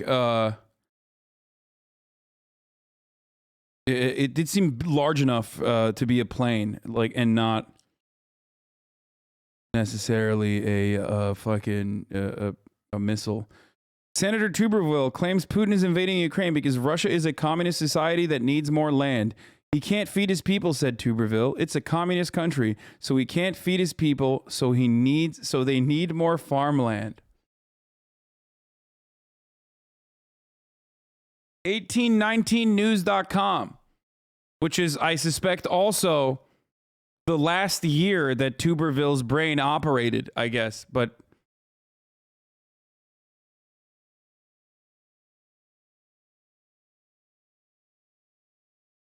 you know, if there's one thing Russia does have, if there's one thing Russia lacks, it's land. So what a great take.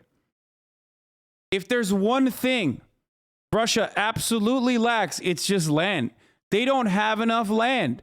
They're constantly thinking, how will we fit all of these people in our 11 time zone country?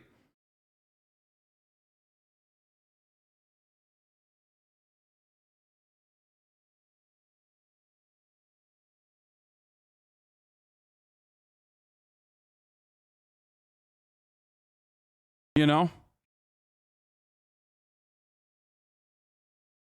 Most taiga not suitable for farming. I mean, that is true, for the record. That's why, don't they call it the breadbasket?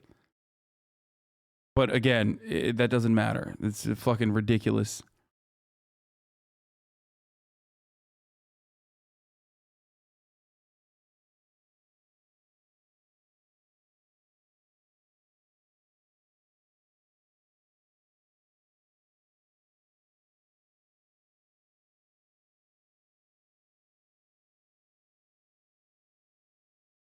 Ukrainian Interior Ministry confirmed it was a Russian jet, so I don't know where the fuck CNN is getting the info from. Yeah, I don't know. Caliber missiles range from 6 meters to 8.9 meters. Dude, that wasn't 6 meters. A 6-meter missile is not easy to fucking spot from... you can't spot a fucking 6 meter to 8 meter. Let's say it's a 20-meter missile. I mean, that would... You'd barely be able to see that in the fucking darkness of the night. 8-meter missile, you're not going to be able to see. That was gigantic. It was larger than...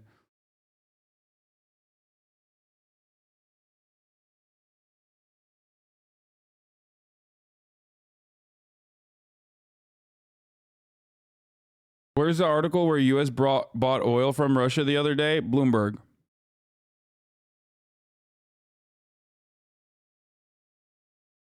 Bloomberg had the article. Oh, shit. Yeah, I had a very Fox News brain coworker tell me Putin wants the wheat fields. Yeah, no, dude, it's...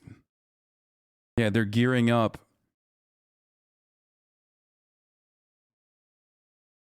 They're gearing up for a long winter. That's why they need to fucking make sure the Ukrainians are not hoarding the wheat supply. That's why they actually invaded Ukraine. Yeah, you know, Putin was like, I fucking hate Stalin, but also, you know, we're going to do that.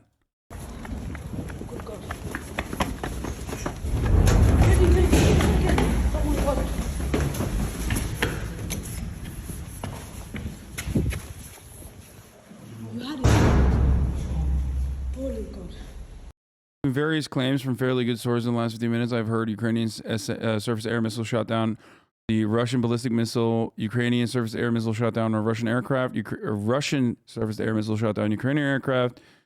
They're all the current claims.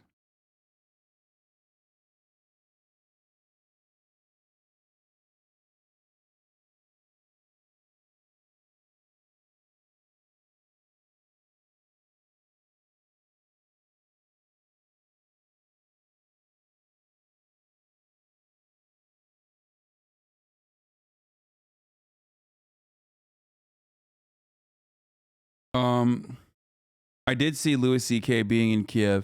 I think the funniest thing, I'm sorry, but like the funniest fucking thing is that Louis C.K. is in Kyiv right now. I still don't know if that's real or not. I feel like it's so fucking stupid that I cannot comprehend why or how that's real. The thing that definitely is real is Sean Penn being in Ukraine, there to document the invasion. That does make sense. That is very... How will this affect the trout population? Yeah, oh my God, it's actually real. That's crazy. Stop it. Stop it. Tickethunt.net. Choose ticket for Louis C.K. live in Kiev in English. Are they 30% off? Oh, damn, dude. What a steal, boys. You can get a balcony seat for 30% off, dude. That's crazy. Pog, let's go. Chat, we're going to Ukraine.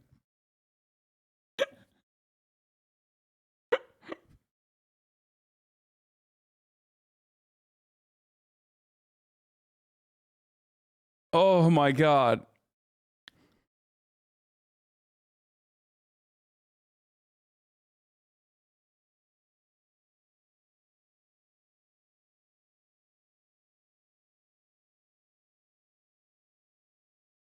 You think Louis C.K. is in Kiev? I don't want to believe it. I don't believe it, but I have seen a bunch of people actually report on it. I think New York Post actually said Louis C.K. was in Kiev. I need to know if actually he is.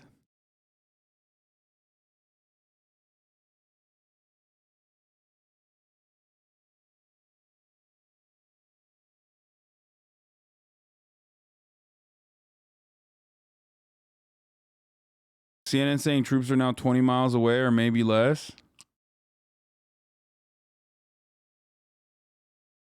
What's your take on Zelensky's hostile policy towards Russia? You keep saying Putin is bad, USA is bad, but you barely mention one of the key actors, Zelensky. I think Zelensky is nothing.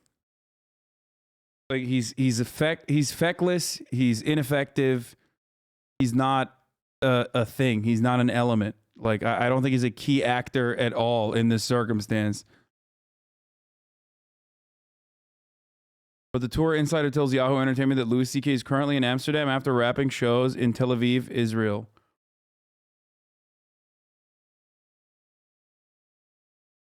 Louis C.K. actually visited Moscow after the USSR collapse. He said it was one of the most important experiences of his life.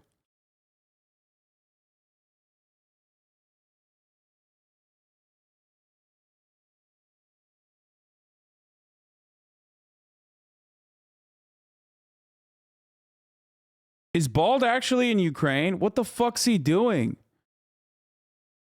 Somewhere on the Ukraine-Russia what?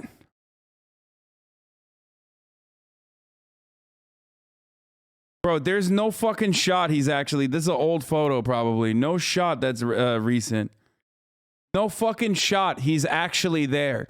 I mean, this motherfucker literally went into Chernobyl, so I wouldn't be surprised if he did go. He is a psycho. Do you think Russia has waged false flag operations against its own country in terms of the Beslan school siege in the 1999 Moscow apartment buildings? Bro, I'm not trying to fucking get a steady... I'm not trying to eat fucking the polonium, okay? For breakfast when I wake up tomorrow.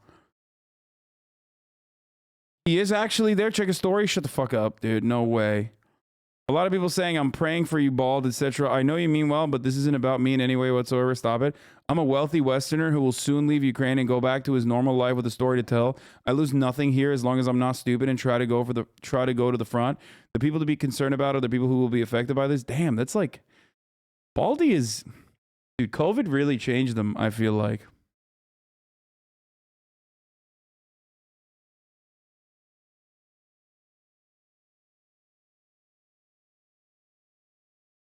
Go Baldy.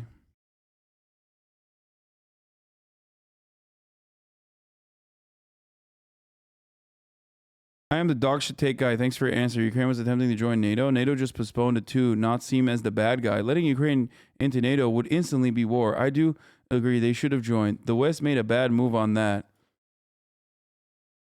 Bro, the two fucking countries that supposedly were going to join NATO under George W. Bush, or George W. Bush reigniting talks about fucking allowing two countries in the NATO, have now been invaded by Russia. One is Georgia in the exact same identical capacity where there was reasonable interest in defending the safety and security of Russian civilians, and that's how in 2008 immediately after George W. Bush said Georgia and Ukraine should be allowed into NATO, even though every other country at the time said no. Every country said we have security concerns about this. This is probably not going to be okay. The internal documents that we showed earlier on the broadcast said that this would be the red line for Putin and that he would not allow this to happen. Also, the two countries that George W. Bush mentioned are now invaded.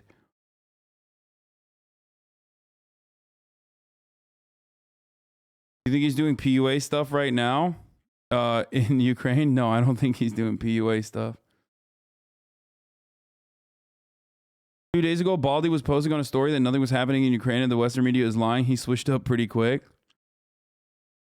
Bro, I think I've talked to people with Ukrainian relatives and shit. Like, none of them were freaking the fuck out. Or the people in America were freaking the fuck out about Russia potentially invading Ukraine more than the people in fucking Ukraine.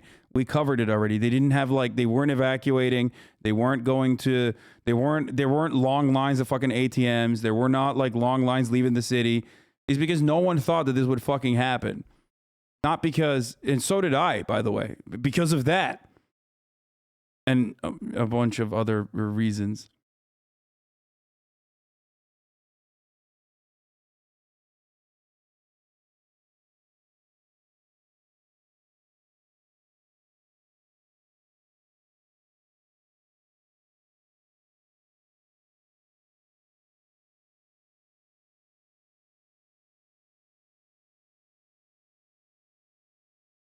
Russia has fired 160 missiles.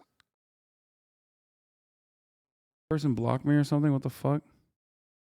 Nope. Okay. Can't see their... Anyway, the people to be concerned about are the people who will be affected by this. I met a lot of soldiers 2 days ago near the border. Young men no older than 25. Nice, kind lads who now have to defend their country against a powerful force. Some might not make it. Save your thoughts for them and the other people who don't have the advantage of being from a safe and peaceful country.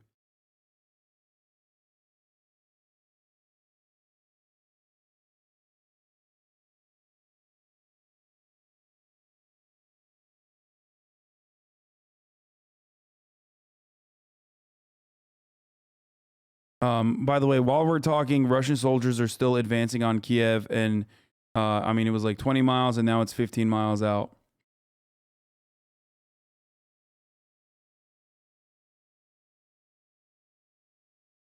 Al Jazeera Arabic reporter said it was a Russian jet taken down by Ukrainian air defense. Wreckage fell on a building, killing a child and injuring 6 people. We'll wait for confirmation from the Ukrainian carrier. Ukrainian Defense Ministry reported roughly 800 deaths of Russians. China has now sent planes to Taiwan for the second time in 24 hours. Taiwan has warned Chinese aircraft in its air defense zone. That's cool.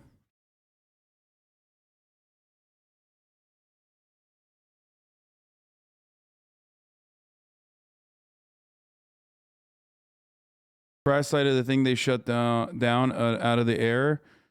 Mayor Vitaly Klitschko said that at least 3 people were injured as a result of the explosion, one of whom is in serious condition. Rescuers continue to work at the site of the tragedy and do not rule out the chance of the apartment building collapsing. Dude, that's fucking bananas. That's the craziest part. There's active war fucking happening. I mean, this is fucking Russia is doing this, of course, and it's insane. But you still have a city that's alive, you still have, you have the fire department working to fucking put out a fire. You have real people living in those buildings, which now might collapse.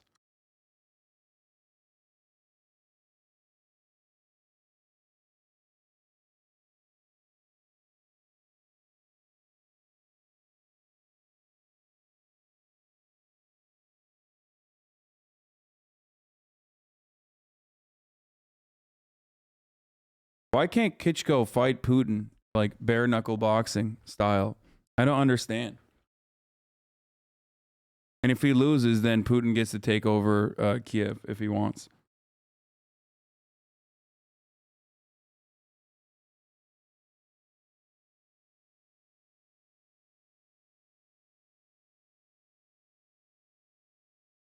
Gentleman's duel.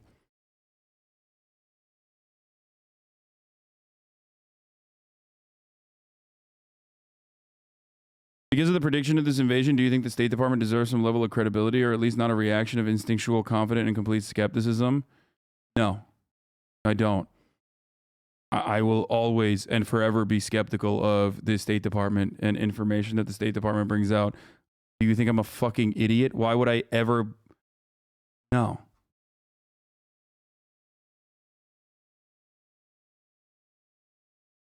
That's an incredibly, horribly fucking stupid take.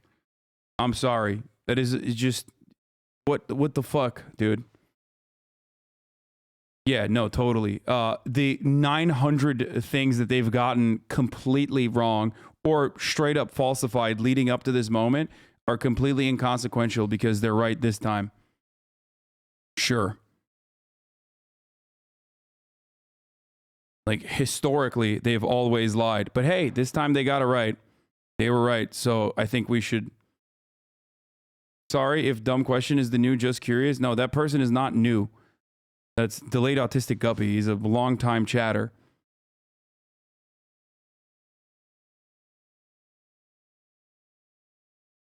And let's be real, they probably got lucky. No, I don't think they got lucky. I think they just have fucking... I don't know if it's partially because they have leaks or partially because Russia wanted to feed this information to posture and claim that they were going to do this. To, like, I don't know, threaten, intimidate. It's Vladimir Putin. It could be anything. Like, it could literally be on purpose. It could be completely deliberate. He could have completely and deliberately leaked this information, this intelligence, and then acted like he was not going to do it, just to do it anyway.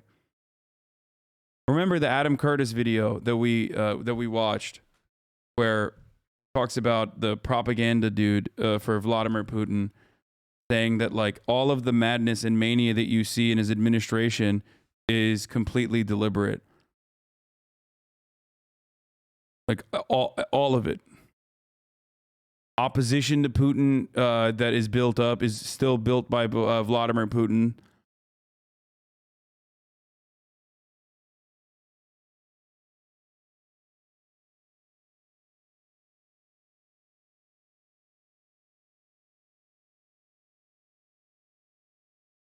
What's your take on NATO not getting involved, even though technically they were entitled to take Ukraine's side?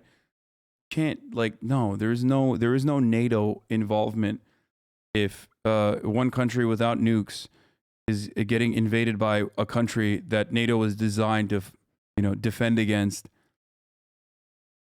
Technically, NATO's there to fucking, bomb Libya. Okay, NATO's there to go into Afghanistan. They're not going to do that with Russia. People need to get this out of their heads.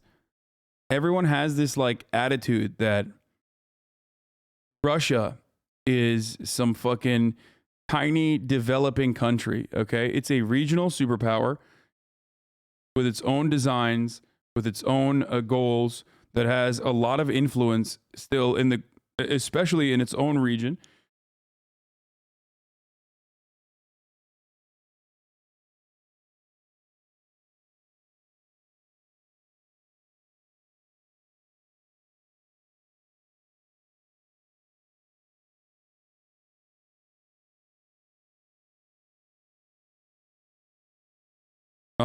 And that supplies Europe with energy.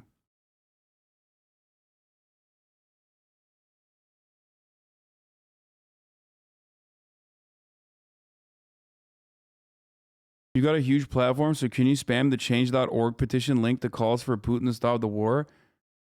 What? You think a change.org petition is actually going to get Putin to stop the war? What?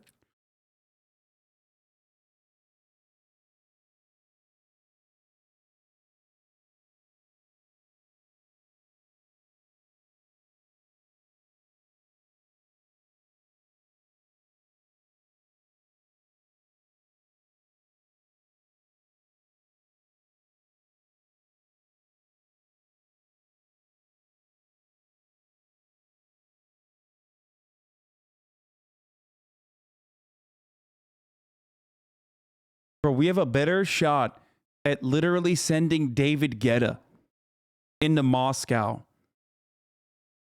Okay, so we can stop Vladimir Putin personally by dropping a fat beat like he ended racism then you have a shot at like. I mean, it was probably fucking. It's a joke. There's no way the catus is like. There's no shot that he was being serious. The fucking troll in this community.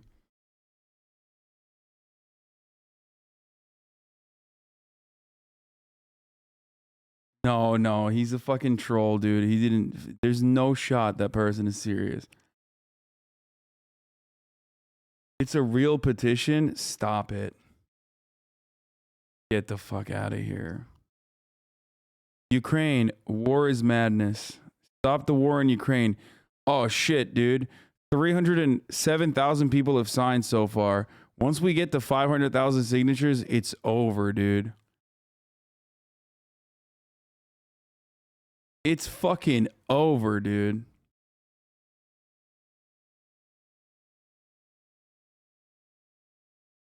What? President Biden draft Ethan Klein?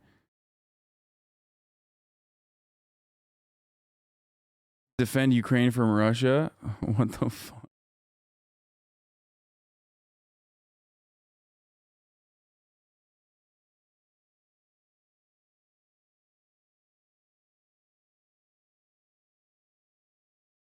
I was wondering, like, what is less powerful than the UN Security Council?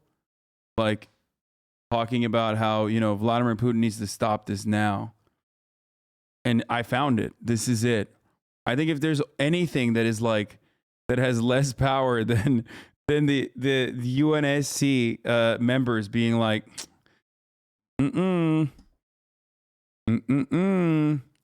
it's this. Is a change.org petition. Wait, they have a fucking Patreon? No shot. What? Funding military conflict via Patreon was definitely not in my dystopia bingo card. I just became a supporter of Ukraine's army for $1,000 a month. Do the same and buy them some tanks and missiles if you can.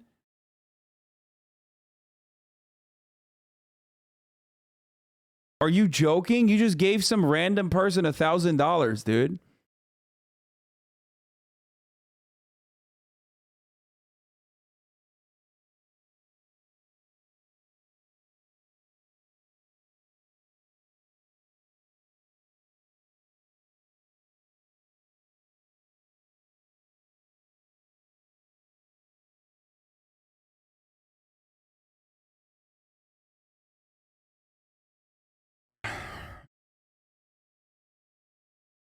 There's so many scams going around right now. I don't want to spam with what I said already, but TikTok is full of this shit. Dude, that is so fucked up. Like, fucking wars popping off, and like the first thing that you do, the first thing that you want to fucking do in that situation is like, try to fucking scam people. It has 14K Patreons? No. While others are trying to flee the country altogether, rushing toward the border, creating a possible humanitarian crisis unfolding right before our eyes. This is military vehicles and tanks roll through a Ukrainian checkpoint from Belarus. And about an hour from Kyiv, the so-called Chernobyl zone, the site of the worst nuclear disaster of all time, is now reportedly under Russian control. In Russia and across the world tonight, protests speaking out against the war. Today, President Biden announced more sanctions, saying Putin chose this war. Now he and his country will bear the consequences. Our team is standing by in Ukraine, Poland, and Russia tonight, and we will talk. Motherfucker's about to be like, dude, Hasan, imagine buying a fucking vehicle instead of buying a tank for the Ukrainian military, you fucking piece of shit. No, it's legit and linked to the Ukrainian government site too. The original tweet shared underneath. Are you serious?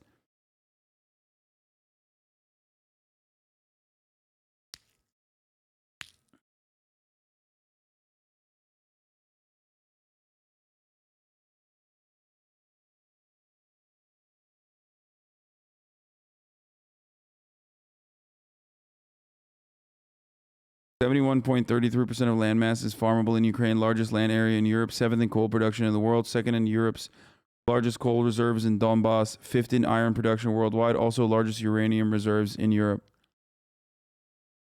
Bro, this dude is literally writing Ukrainian facts in the chat. Like, no, it's actually fucking sick. Bro, Vladimir Putin's gonna see this and be like, maybe I do want Ukraine.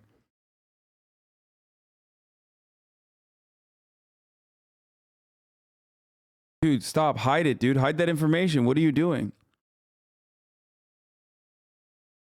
What the fuck is wrong with you, bro? Just kidding. Yo, Vlad, we're just joking, bro. That's crazy. That's cap. That's not real, you know? Fucking coal reserves. Shut up. This is a joke. Guys just leaking shit.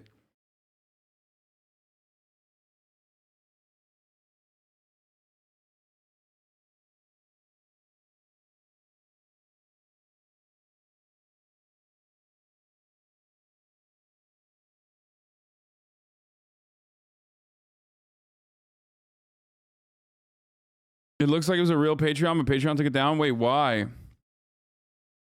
I mean, I guess you can't like fund a fucking government, right? Also, there's no shot like you can crowdsource more money than the American government was giving you anyway, for the record. Like we gave like $500 million like last week, bro. What the fuck? What do you mean? You think you're gonna raise more money than that?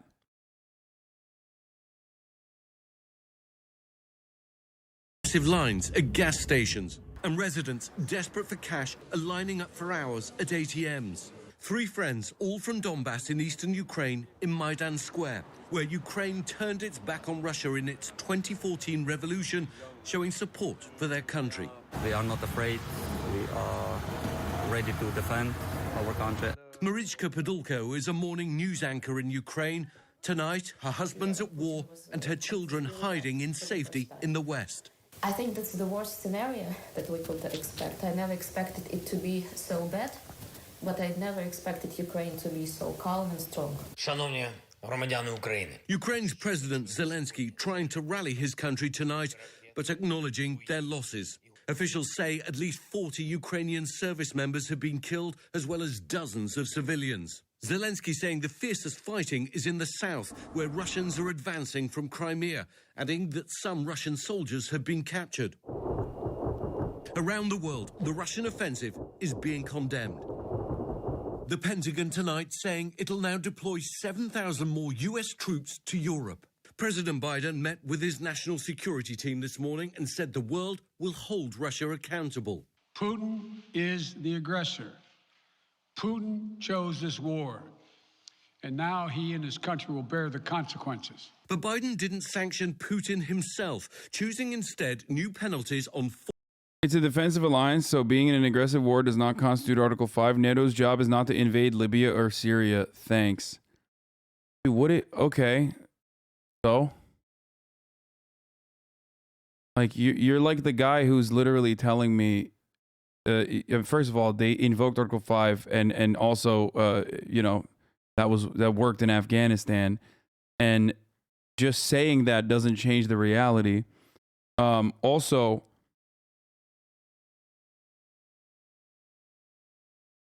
you're like the guy who's literally like, you're like the guy who says like, oh well, what about international law? They're violating international law.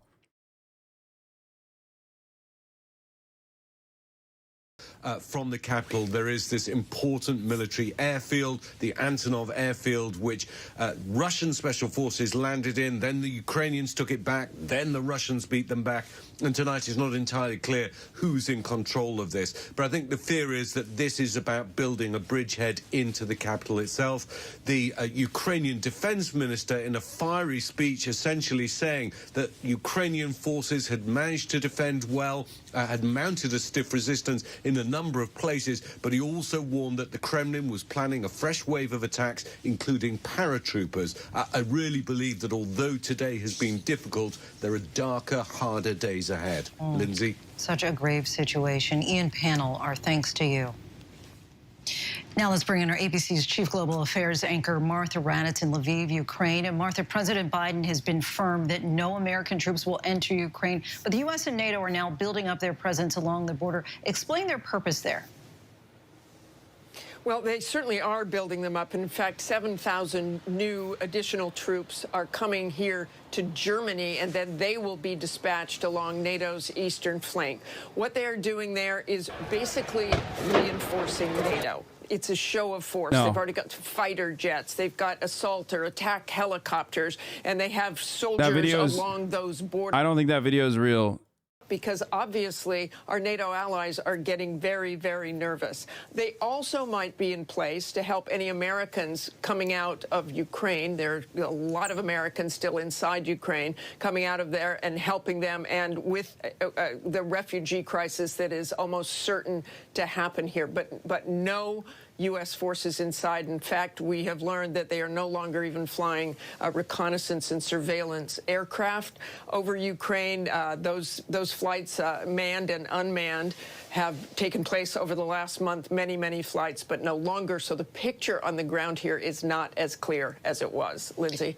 And last night you reported that a senior Pentagon official told you, quote, you are likely in the last few hours of peace on the European continent for a long time to come. How are military officials, as well as Ukrainians, they're reacting to just how quickly all of this is unfolding?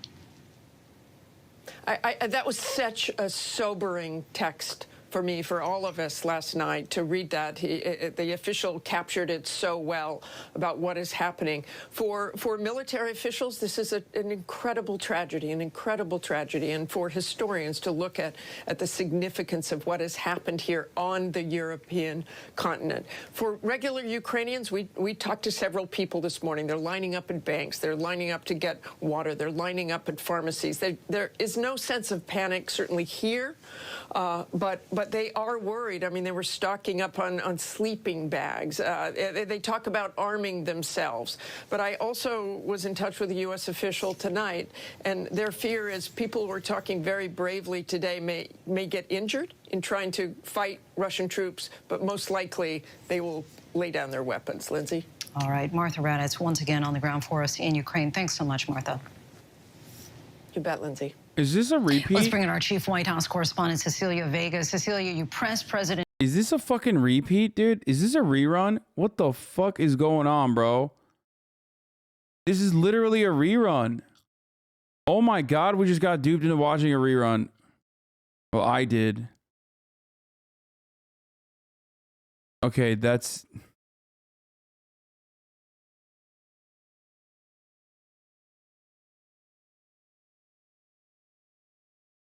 I mean, even CNN is doing it. But now, of course, it is clearly a real concern because the video that Sam was referencing just there of Zelensky earlier tonight, you know, he's been making these videos with these heartfelt pleas to the Ukrainian people. And this one tonight saying that he is target number one and his family is target number two was a very chilling statement. And it really does reveal just the position that he is in as he is trying to maintain this steadfast leadership in this situation. And it just reveals the conversations the White House has had with him, their concerns about what could happen, and of course, their major concern that Russia could definitely overtake Kyiv. Tika, what's the feeling in Lviv tonight?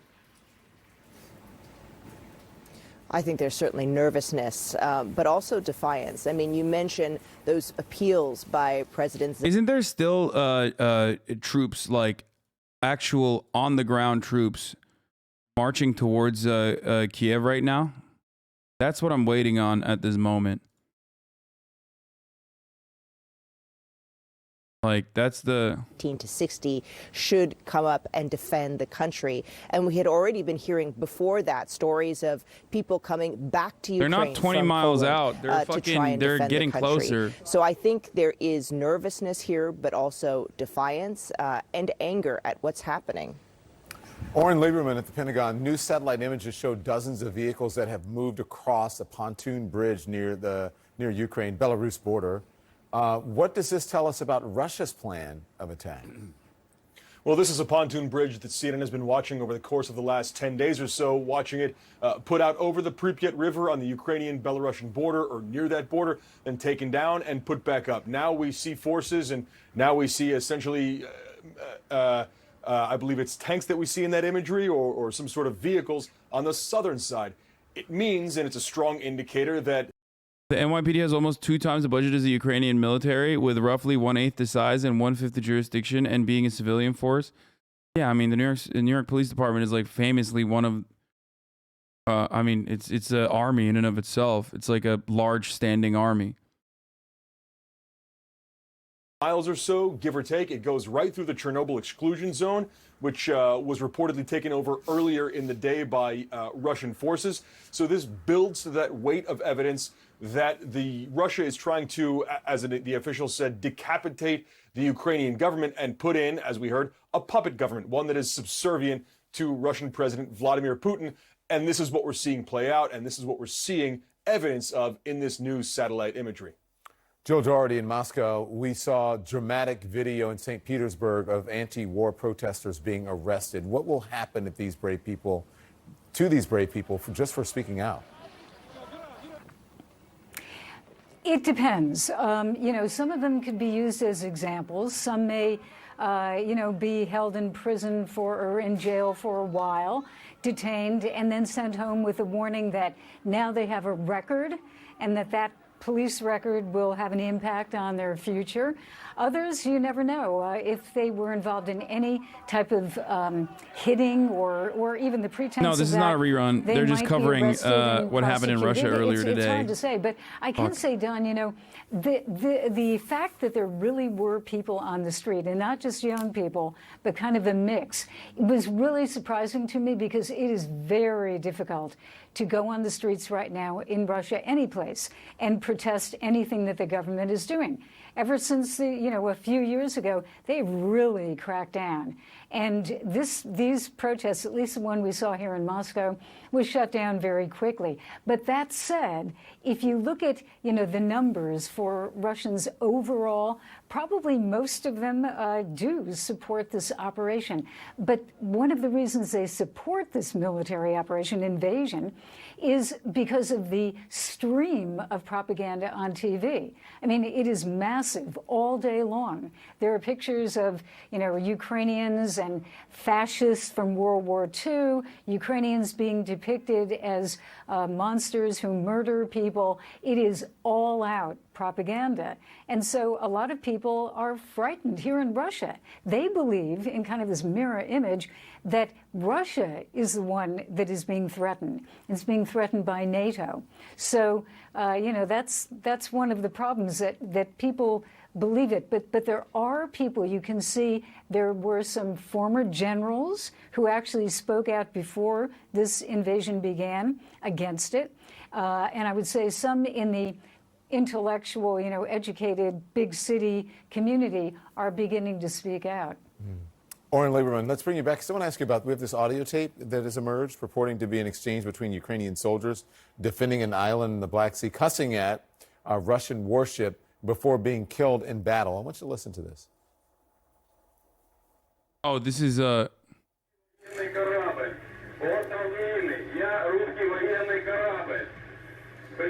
we covered this earlier today.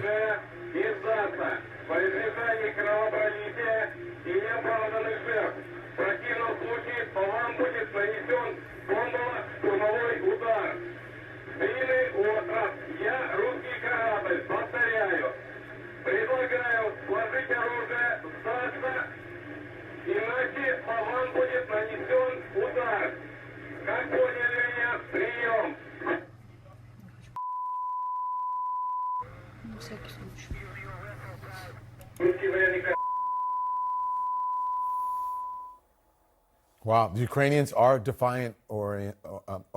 They aren't backing down.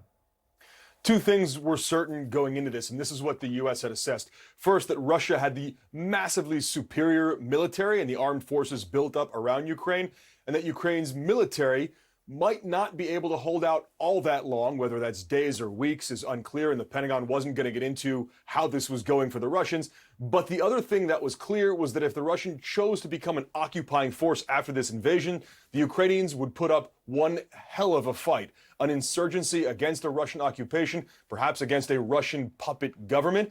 And that spirit there, that will to fight, that will to stand back against Russia and to be Ukrainians, that's what you're hearing in that video, and that's what you're hearing from our correspondents who are in Ukraine and talking to Ukrainians on the ground there. Yeah, and our understanding, again, is that those folks were killed.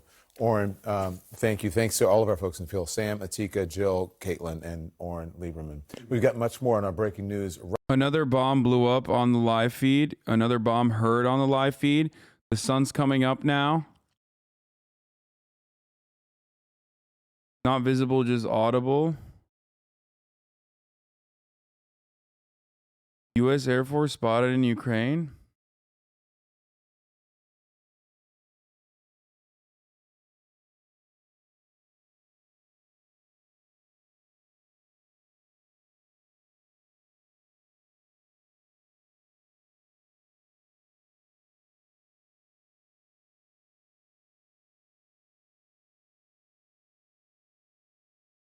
The go fuck yourself story is like still sad because ultimately what happened? They fucking died. You know what I mean? Like they died.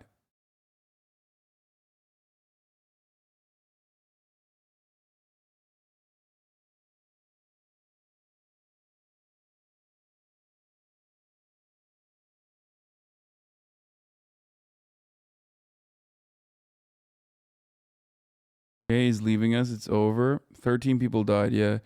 Kyiv is going to Russia to meet the president Vladimir Putin. Plans to make Russia his second home. No, dude, this is not new, dude. No fucking shot. This is old, isn't it? This is old news.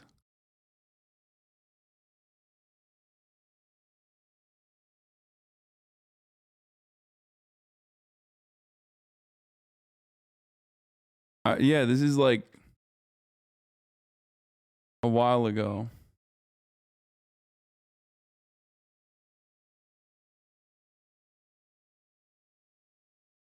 Also, he never actually went. He's too busy duking it out. Bro, he can't even fucking manage his divorce, dude. What do you mean? He's going to manage geopolitical crisis, like conflict? Crazy?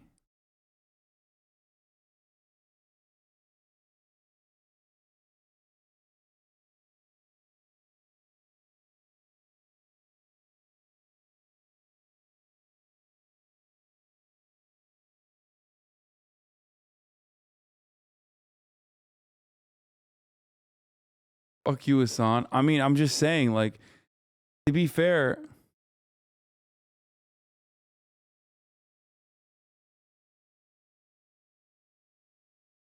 managing a war must be easier than keeping up with the Kardashians. Yeah. Video of the residential strike damaged by... Fuck, dude, do not give me Telegram links, dude. I'm not clicking on that shit.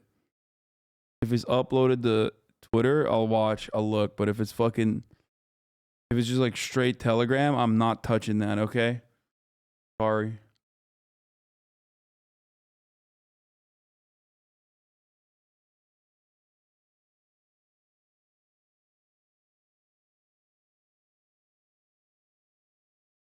We ever tried playing College Dropout in Russia yet? They might drop their arms once they realize how good Kanye's music is. Yeah.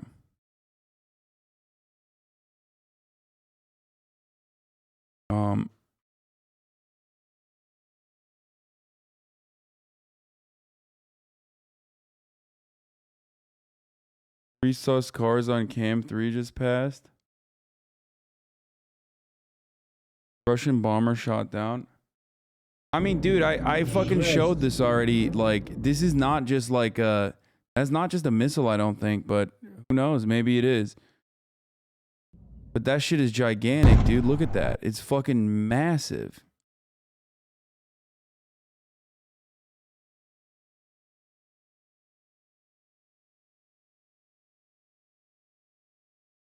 Anti-Ukraine's police force arrest Russian soldiers.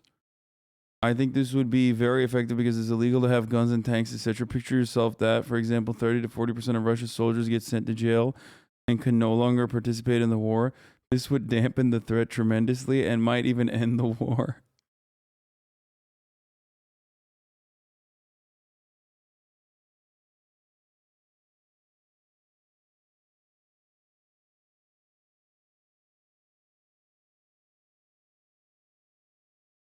Do you like Rachel Maddow? No, I not like Rachel Maddow.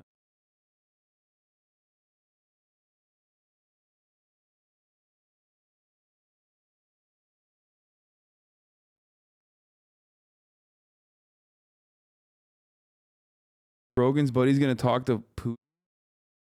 Host of the Lex Fridman. I stayed up all night talking to people in Ukraine and Russia. I'll publish Mark Zuckerberg podcast later at another today. I will travel to Russia and Ukraine. I will speak to citizens and leaders, including Putin. War is pain. My words are useless. I send my love. It's all I have. What?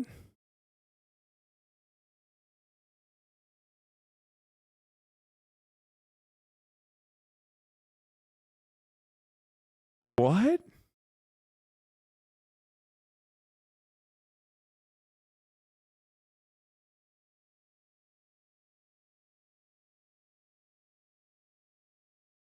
Lex Fridman is cool as shit.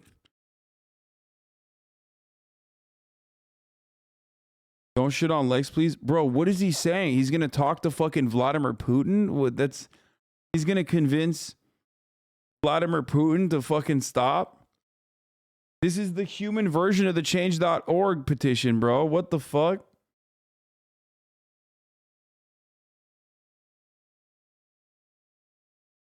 Reason why Russians aren't in Kyiv yet. Okay, I don't know if this is real or not, but Russian tanks are moving towards Kyiv, but a battle has broken out near Ivankiv. Ukrainian forces blew up the bridge to stop the Russian column. Didn't they do this before?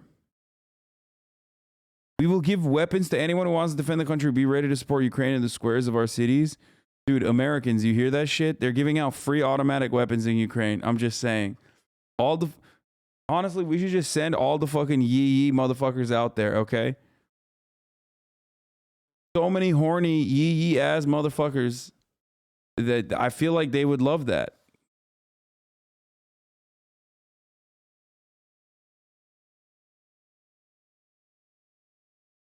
Free weapons, dude.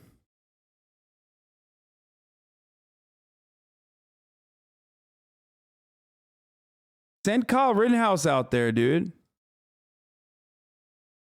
Wait, you said you'd give Putin a BJ? Why is Lex... Wait, hold on. I have to find this take. He said, you said you would give Putin a BJ, so why is Lex crazy for trying to? I wouldn't actually suck him off, dude. That's a joke. You know that? Do you know that's a joke? Difference is this dude is serious. Like, mine was a joke. What's not a joke is the top of the hour ad break coming to you in the fucking middle of the hour because I forgot to run it. Okay? So I'm going to run it now. Sorry. You no longer want to see the ads. All you need to do is subscribe. You can do that for $5 or for free. Okay? I mean, I would suck a dick to save Ukraine, yes, but like, that's it's a fucking unrealistic and ridiculous scenario, okay? That's the joke.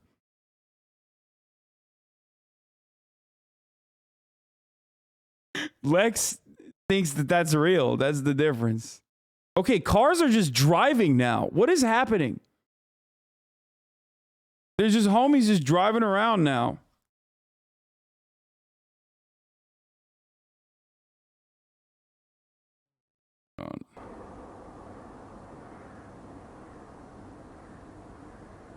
People are going to McDonald's. Like, they're going to their McDonald's job. They're going to open up the fucking 7-Eleven.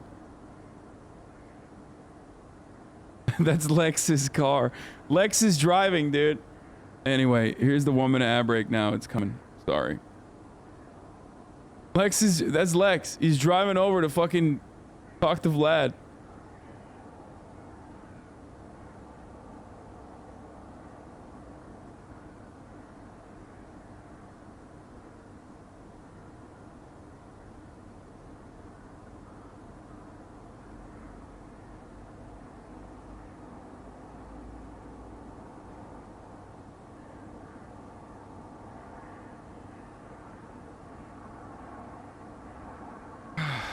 Time for the guy to walk home his dog again. I wonder if Uber is still up in Ukraine.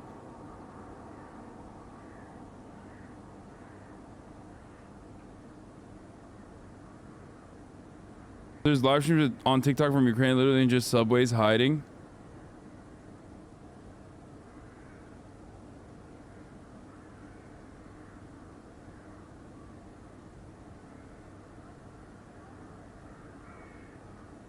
potentially execute him on the spot. We don't know exactly what would happen there, but those are certainly possibilities. Okay, If that does happen, I gotta clean up here that, of course, and brings use the up a bathroom. whole I'll be back in a other series second. of questions about human rights, war crimes, all kinds Wait, of what do you mean things power that, is going off? for a Western military would be something that you would never get into, but for the Russian Guys, military, it's the they may morning. take that as basically being the Oh my God, Twitch chat, literally, please go outside and touch grass.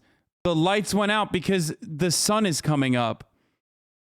That's a normal function that occurs when, you know, the big light, what is known as the sun, when the big light comes on, the city lights, the little lights, they go off. Have you guys never been outside? Here, go ahead. Here is some imagery of outside, okay? I leave you with this for now.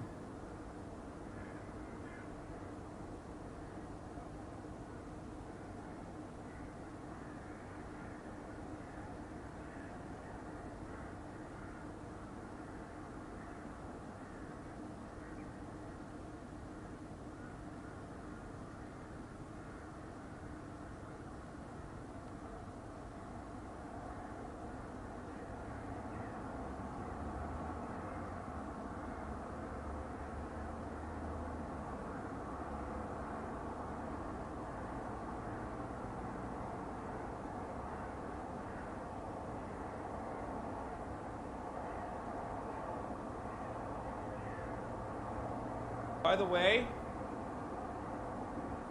because I broke my last controller playing Sekiro last time to completion, I literally bought 2 fucking PlayStation 5 controllers just to be safe and prepared for when, you know, hopefully when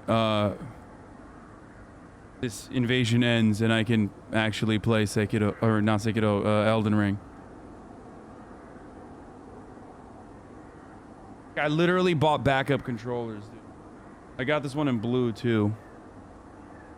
Thought it was a cool color.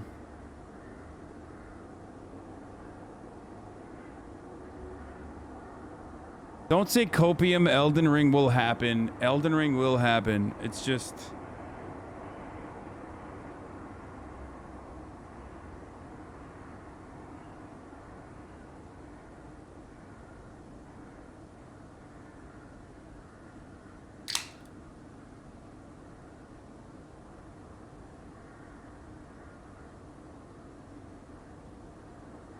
Damn, guess you're gonna be trending in the morning? Wait, why? What do you mean? Are you saying that because it's like, because people are like, socialist streamer buys 2 PlayStation 5 controllers instead of giving all that money to the Patreon for Ukraine? Because you said waiting for this to end so you can game. Yeah, I'm saying like hopefully this invasion will end so I can game. Yeah. That's the main thing here. That's the main concern that I have.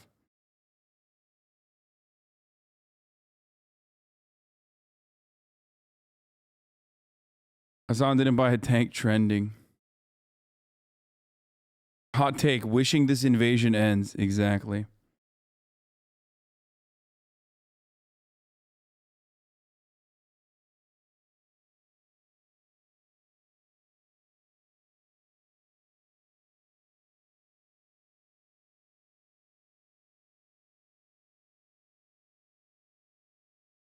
More reputable source on Russian locations.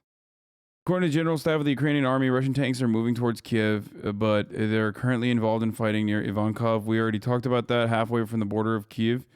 Meanwhile, eyewitnesses heard explosions again in Kyiv, requires confirmation. Russian tanks are coming to Kyiv from the Chernobyl zone. To stop them, the Ukrainian military had to blow up a bridge near the village. Yes. This guy says, I'm hearing that on the YouTube stream. He's on it.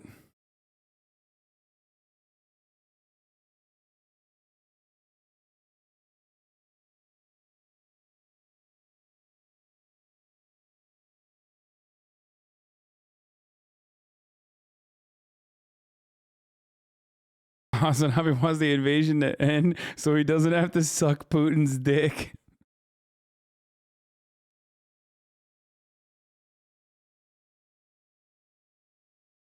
The attack on Kyiv was supposed to start, like the bombing, according to Ukrainian and American intelligence. Putin is very bad. Thank you for the 5 gifted subs.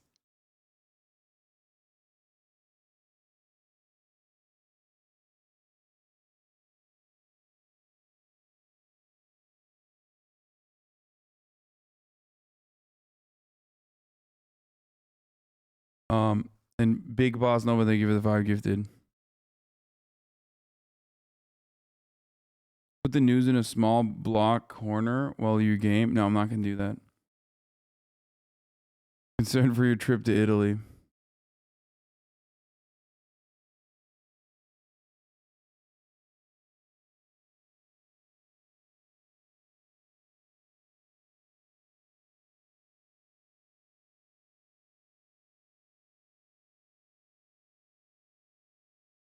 A 100,000 people came to Poland and Moldova.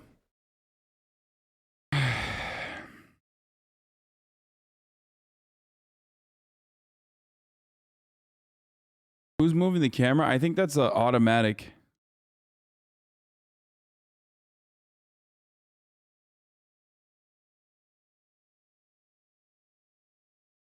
Dedicated Polish government site for Ukrainians seeking refugee in Poland is ua.gov.pl.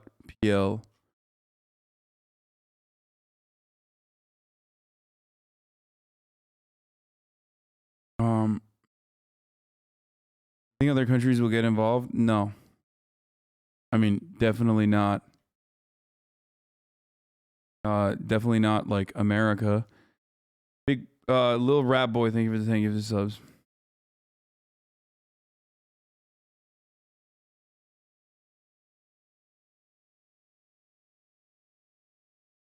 What is this? Biden takes veiled swipe at China in condemning Russia backers on Ukraine. Oh,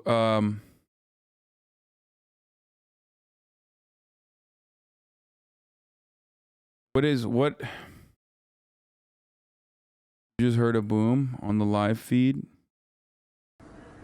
Bro, I mean, shit might be blowing up, but people are just going to work. You know what I mean? Maybe not in the fucking main area, but homies is just driving around.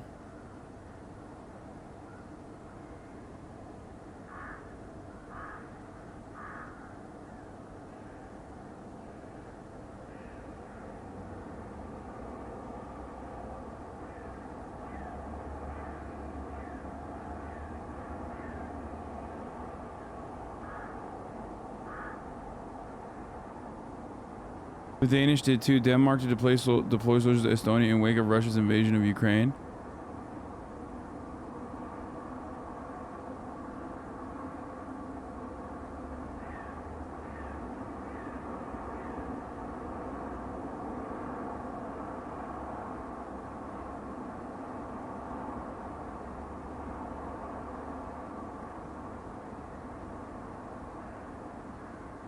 Less people than this time yesterday, though. Yeah, no. Yesterday it was like straight traffic. Like traffic was actually crazy yesterday. Right now it's like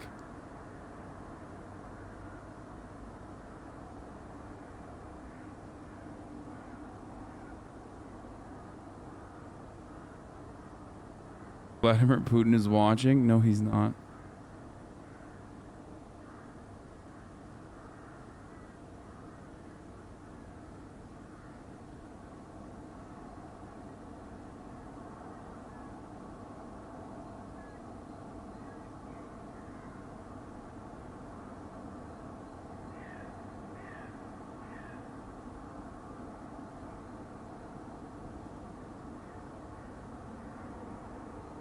Saboteur groups officially in Ukraine. Bro, we already saw this. Oh, this is new. Групи ворога. Маємо інформацію про те, що у Київ зайшли диверсійні групи ворога. Тому я дуже прошу киян, будьте уважними, дотримуйтесь правил комендантської години. Я залишаюсь в урядовому кварталі разом з усіма. разом з усіма, хто необхідний для роботи центральної влади. За наявною у нас інформацією, ворог позначив мене. They're repeating this information. It's old information.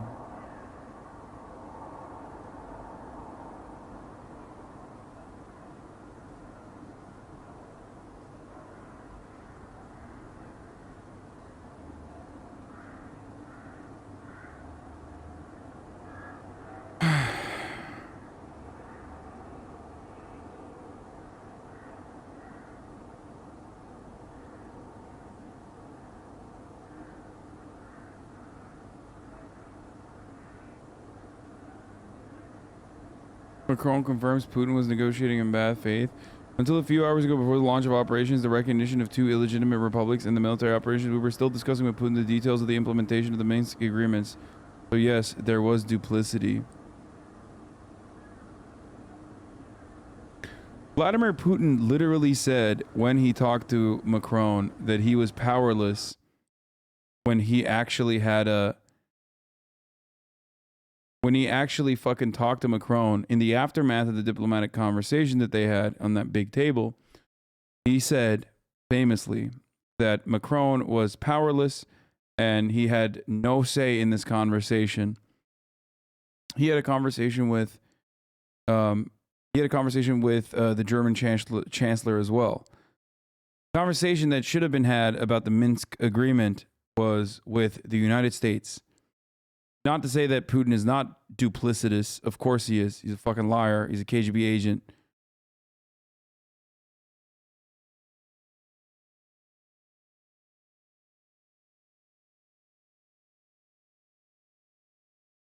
Give Putin Gok 9,000. Thank you for the 5 gifted subs.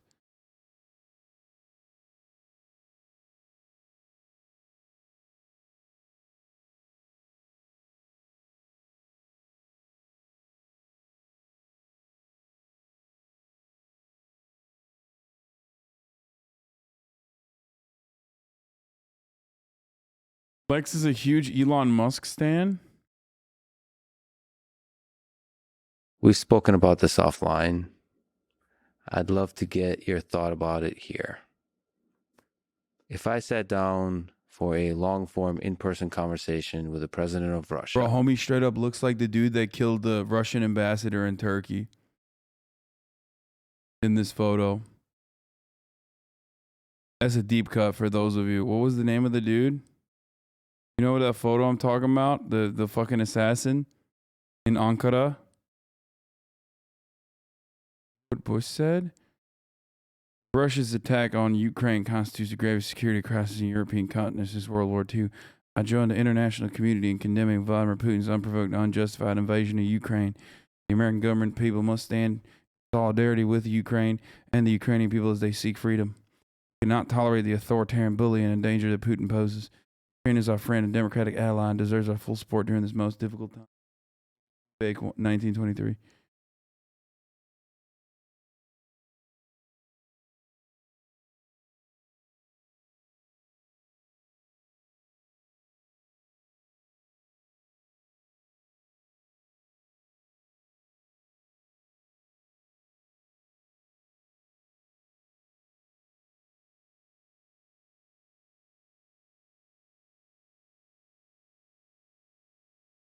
On the left is The Economist after Bush invaded Iraq. On the right is The Economist after Putin invaded Ukraine. Spot the difference. Now the waging of peace.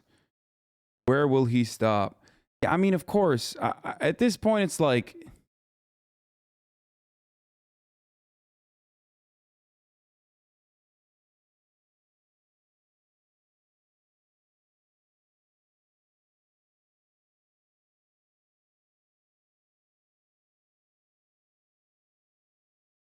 The guy on the left who keeps saying only one thing can be bad at a time. Your tweets and articles, voice drops on octave are only making me stronger.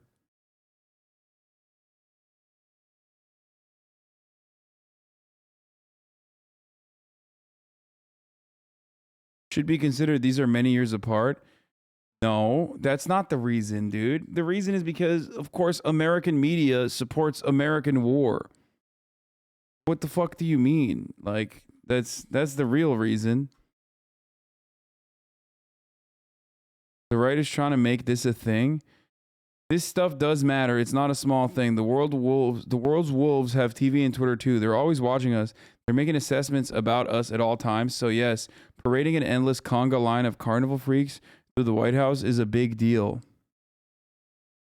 The world in its current state, because of an overwhelming amount of tolerance to insanity, and the people who ask for it are still calling us intolerant. They will never have enough, and they'll never be satisfied. I'm done with it.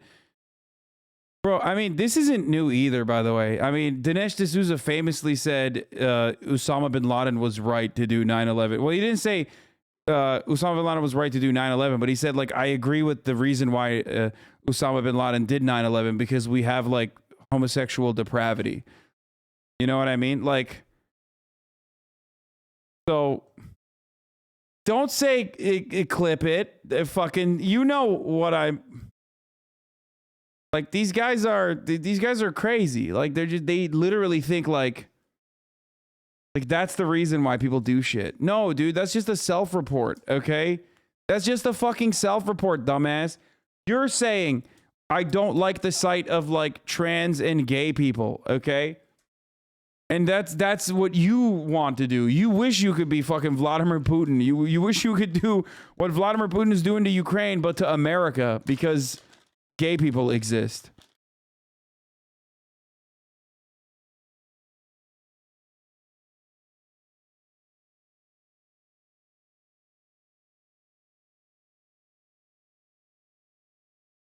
Do not ever send me Seth Abramson tweets.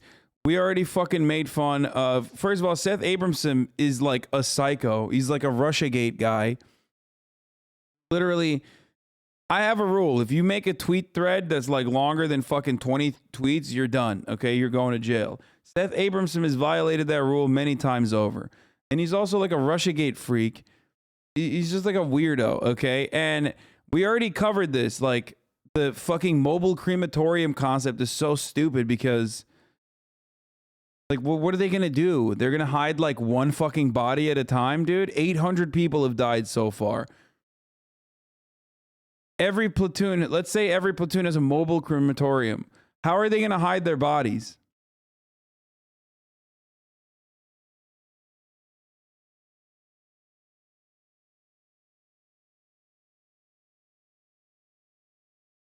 Have you seen this kind of explanation yet? Let me help you out for those sitting in the back. Found this on Facebook. Dude, I will... Please never send me shit like this. They're in an abusive relationship.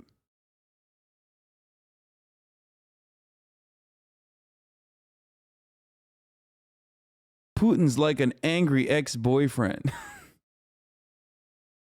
Anyway, let's watch this guy. Vladimir Putin. Would you potentially want to call in for a few minutes to join in on a You idiot, it's for Russian soldiers. I know, dumbass. That's why I said 800 Russian soldiers have died. Do you know how long it would take to fucking hide the fucking Russian soldiers' bodies in the crematorium? According to the Ukrainian Defense Ministry, 800 Russian soldiers have died thus far. What's going on? You think they're gonna fucking hide the bodies one at a time? Do you understand how many fucking like how much time it would take to cremate 800 bodies in a one-off mobile crematorium? I'm saying bombs are going off, but I'm not hearing it.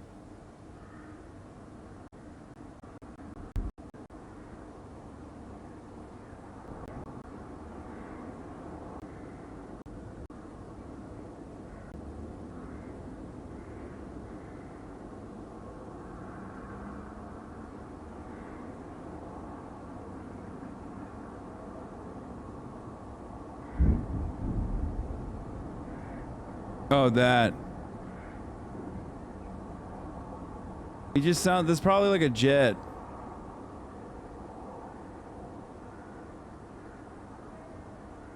Can you do an interview on H3 before the next Leftovers episode in April? The H3 subreddit is eating you alive? Wait, for what?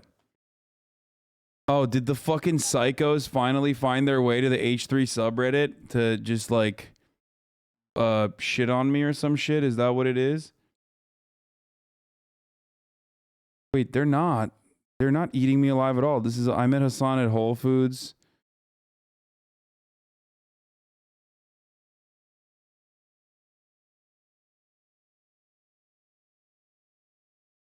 we stop with all the Hasan hate? He incorrectly predicted that Russia wouldn't invade Ukraine. Can the people pointing this out actually name other things that you disagree with them on this conflict? That's it. This is the only thing I've seen so far.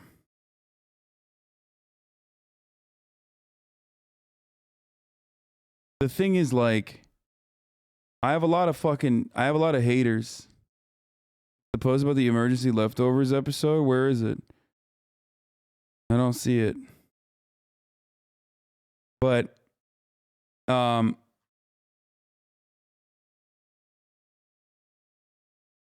thing is, like, it's not the H3H3 people. It's not the H3H3. So often. Wait, what? We already covered this. We already watched this yesterday. It's not the H3H3 subreddit people. It's like it's actually a it would actually approximately take 33 to 100 days to cremate 800 bodies with a singular mobile cremator.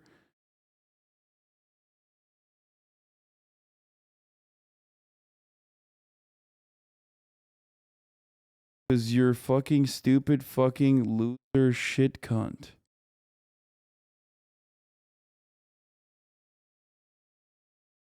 Okay.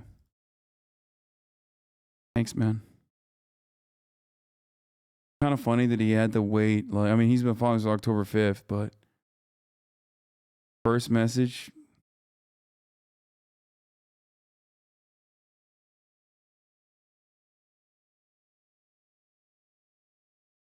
Good one. Conversation with him, moderated, translated by me. Sure. Yeah. Sure. I'd be happy to do that. You've shown interest in the Russian language. Is this grounded in your interest in history of linguistics, culture, general curiosity? I think it sounds cool. Sounds cool, not looks cool. So, well, it takes a moment to read Cyrillic. Once you know what the Cyrillic characters stand for, actually, then reading Russian becomes a lot easier because there are a lot of words that are actually the same. Like bank is bank. Mm-hmm. So find the words that are exactly the same, and now you start to understand Cyrillic. Yeah. If you can sound it out, then it's much. There's at least some commonality of words. What about the? So is he gonna fucking link up with Vlad or what, dude? Vladdy Daddy?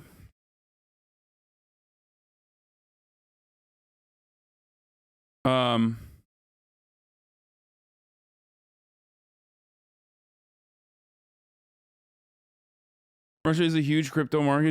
This is literally posturing the Russian media.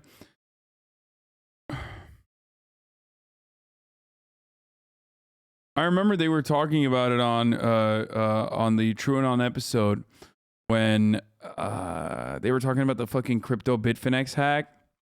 The not Turkish lady who stole, quote unquote, not Turkish, definitely not Turkish at all, lady who like essentially stole $4.5 billion worth of crypto. And on that episode, they were saying that like there are these weird Russian services where you can get someone to like, I can't tell if they were joking or not, but there were these weird Russian services where you can like get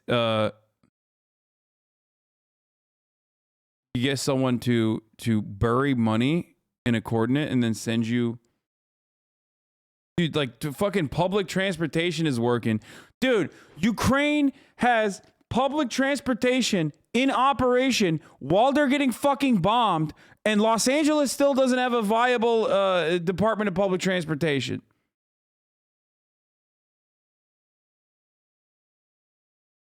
That's crazy, dude. That's actually wild.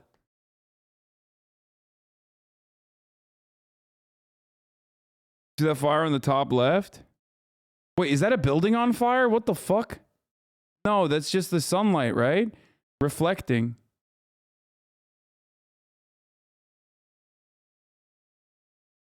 Where's the sunrise?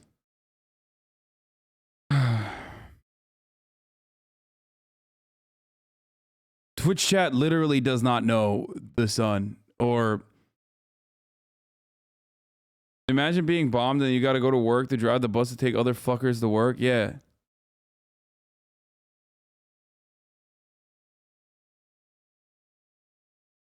Air sirens are now sounding in Lviv.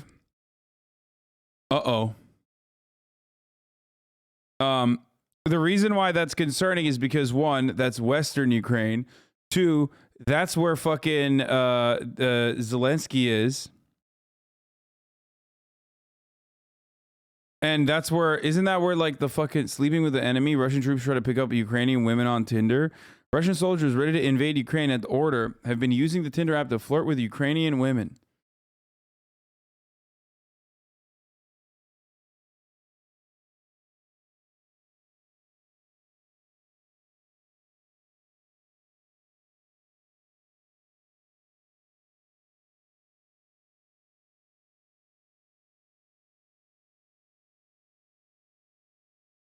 That's where the embassy was moved to as well, like the American embassy. Supposed to be a way more protected position. Russian TV uses Tucker Carlson and Tulsi Gabbard to sell Putin's war. Nice, dude.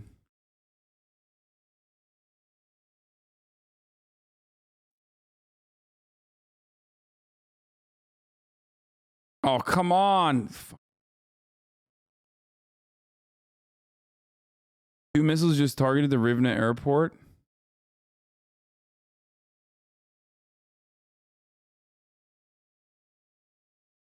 Why are there so many fucking random webcams, by the way? Like, there's just so many. There are so many fucking... Ukraine is the most cammed up fucking country I've ever seen, dude. I guess it is true. Eastern Europe, just fucking dash cams everywhere. Yeah, sirens are second air raid siren for a second straight in Lviv in Ukraine.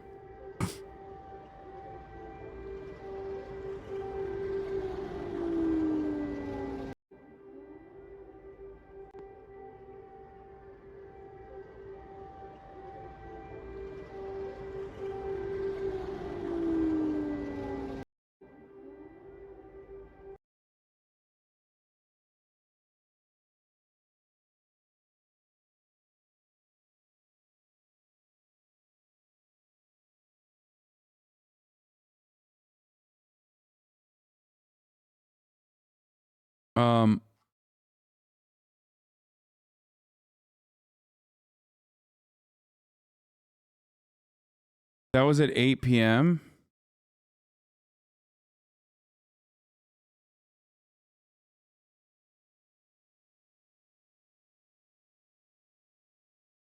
Now you opening BNO Twitter? Yeah, I know. Sorry.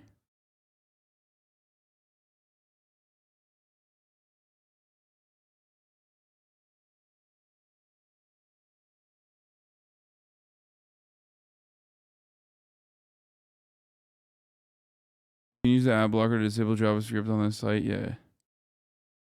Current KD ratio for Ukraine. We already covered it, but Ukraine's armed forces destroyed 30 Russian tanks, 130 armored combat vehicles, 7 aircraft, 6 helicopters on the first day of the fight. And also, I think it's like 137 to 800. According to Ukrainian numbers, though, that might not be true.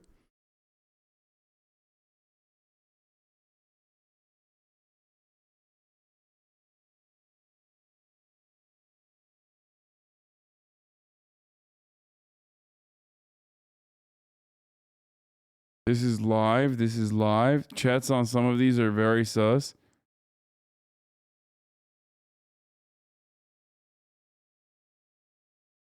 Dude, there's just a dude with a swastika PFP, dude. I'm telling you. I'm fucking telling you, dude. It's just like... I swear to God, dude. Denazify YouTube, man. What the fuck? YouTube is just insanity.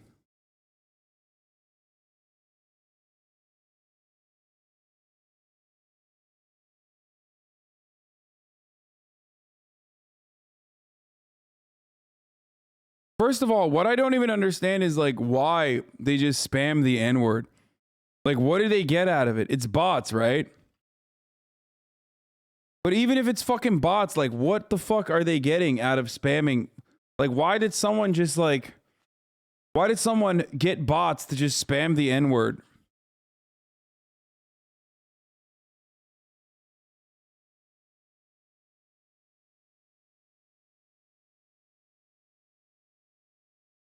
They're trying to get the video taken down?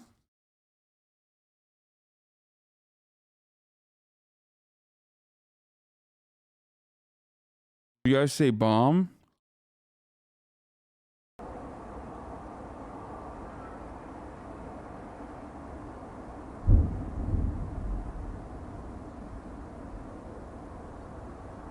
Volunteer Oibrub at the Hostomel airport helping defend.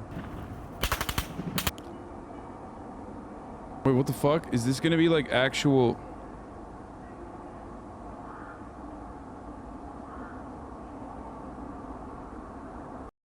Can I show that?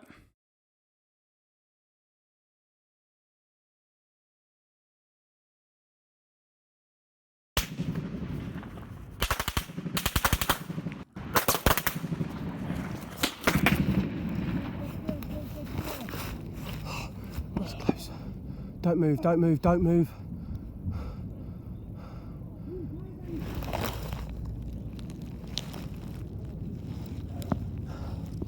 Fuck.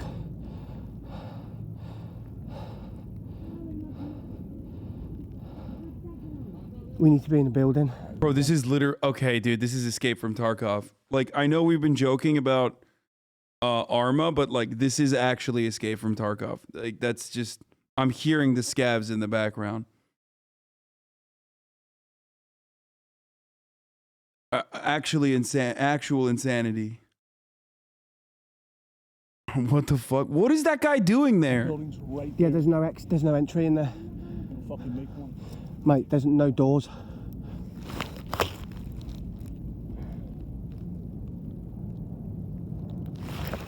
The guy said cheeky breaky.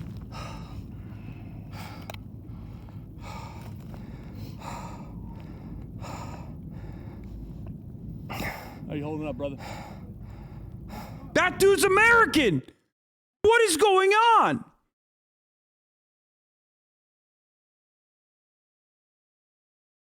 That's fucking Hank Pecker as fuck, dude. What the fuck? He said, how you holding on, brother? Yo, what? Are these like mercenary? What the fuck? What is this, like academy? Is that what's going...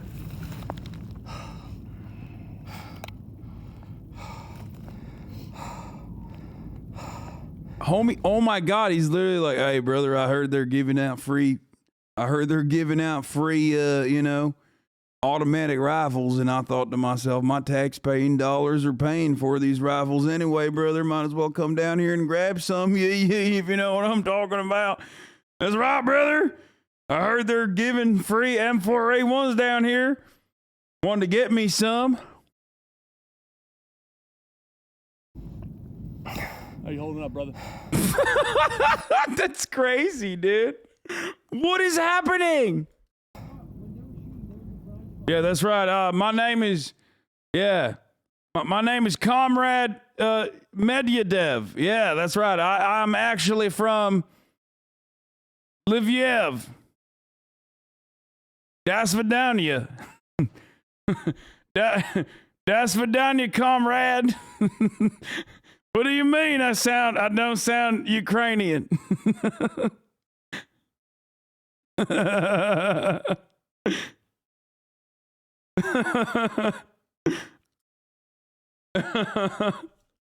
Someone say he sounds like he's from Odessa, Texas. Oh, Jesus Christ.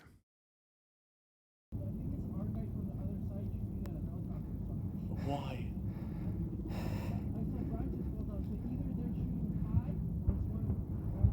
Or it's going right over top of us. We just had shells come in. Fuck. Okay. Shells just landed by us.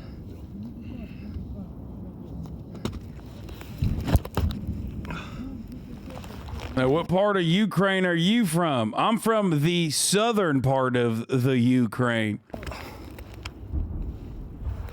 What's going on? I don't see nothing. What's happening? Greg, we need to be in the building. Russian helicopter to my fucking 12 behind the buildings. Seen. Moving right to left. Firing. Flares. Those are flares out. Means they're getting shot at. Okay, why did they fucking, like, did they pull like a brace or something?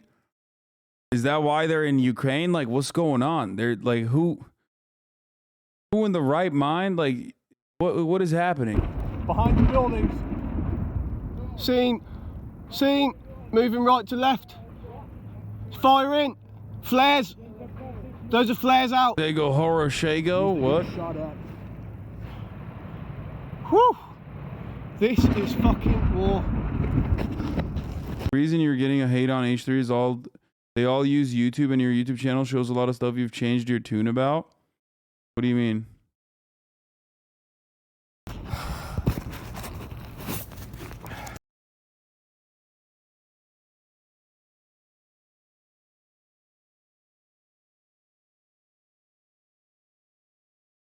He's a war reporter, brother.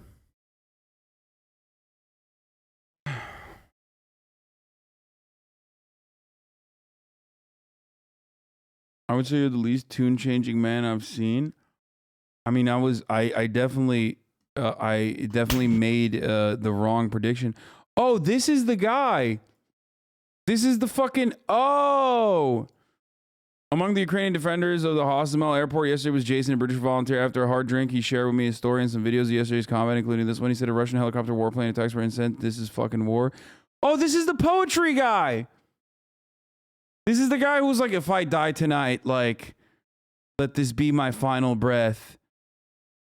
Like, he was the one who I made fun of. I was like, bro, come on. You're really going to fucking die with that, like, shitty ass poetry that you wrote? Like you're in fucking 7th grade or something? You wrote that poem.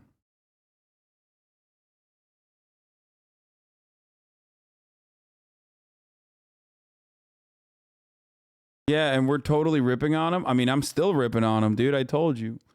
Can you imagine, like, fucking dying in Ukraine? And that's the last thing he wrote on Twitter was like, I mean, here, let's look at it again. I mean, fucking, okay, you be the judge of it. Did he delete it out of embarrassment? Oh, here, this, dude, this. Something bad is in the air tonight. We're under a national emergency. Airports are shutting down. Military reserves have been called up. I lack the talent to express what it feels like to be in this European capital, home to millions. And to feel a chill that has nothing to do with the cold as we brace for a distant madman's wrath. There's an air raid in Kyiv. Uh-oh.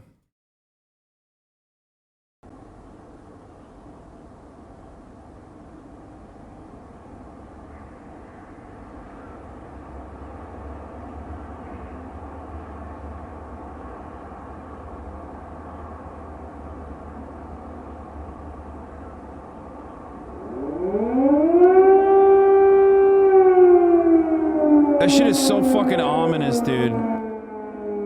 Like, again, dude, 15-minute intervals. Are you kidding me? The motherfuckers don't miss, dude. 15-minute intervals? Really? The bus is on time? Really?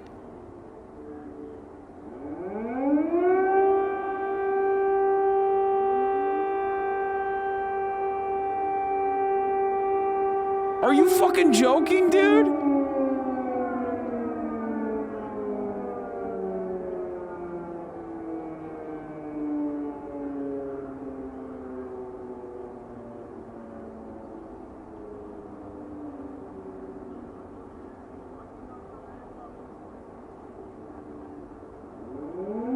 I mean, look at the attitude difference, by the way.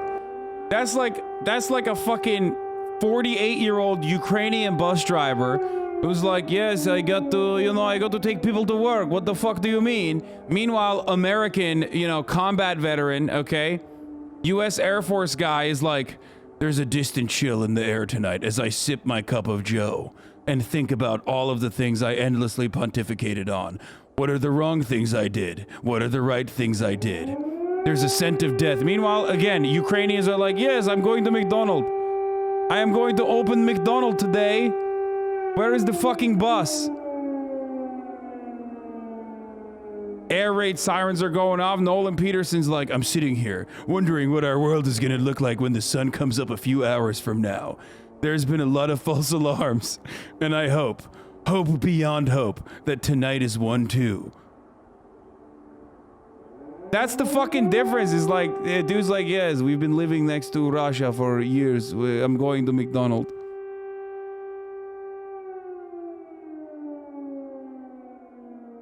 Fucking drama Andes, dude. This guy literally Air Force, by the way.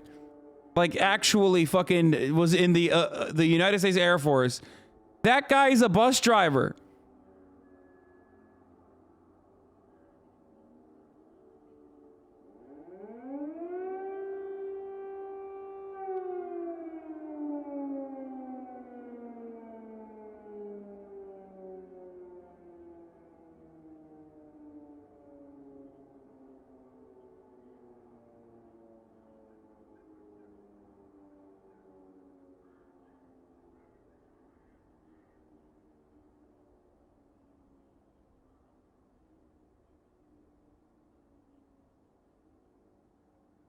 They have better public transportation while receiving air raid than LA on a normal day. That's what I'm saying.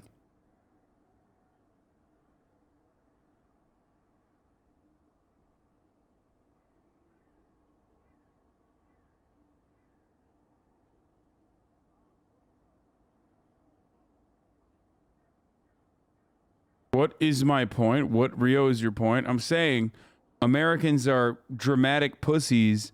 Meanwhile, fucking Ukrainians are like, this is life every day. That's what happens when you're doing war tourism, because you've never actually fucking experienced that kind of fear on a day-to-day basis, where you have to live with that fucking fear every day and move on, versus, you know, dudes who are like, this is my life. I can't just fucking fly out of here and be done with it. That's the difference. That's the point. That's the point I'm trying to make. He's like, yeah, I mean, it's not an ordinary day. Obviously, it's an extraordinary day. But that's the fucking difference between like someone who's literally even seen combat in the Air Force. You're making Kyiv sound like the Gaza Strip? No, it's not. I mean, that's some real hardcore dudes.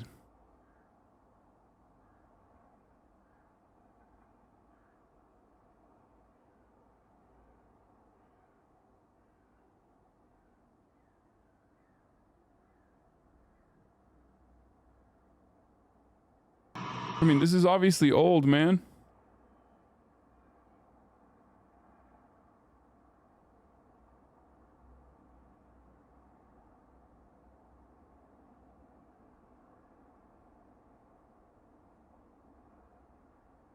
Oh, that's military, isn't it?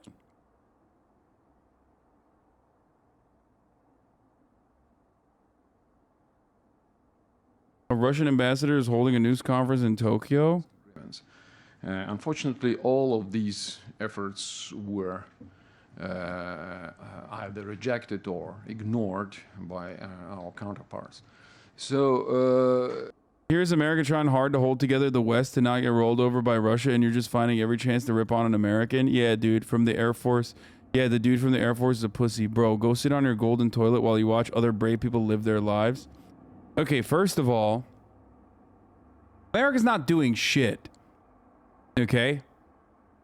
Secondly, I've never met more sensitive motherfuckers in my entire life. Like, we'll be literally watching people's lives get ripped apart, and American Andes will still find a way to get offended. Okay? They will still find a way to be like, you better not fucking talk shit about America. I hate you. I hate you. You better not. Fucking better not. My man has Steve Rogers in his fucking username. What a sad state of affairs, dude.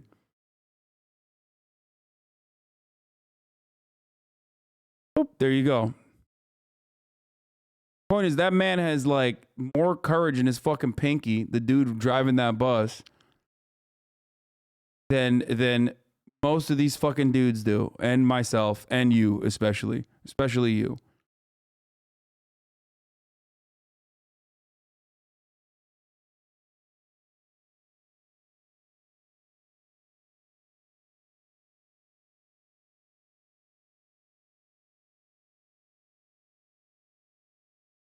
Edward and Jan, drivers of the early Kharkiv-Kyiv train this morning. Last night was hot around Kyiv, says Edward, but don't worry, we'll get there.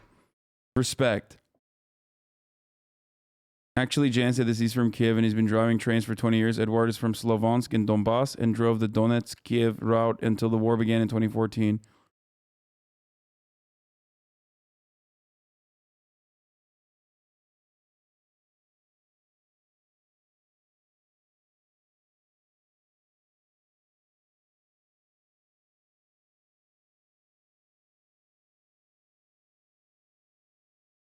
Same person you just described was that dude.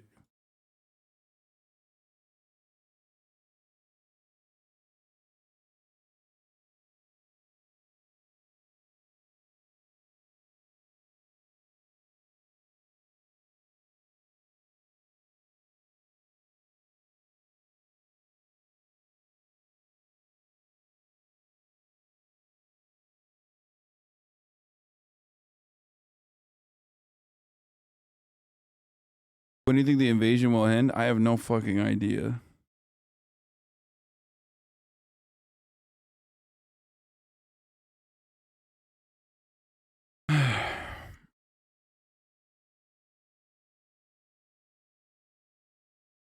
Yo, is this Russia? Yo, this Russia guy is up to any good? No. Takes a real man to crack jokes. Nice, man. An even realer man sits on fucking Twitch watching his favorite Twitch streamer or his favorite hate watching his favorite Twitch streamer fucking write these clever remarks anonymously. Fuck yeah, dude. Fucking ended my life right there. A statement by the defense of Ukraine on Twitter. Okay, I don't know what this means.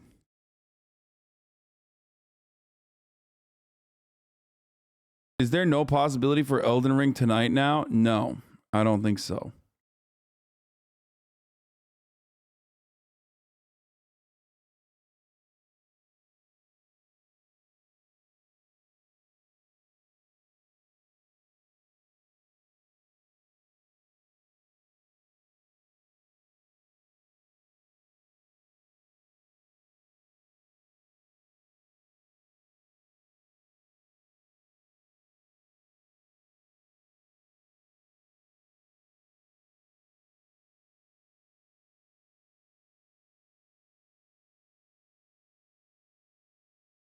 Keep City Council, it's not a drill. Aerial threat detected. Take shelter now.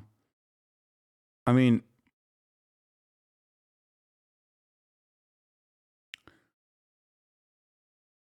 siren stopped. Maybe there wasn't any aerial attacks.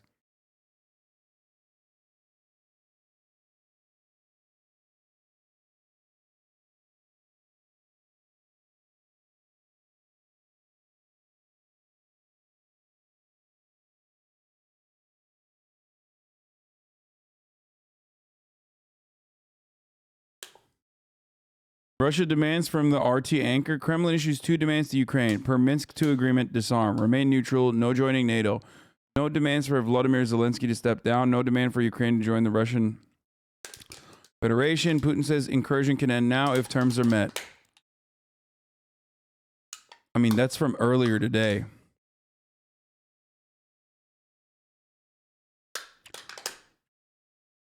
Also, it's from RT America, so I don't know if that's real or not.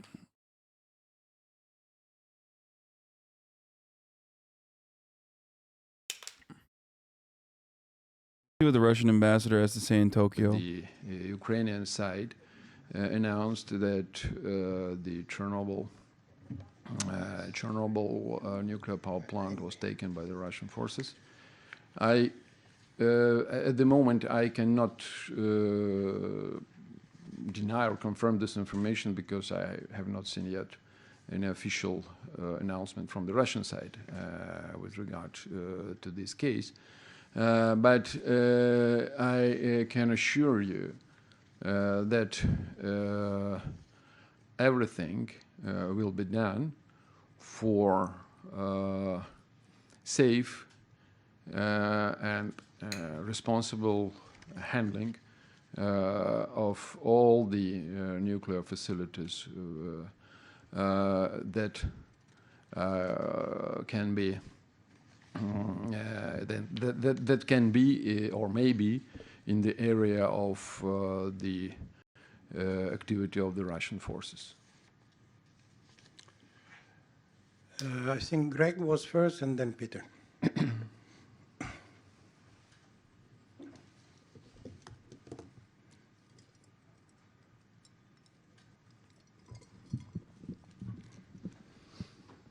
Mr. Ambassador,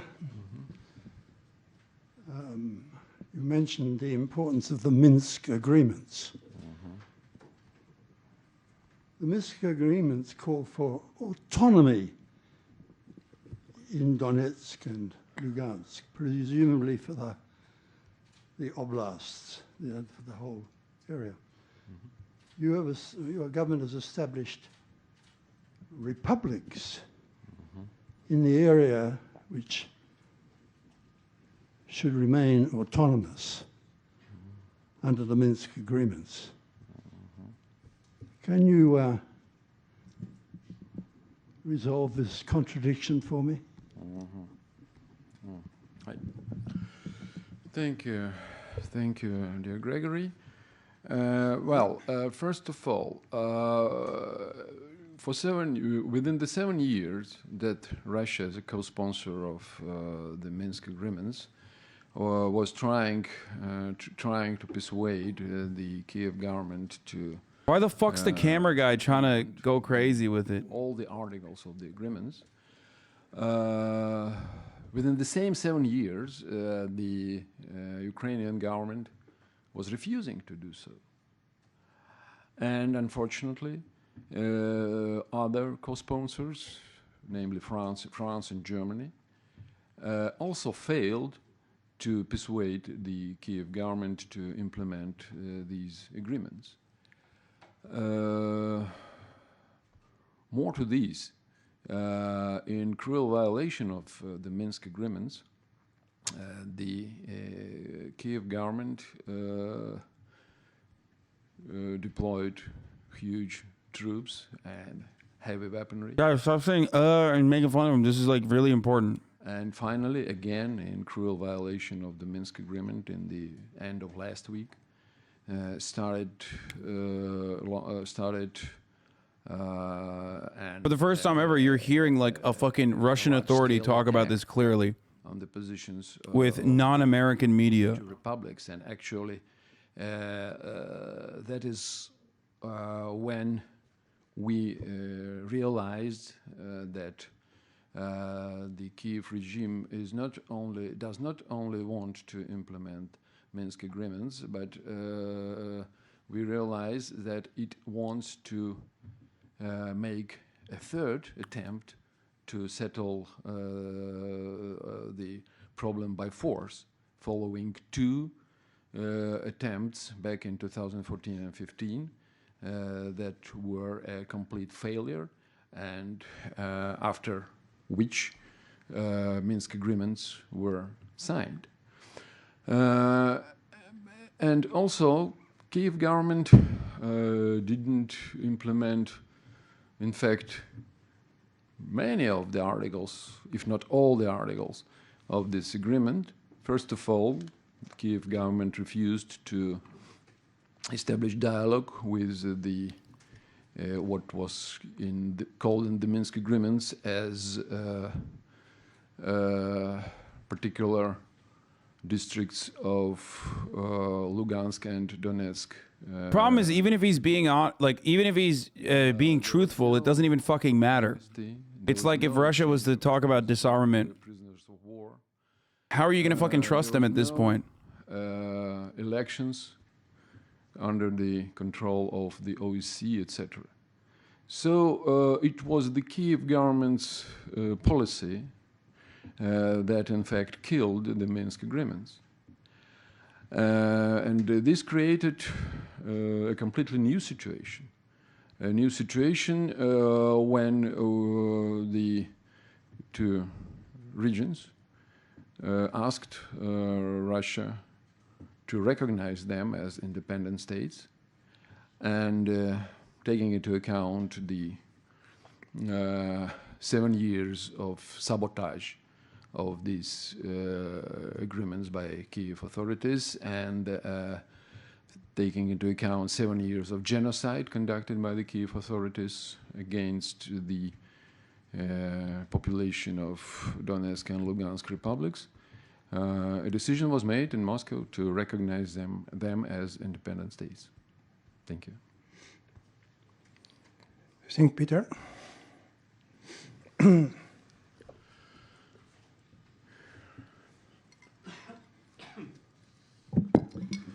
It's Peter Langen at the South China Morning Post. President Putin is, as you indicated already at the press conference, has said that there was a fear that Ukraine was trying to develop a nuclear deterrent, nuclear weapon. But Ukraine, at the collapse of the Soviet Union, gave up its nuclear weapons in an agreement with Washington and Moscow to return, well, in return for the safety of its borders or security of its borders. So can you provide us with any kind of evidence that Russia has that there has been an attempt to procure or develop nuclear weapons within Ukraine? Thank you. Thank you.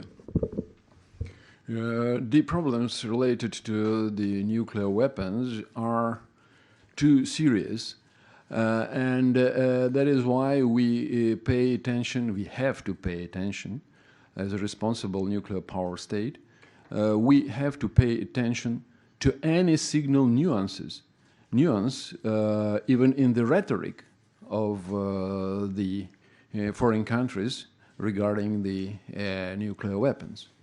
As you well know, from the Kyiv side, on the official level, the hints were made, the statements were made in favor of obtaining nuclear weapons. And this is a very, very dangerous and clear indication of the intentions of the current regime in Kyiv. That is what we could not ignore as a responsible member of the NPT and as a nuclear power. Thank you.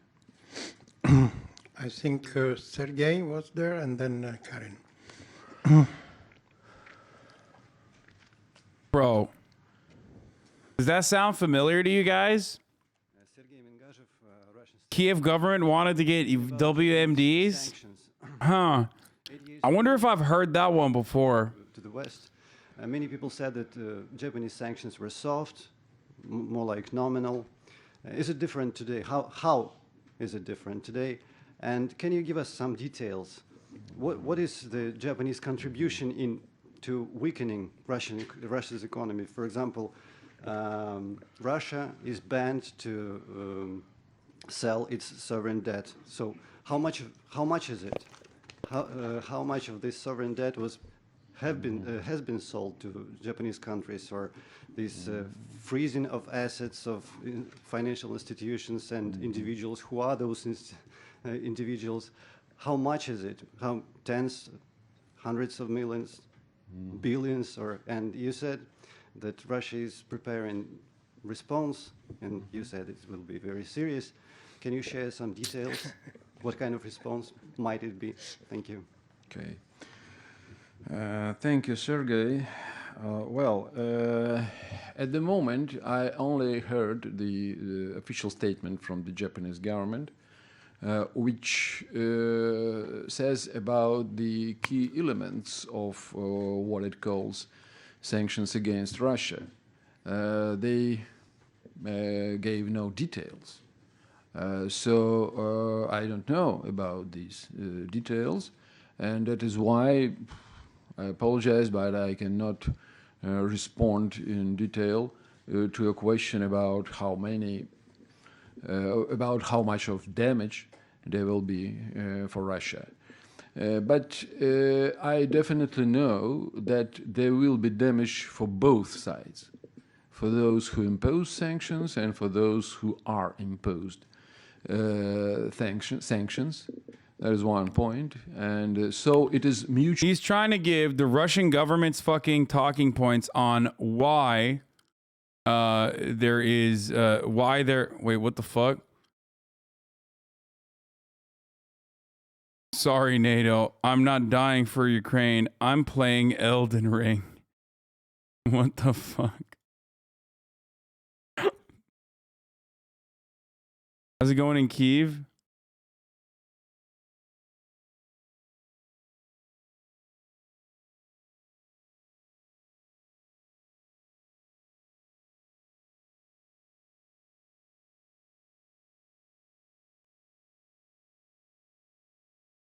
Bro, column of 56 tanks spotted in Daimar about 20 miles from Kyiv. I've heard this for the past like 6 hours, dude. Okay. Anyway, what this guy's explaining here is Russia's reasons for why they invaded Ukraine. A lot of it is fucking bullshit. Okay.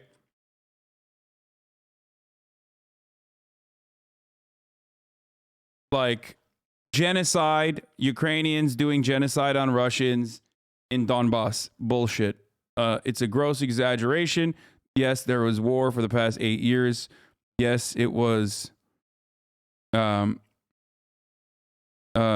there was war for the past 8 years. Yes, the majority was on the Russian side, but doesn't matter. It's not enough to just justify bombing again Western Ukrainian positions. Same with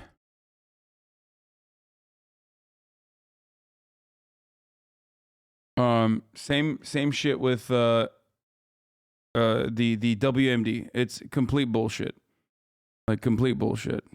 Our economic potentials and our economic competences to struggle the economic decline caused by COVID-19 disease infection.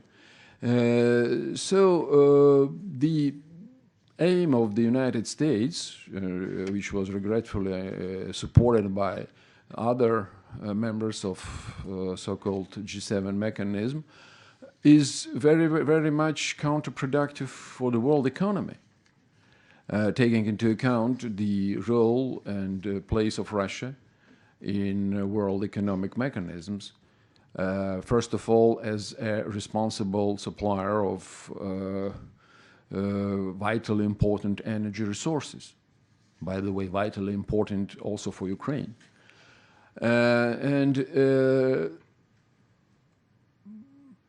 Of course, Russia will respond. But how it will respond, I cannot, of course, elaborate at the moment. But I'd like to draw your attention to the fact that Russia, for the recent 40 years maybe, have clearly proven that it is a reliable and responsible exporter of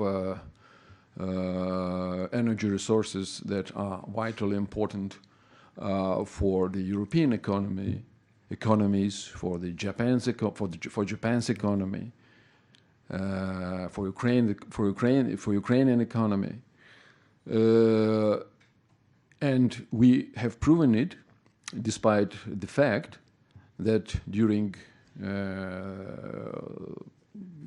especially the recent years, we have been, for many times, a subject for illegal, baseless, and really absurd sanctions from the West.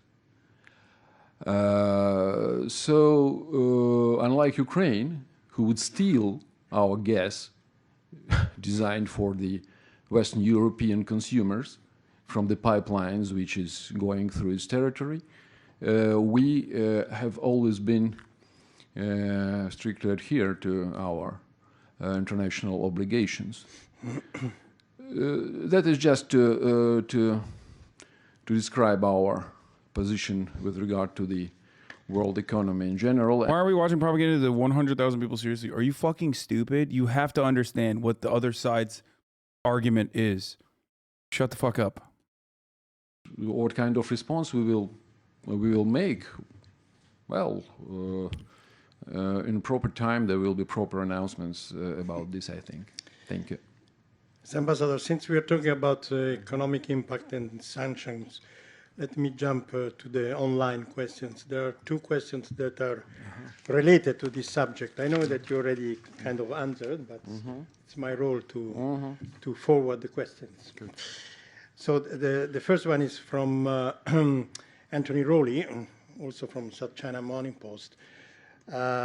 Financial sanctions against Russia do not appear to be very severe, at least up to now. Could you comment? He's going to say they're incredibly severe. He has to fucking, he can't downplay the sanctions.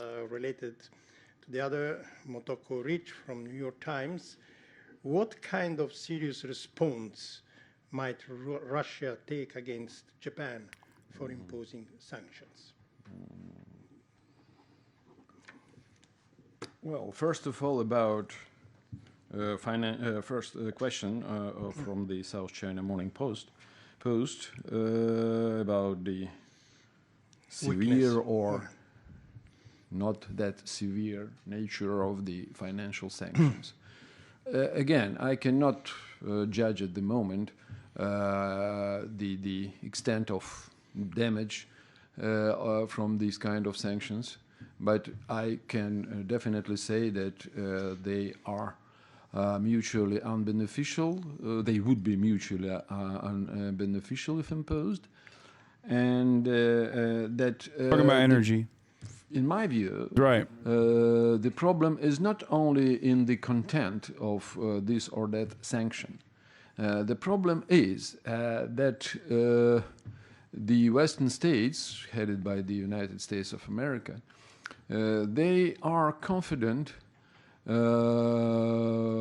in their exclusiveness, in their superiority, or what they call superiority, in their infallibility to punish, as they say again, to punish those who would not agree with their policy, who would seek their national interests independently. And this is the problem for not only for Russia, or rather than for Russia, this is a problem for the whole international community.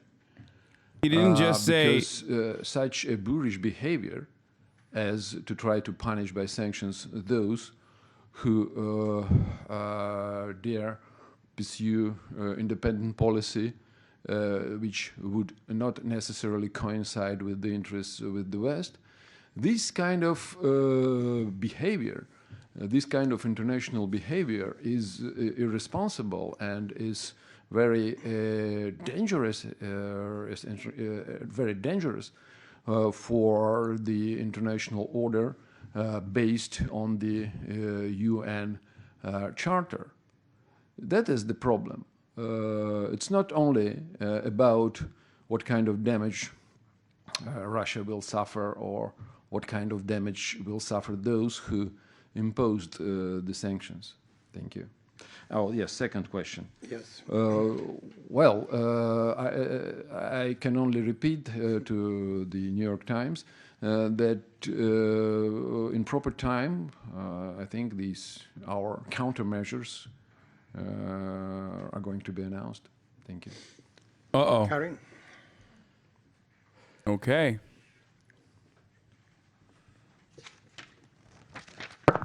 Guys, he's saying sanctions are irresponsible and dangerous with respect to energy and SWIFT.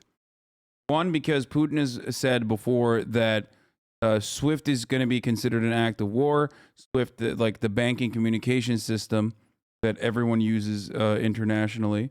And two, he means it's unproductive for both. And he's right. He's not wrong. Energy and SWIFT are off the table already, according to European partners. Why are you listening to lies? It's not lies, man. Shut the fuck up. Okay? Oh my God. People have this like fucking weird understanding where they're just like, they're literally like, no, dude, we need to go back to the fucking live stream and watch like Ukrainians going to fucking work over and over again when like a fucking ambassador is currently talking about what the Russian demands are, what the Russian understanding of the situation is. It doesn't matter if you disagree with them or not, okay? You still have to hear what they have to fucking say. Otherwise, what are you supposed to do?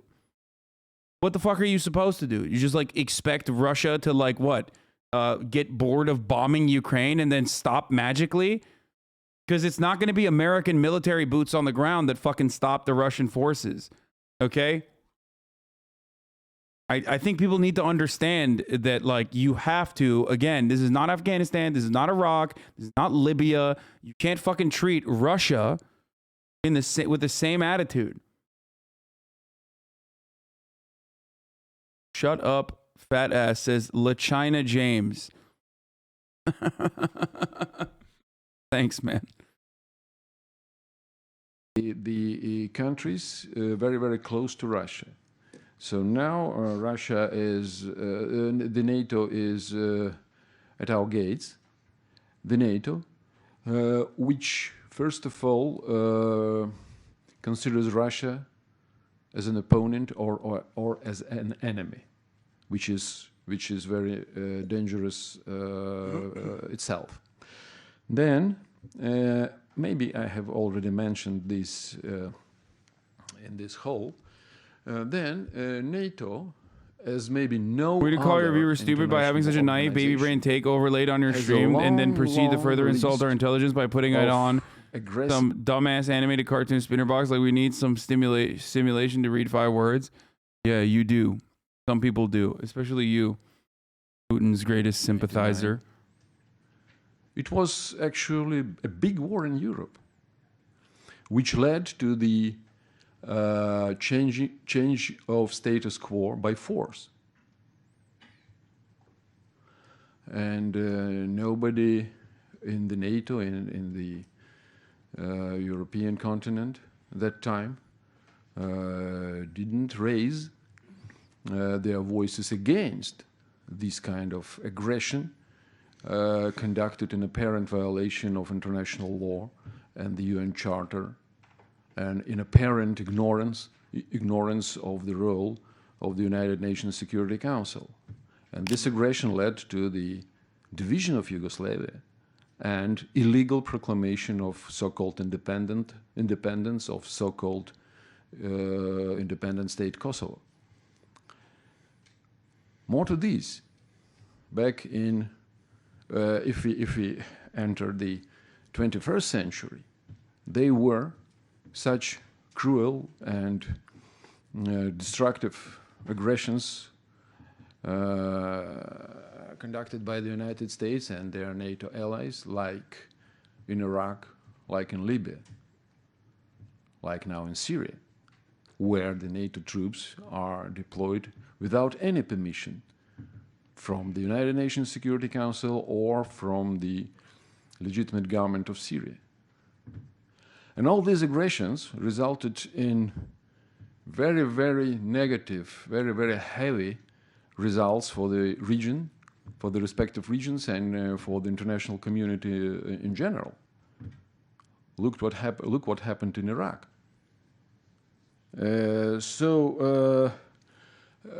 Our goal is to protect our security interests against the background of expansion of such a dangerous organization as NATO, so closely to our borders. And again, this organization started military exploration of neighboring Ukraine, supporting the most radical, the most extremist and neo-Nazi sentiments in the Ukrainian government, Ukrainian state, and Ukrainian society. That is what we won't tolerate anymore. So this is our goal, namely demilitarization and denazification of Nazification of Ukraine. I think it's clear. And as the Russian officials have already announced, the further future of Ukraine will depend on the choice of the Ukrainian people, of demilitarized and denazified Ukraine. Thank you. We have questions. Jimbo.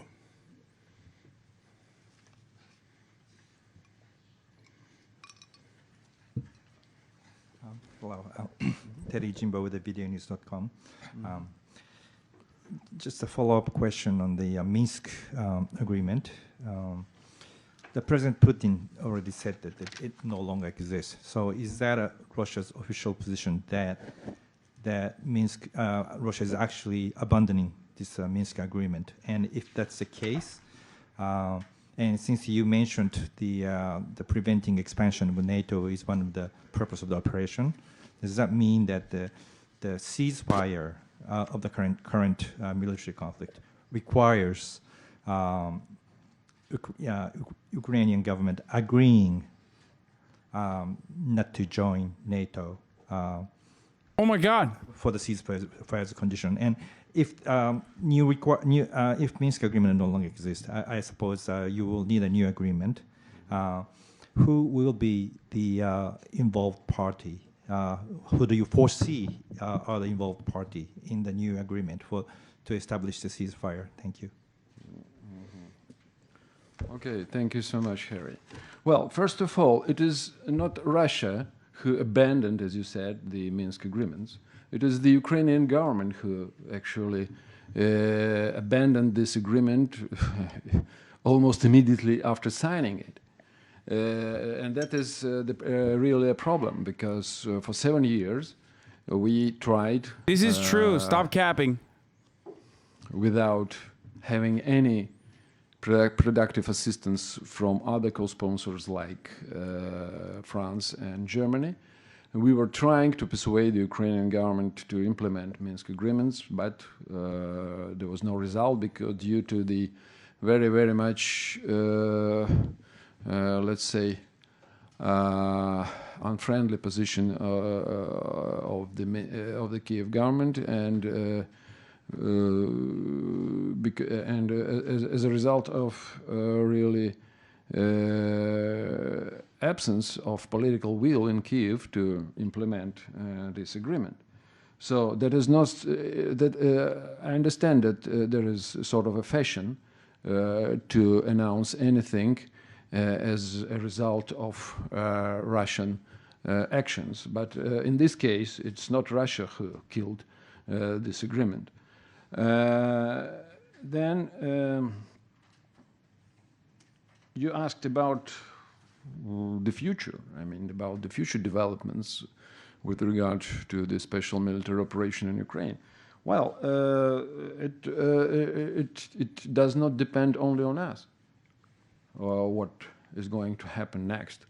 We, of course, would prefer to see responsible attitude towards our initiatives, towards our proposals, towards our ideas, which we have presented during recent decades for many times, but unfortunately we haven't yet seen such... Not abiding by the Minsk agreement is not warranted for fucking going to war or shelling Ukraine or any of that stuff.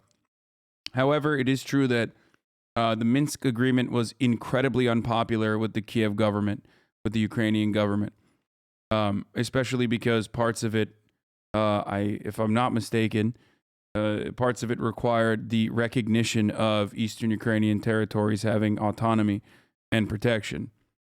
Okay? And both sides violated that. It's not a good excuse, even though it is true.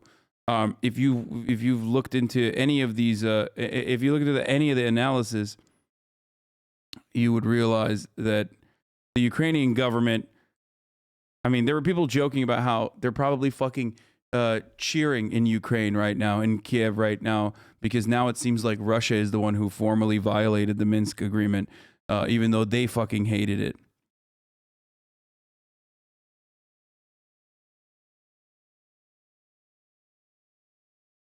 Just look that up on your phone. Be honest, dude. Lol. Wait. Look what up on my phone? No, I'm fucking falling asleep. I'm gonna have to. I'm ready for an ad, boss. I'm ready for an ad, boss. Why would I have to look it up on my phone? I'm on my computer. I could just like look it up on my computer.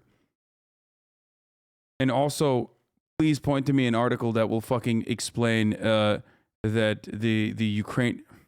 Why am I responding to fucking idiots right now?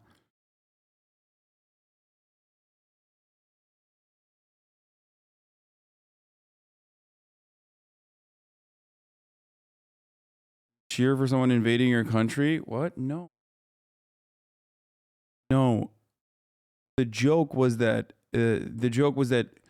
officials in Kyiv see this violation of the Minsk agreement and completely can shift the blame over to Russia as a joke. That was the meme the analysts were saying.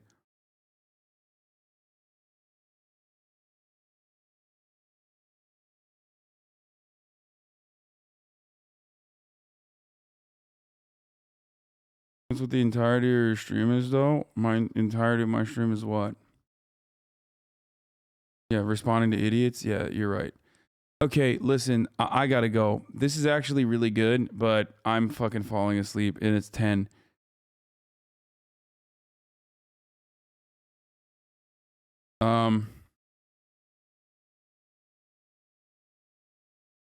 My brain is, my brain is not functioning appropriately. I'm gonna run the last ad break here, okay?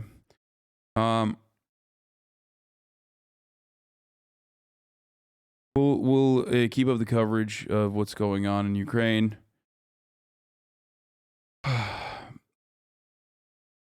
One last thing before I go. This is not good. Zelensky saying Russia will have to talk to us sooner or later about how to end hostilities and stop this invasion. The sooner the conversation begins, the smaller Russia's losses will be. Oh, by the way, for those of you who are wondering what the fuck I was doing, I was actually looking at my phone, looking at the YouTube comments. I got an email. Sometimes my YouTube comments come in my emails, and I saw that on my latest YouTube video, literally not a single person watches my YouTube videos anymore, I think. And it's just people being like, dude, you're so fucking stupid. You're taking such a big L on this. Been a fan of Hasan for over the years, and I have to say his foreign politics are big L. Man, I feel like Hasan kind of lost me as of recently. 3 hours ago, this motherfucker wrote this. It's like, I'm live right now. Why don't you come and watch? And it's so strange. Like, it's been it's been overtaken by fucking weirdos I don't even think are watching. Your YouTube comments are atrocious lately. Yeah. And I assume where they're coming from is, specific communities that are very active on YouTube that are just coming anywhere. After seeing how dog shit Hasan's been, I'm going to look elsewhere when it comes to foreign policy. Like, dude, why did you write this? Like, why did you come on my page and go through all of the fucking videos that you have missed, okay? Exclusively to go to the last video and write that. Here, look at this one, dude. Why are you scouring hate comments? I mean, I know it's just so fucking weird that people have nothing better to do than to go. It's even spread through your Reddit. It's a cesspool. Yeah, I've been noticing it's been hella toxic. Even clip channels are being annoying and commenting in the description on how you're wrong. Why are they clipping me then? If my own fucking clip channels are clipping all of my videos to make money, why are you fucking clipping wrong information then? If that's the case. And then fuck you, dude. Don't make me DMCA your bitch asses. I will destroy the HasanAbi Clips industrial complex. I will make what Russia is doing to Ukraine look like little kisses to the HasanAbi Clips industrial complex. Do you understand me? Motherfuckers are literally posting my YouTube videos from my fucking Twitch stealing this shit because I allow them to, so they can make money off of it, just to make me look fucking bad or shit on me? What the fuck is this? I'm gonna look this up. I didn't even know. I haven't been on YouTube for a long time. Okay. And Philip DeFranco made a YouTube video, so I'm sure other people are fucking coming over that, off of that too.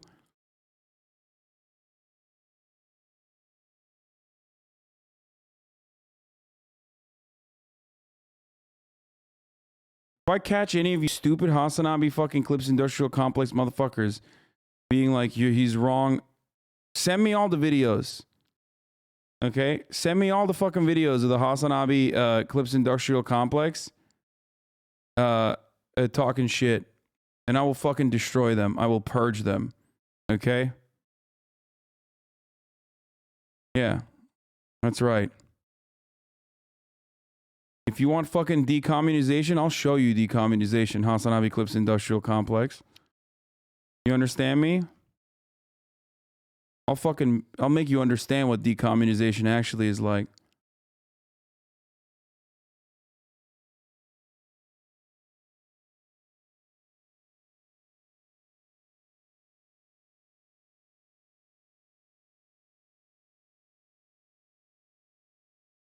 But anyway, no, it's I've already mentioned this before. It's like the saddest fucking group of individuals that only care about getting fucking W's on arguments or whatever. And even if it's not a real W, it doesn't matter. It's an effort to. It's basically an effort to vilify a person so that their favorite fucking. So that their favorite YouTuber, you know, can gain more momentum. Okay. The saddest, most pathetic thing you can do.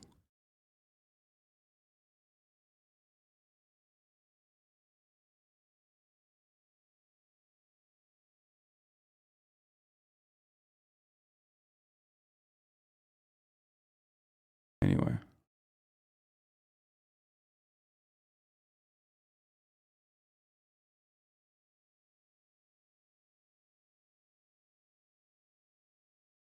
Look at the owner of the content class making his claim on the poor workers of the proletariat clip artists. Straight up.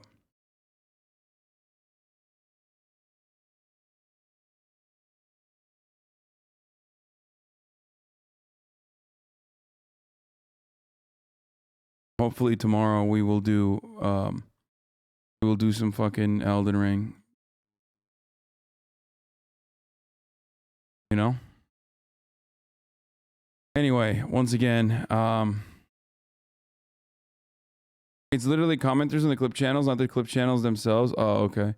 Yeah, no, people are like, there are a lot of dudes with a lot of fucking time on their hands that just like go everywhere, anywhere and everywhere, and they will not give up. They are relentless. They will fucking regularly be like, dude, you were wrong, you're wrong. Who cares? What are you gonna do, you know? Stunning lo-fi introduction, starting off. Anyway, I'll see you guys tomorrow. All the chatter. No, there's definitely a channel who's been shitting on you in the description section. No. You send me that channel. I've noticed a string of hate commenters, not channels in your clip channels, including slurs, transphobic, misogynistic language. Yeah, I know. You fucking send me that, okay? Hostile people hate. I'll destroy them. Los Angeles, California. Anyway, I'll see you guys tomorrow, as always. All right. Good night. Be safe. Peace. To the topic that's just begun. There he is again. Her son is streaming. Her son is streaming. There he is again. Her son is streaming. Her son is streaming. Reviewing the P.O. box, Uncle Euger's face. Sudden discord agitprop, gray names take on race. Tiny Bernie Sanders, LGBTQ Air Force. The whole left at your fingertips, and Anya out your door. The H3 Crowder debate, the Young Turks online show. 3 full fucking years of this, and plenty more to go. 90-day fiancé talks of champagne bourgeoisie.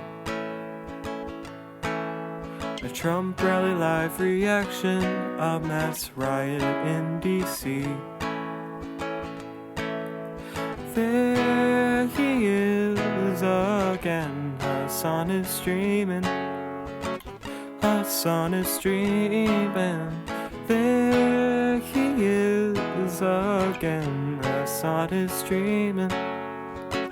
Hasan is streaming. Reading live stream fail comments, Austin show chat advice. In all the ways the right-wing pipeline can suck you in online.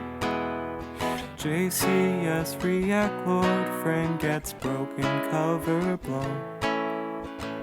A full-blown mass pandemic, months of streaming in your home. Total radicalization coming out to find. The system you were taught to trust in was broken the whole time. All these daily streams, whether big or whether small, have helped me and so many find some meaning through it all. So there he is again, Hasan is streaming. Hasan is streaming. There he is again, Hasan is streaming. Hasan is streaming. Hey, what can you say? The 3-minute ad is through, but he'll play no pigs so soon. You wait. Say, hey, what can you say? Hey, the 3-minute ad is through, but he'll watch 90 Days soon. Just you wait. Ba-da-da, ba-da-da, ba-da-da-da-da-da. Hey, what can you say? The 3-minute ad is through, but he'll debate viewers soon. You wait. Sha-ba-da, sha-ba-da-da-ba-da-da-da-da. Hey, what can you say? Hey, the 3-minute ad is through, but he'll be nameless king soon. You wait. Shabba. Oh shit, he already put. Oh wow.